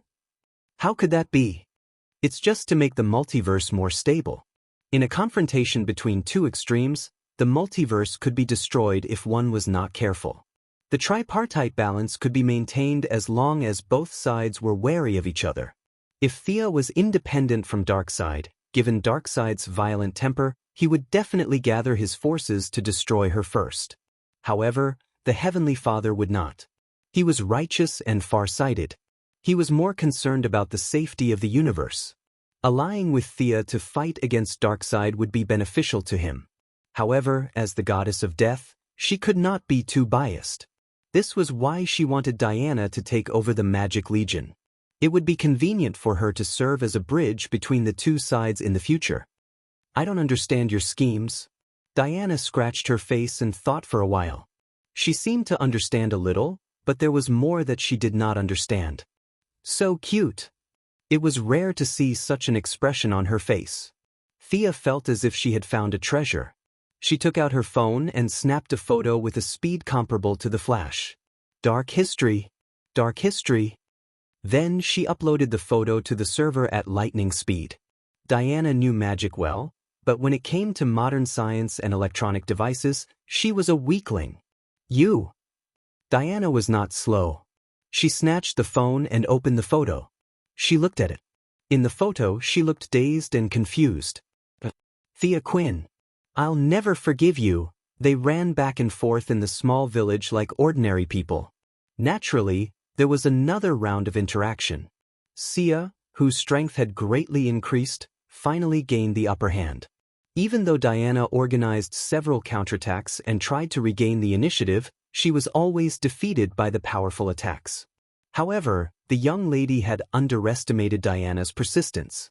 Chapter 9:11.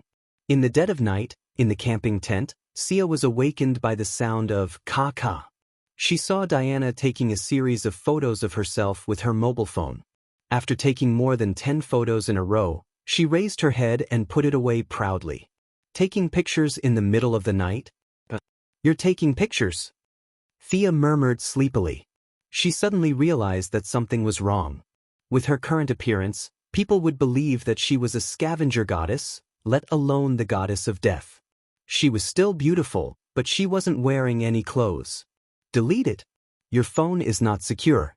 If it's cracked by hackers, you'll be in trouble. Hearing her serious words, Diana's eyes moved as if she was thinking about whether what she said was true or not. There are so many hackers on Earth, such as Batman, Luther, and so on. She began to pour dirty water on Thea. Diana was an honest person. "Oh, then I'll give it to you. You can delete it." But when she saw the flash of joy in Thea's eyes, she knew that she was fooled. The two goddesses fought with each other again. In the end, the goddess of death gained the upper hand. Giving Diana a taste of her own medicine, he took more than 10 photos of Diana, who didn't sleep and got up in the middle of the night to secretly take photos. He called them artistic photos and uploaded them to his secret server. "I must become stronger. Stronger. Stronger," Diana murmured. Thea hugged the Valkyrie tightly like an octopus and then sealed the Valkyrie's dissatisfied voice with her lips. The next day, early in the morning, Diana began to practice martial arts alone when she went back to sleep. When Milady came out with a beautiful yawn, she had been practicing for a while. Thea pouted. It was useless to practice martial arts. Just look at how Guangdong learned hundreds of millions of martial arts. 10 years ago, when she was learning martial arts from old Ma, she tried her best to learn for a while. After that, she went with the flow and never practiced seriously. "Come and fight with me." Diana threw her a long sword. The eldest miss took the sword without embarrassment. The funny thing was that she was still holding a toothbrush in her right hand. The two of them began to do their morning exercises. After 5 minutes, Diana was speechless. At the same time, Thea would not be able to defeat her if she suppressed herself to the level of an ordinary person. However, if she did not suppress herself, Diana would barely be able to take a single hit from her. Her speed and strength were simply too overwhelming. "How did you become so powerful all of a sudden? I'm really not used to it." Valkyrie wiped her hands with a towel and complained helplessly. "Teach me magic." They had breakfast together. Thea took out the specialty juice of Sector 313, and the two of them drank it slowly. Suddenly, Diana said this. Thea spat out a mouthful of juice onto the ground, her eyes filled with confusion. "Can't I?" Thea nodded like a chick pecking at rice. Teaching Diana magic was better than accompanying her in martial arts. However, the teaching process was simply terrible. Diana could cast some spells herself, but they were all controlled by divine power. The specific casting process consumed a lot of energy and was also very complicated. There are too many problems with your lightning spell. The magic is not evenly mixed, the initial magic is too much, and the spell model is too slow. What? You've never heard of spell models? Thea was very serious in teaching, but she did not expect that Diana did not even know the basics. Diana could cast a lot of spells, and she had enough insight to fool a great mage like Circe. However, the reality was that Diana didn't even know the basic steps of casting spells. Magic did not need to be rigidly adhered to. Thea could now cast and improve any spell as she wished, but the premise was that she had a solid foundation. It was definitely amazing to have no tricks, but one had to learn the tricks first. Everything had a step-by-step process. Our god of valor skipped this step and was influenced by her, so her insight in magic crushed most mages. However, when it was her turn to cast spells, problems occurred frequently. The key was that she did not have a foundation. Sia knew that Diana didn't want others to say that she led the Magic Legion because of her. She had put in a lot of effort, and Diana didn't hold her back. She told Diana everything she knew. Magic was not as powerful as divine power, but there were dozens of times more mages than gods. Their research on magic had reached a high point. Diana's main battle direction was still close combat, seeking victory between sword and shield. This was the style of a Valkyrie. However, it did not prevent her from learning magic. She could use other people's help to improve her skills. Perhaps she could learn from other people's help. Diana's high intelligence, high perception, and high perspective allowed her to improve rapidly in the past 3 days. The Valkyrie was addicted to the idea that she used to have, and in order to repay Thea for teaching her, she allowed Thea to bully her for 2 nights. "It's too complicated, it's better to use the sword." This was what Diana said to Principal Thea at the graduation ceremony. In response to her behavior of scolding the cook after eating, Sia could only slap her perky and plump buttocks twice as revenge. Ever since she was young, she had always dreamed of leading thousands of troops to conquer the world. After dinner, Diana did not waste any more time and opened a passage to the new planet to officially take over the position of commander of the Magic Legion. Although the speed of casting forbidden spells could not be compared to Thea, it was more than enough to fool ordinary people. Thea did not stay for long and turned back to the underworld. The Heavenly Father had shown his kindness, so she had to return the favor. Thea had used the soul deity position on the new planet to create a fake underworld. Now that she looked at it again, it was extremely crude, and the soul was constantly weakened. Even after reincarnation, there were not many who could be better than in the previous life. Now that the official version was released, the pirated version could be put to rest. The dead from before could come to her side to queue up. The dense death aura in the underworld was very beneficial to the dead. With a strong soul, when they reincarnated, their attributes would be better than ordinary people. As for the dead after she took over, according to the rules of the underworld, it should be fair. However, she still opened a back door. The dead from the new planet and the apocalypse planet would be reincarnated at a ratio of 5. 5 to 4. 5. One side had half of the reincarnation, while the other side had half less. As time passed, the difference would be very obvious. This was neither righteous nor fair. She did not let Diana participate, but sent Guangdong to negotiate with Mitran.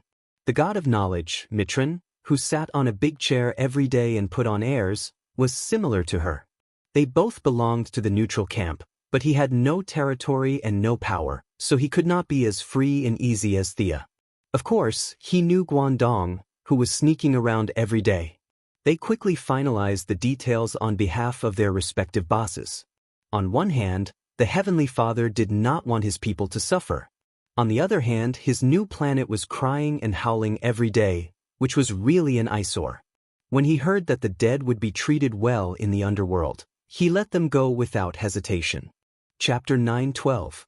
The total number of soul walkers in the new creation star had reached 300,000. After negotiations between Guangdong and Mitran, more than 100,000 of them were taken away.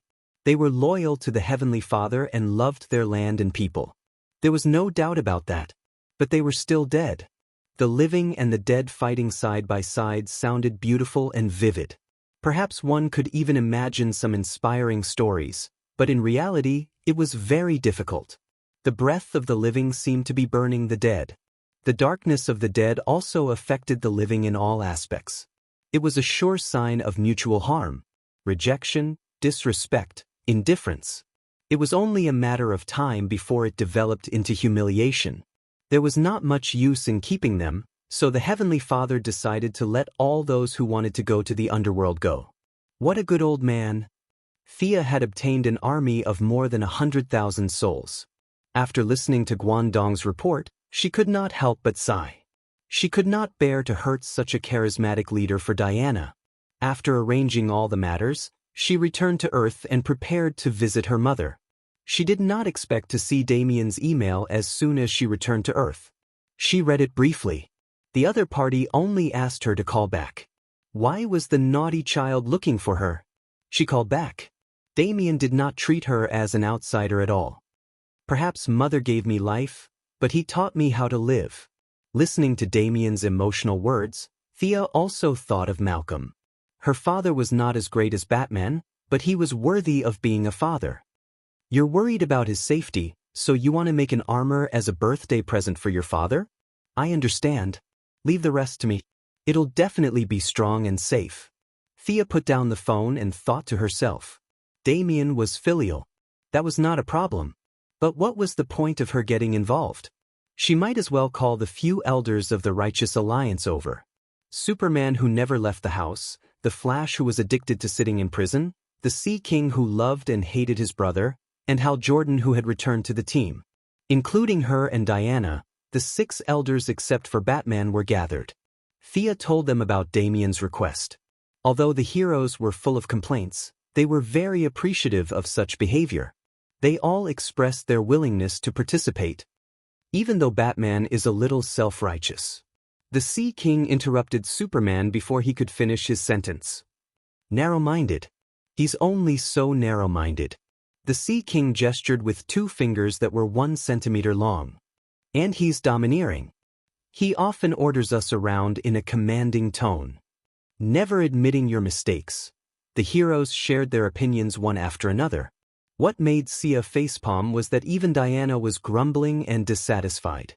Even such a virtuous Valkyrie was bad-mouthing Batman behind his back. It was clear how much of a failure this guy was.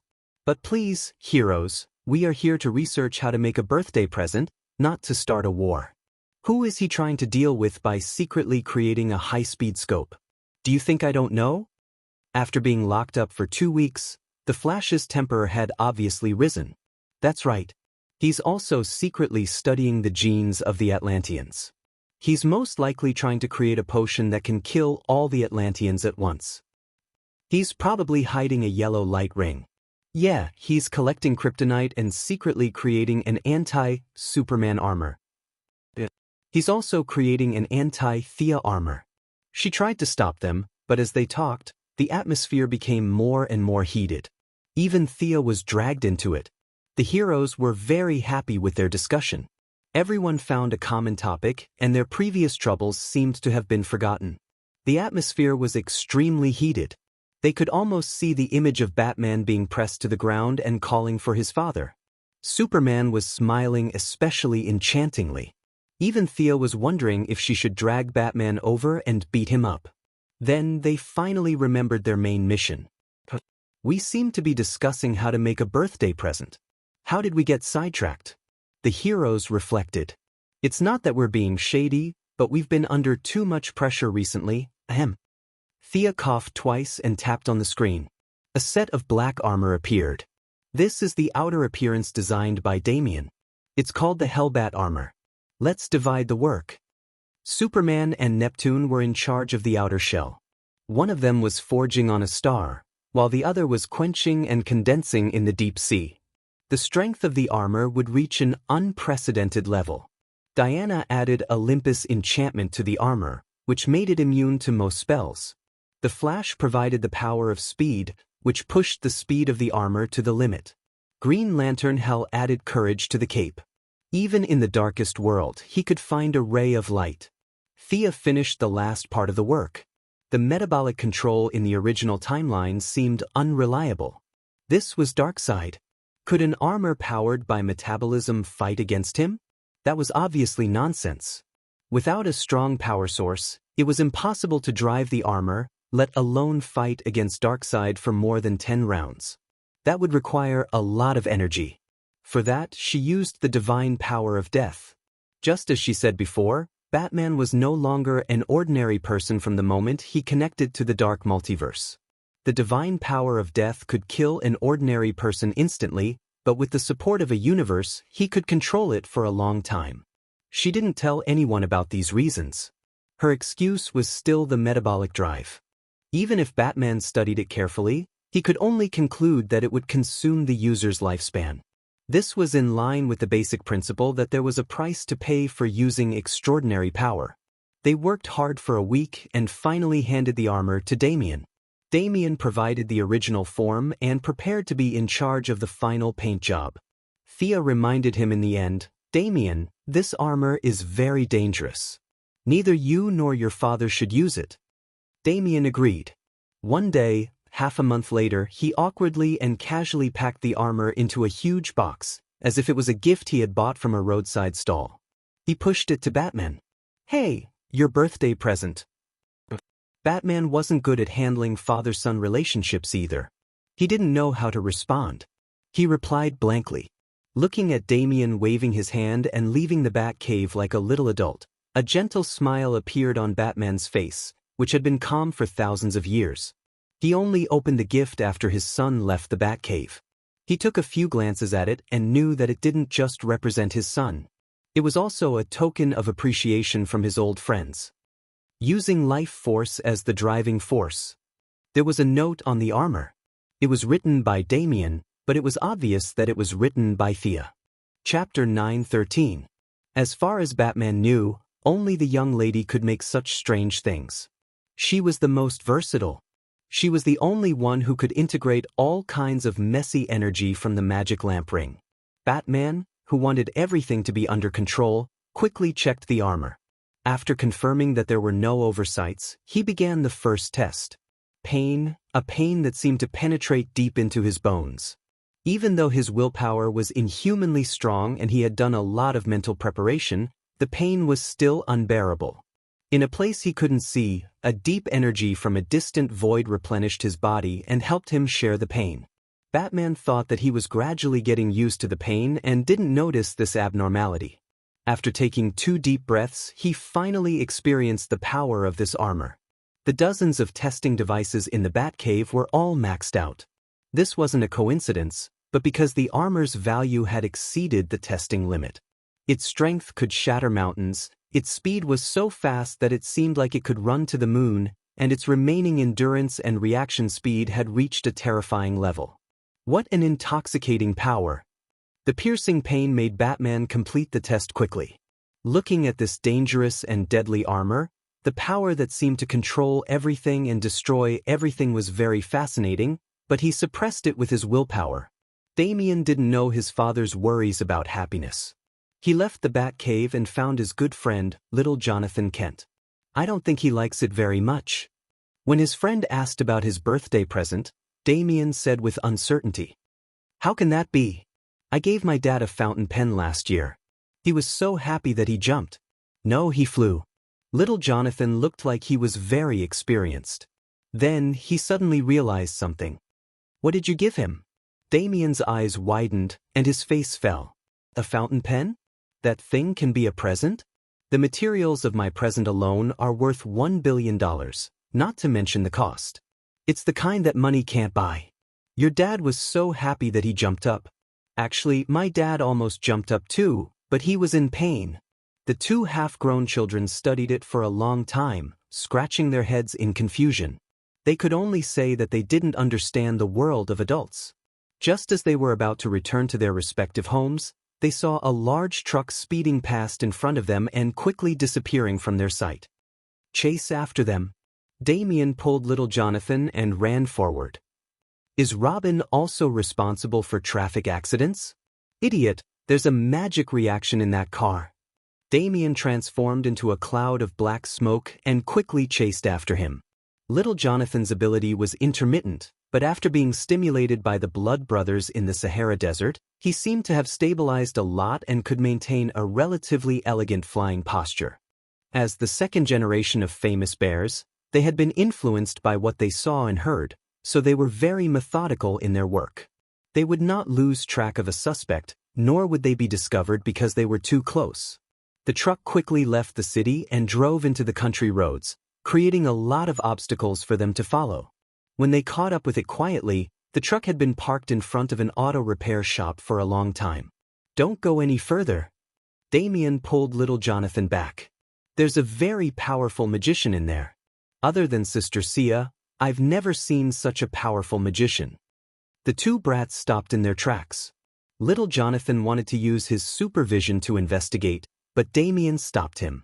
"This won't work, that won't work. Do you have a solution or not?" Little Jonathan was a little dissatisfied. "Calm down, we need more information." "Why should I listen to you? I'm older than you, so you have to listen to me. I'm tall. You should listen to me." The 2 lowered their voices and bared their teeth as if they were going to eat each other. They quickly quarreled. Damian finally decided not to use supernatural powers and use technological means to investigate. In terms of atomization technology, Thea's methods had long been surpassed by the Atom Men, but Damian had gotten a lot of nanomachines from Thea, so it was not a problem for him to do some investigation. The image was quickly transmitted back. A man as strong as a lion was half sitting and half lying on the side. He seemed to be injured and was now barely able to sit up to prevent himself from falling. Opposite the man stood a very seductive woman.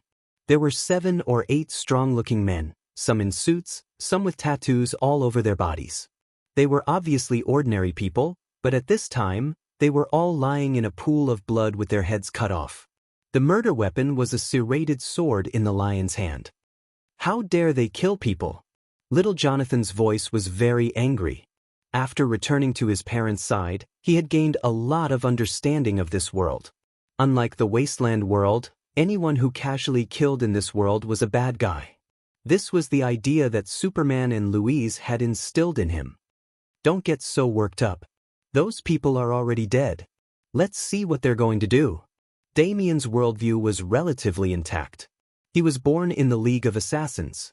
After that, neither Thea nor Raven were saints.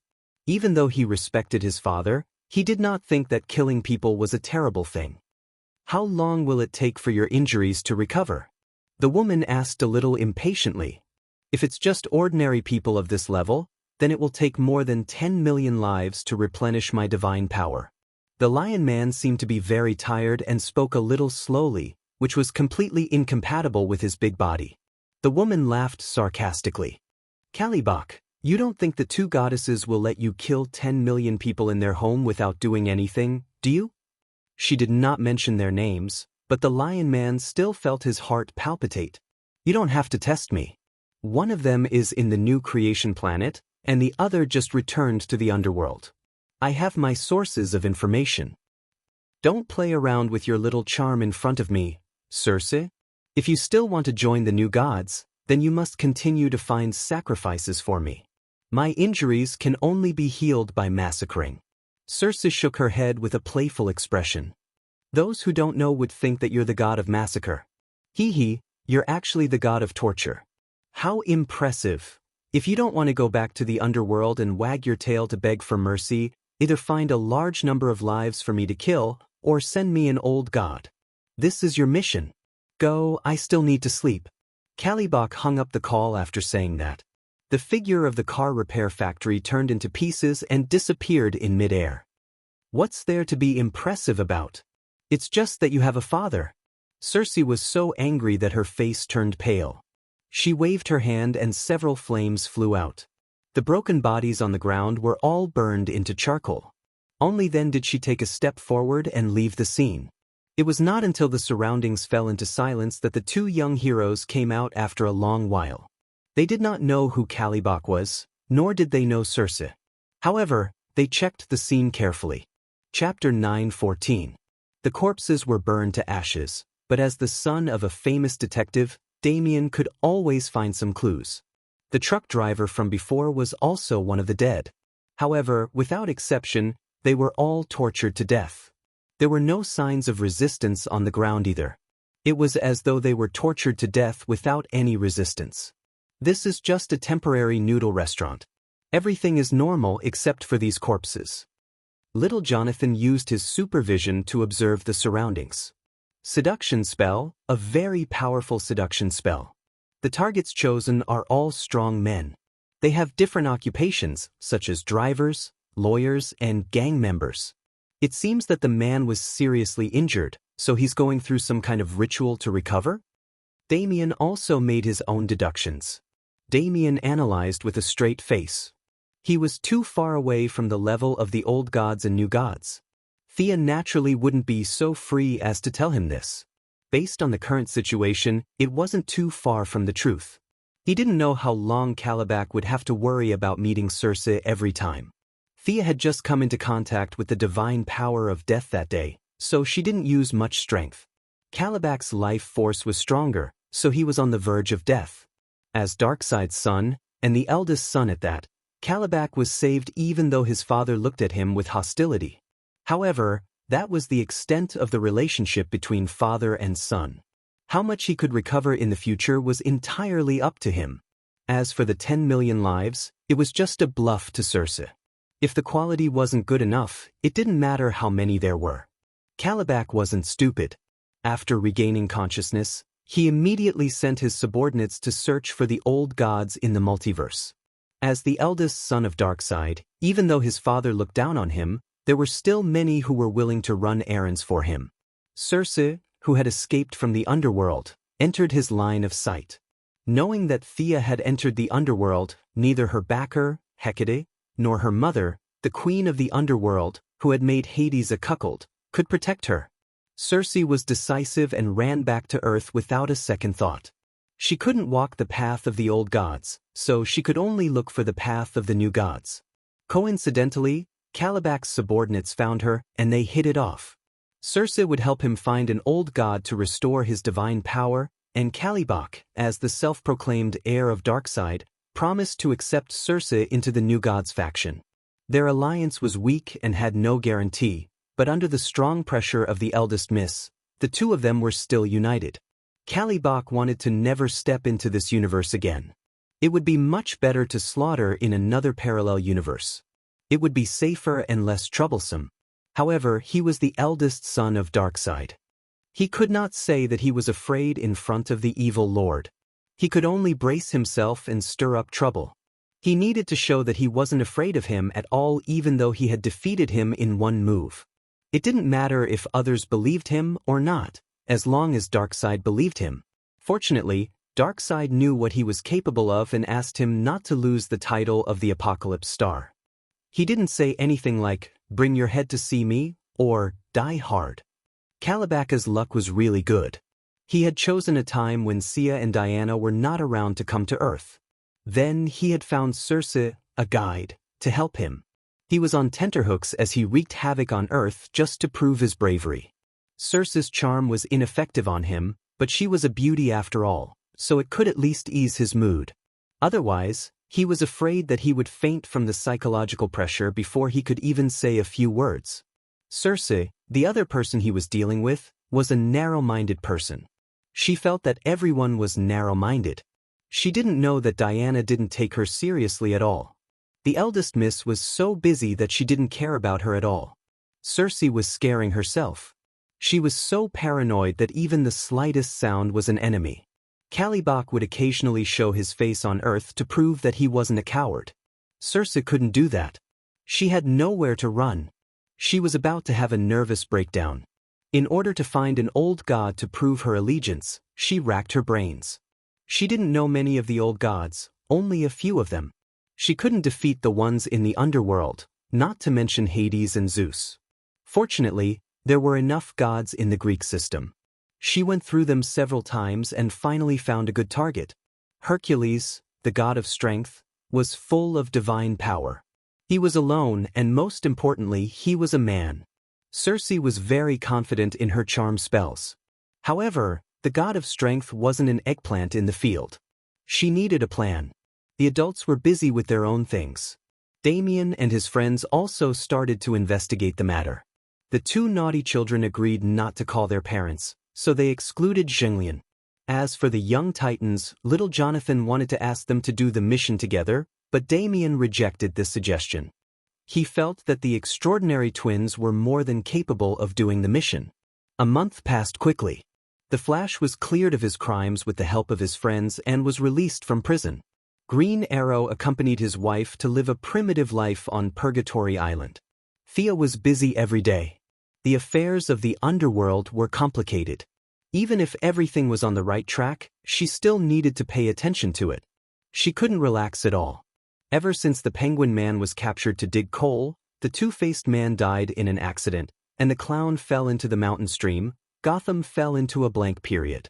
Evil might be late, but it would never be absent.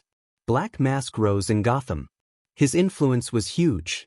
He was rich and powerful. His marksmanship wasn't inferior to Death Archer. Most importantly, his mask had the ability to control the mind. Batman fought with him many times with his strong will, but he didn't gain any advantage. After knocking down a criminal with a few punches, a hurried shout came from his earpiece. It was the old butler who... The old butler explained quickly.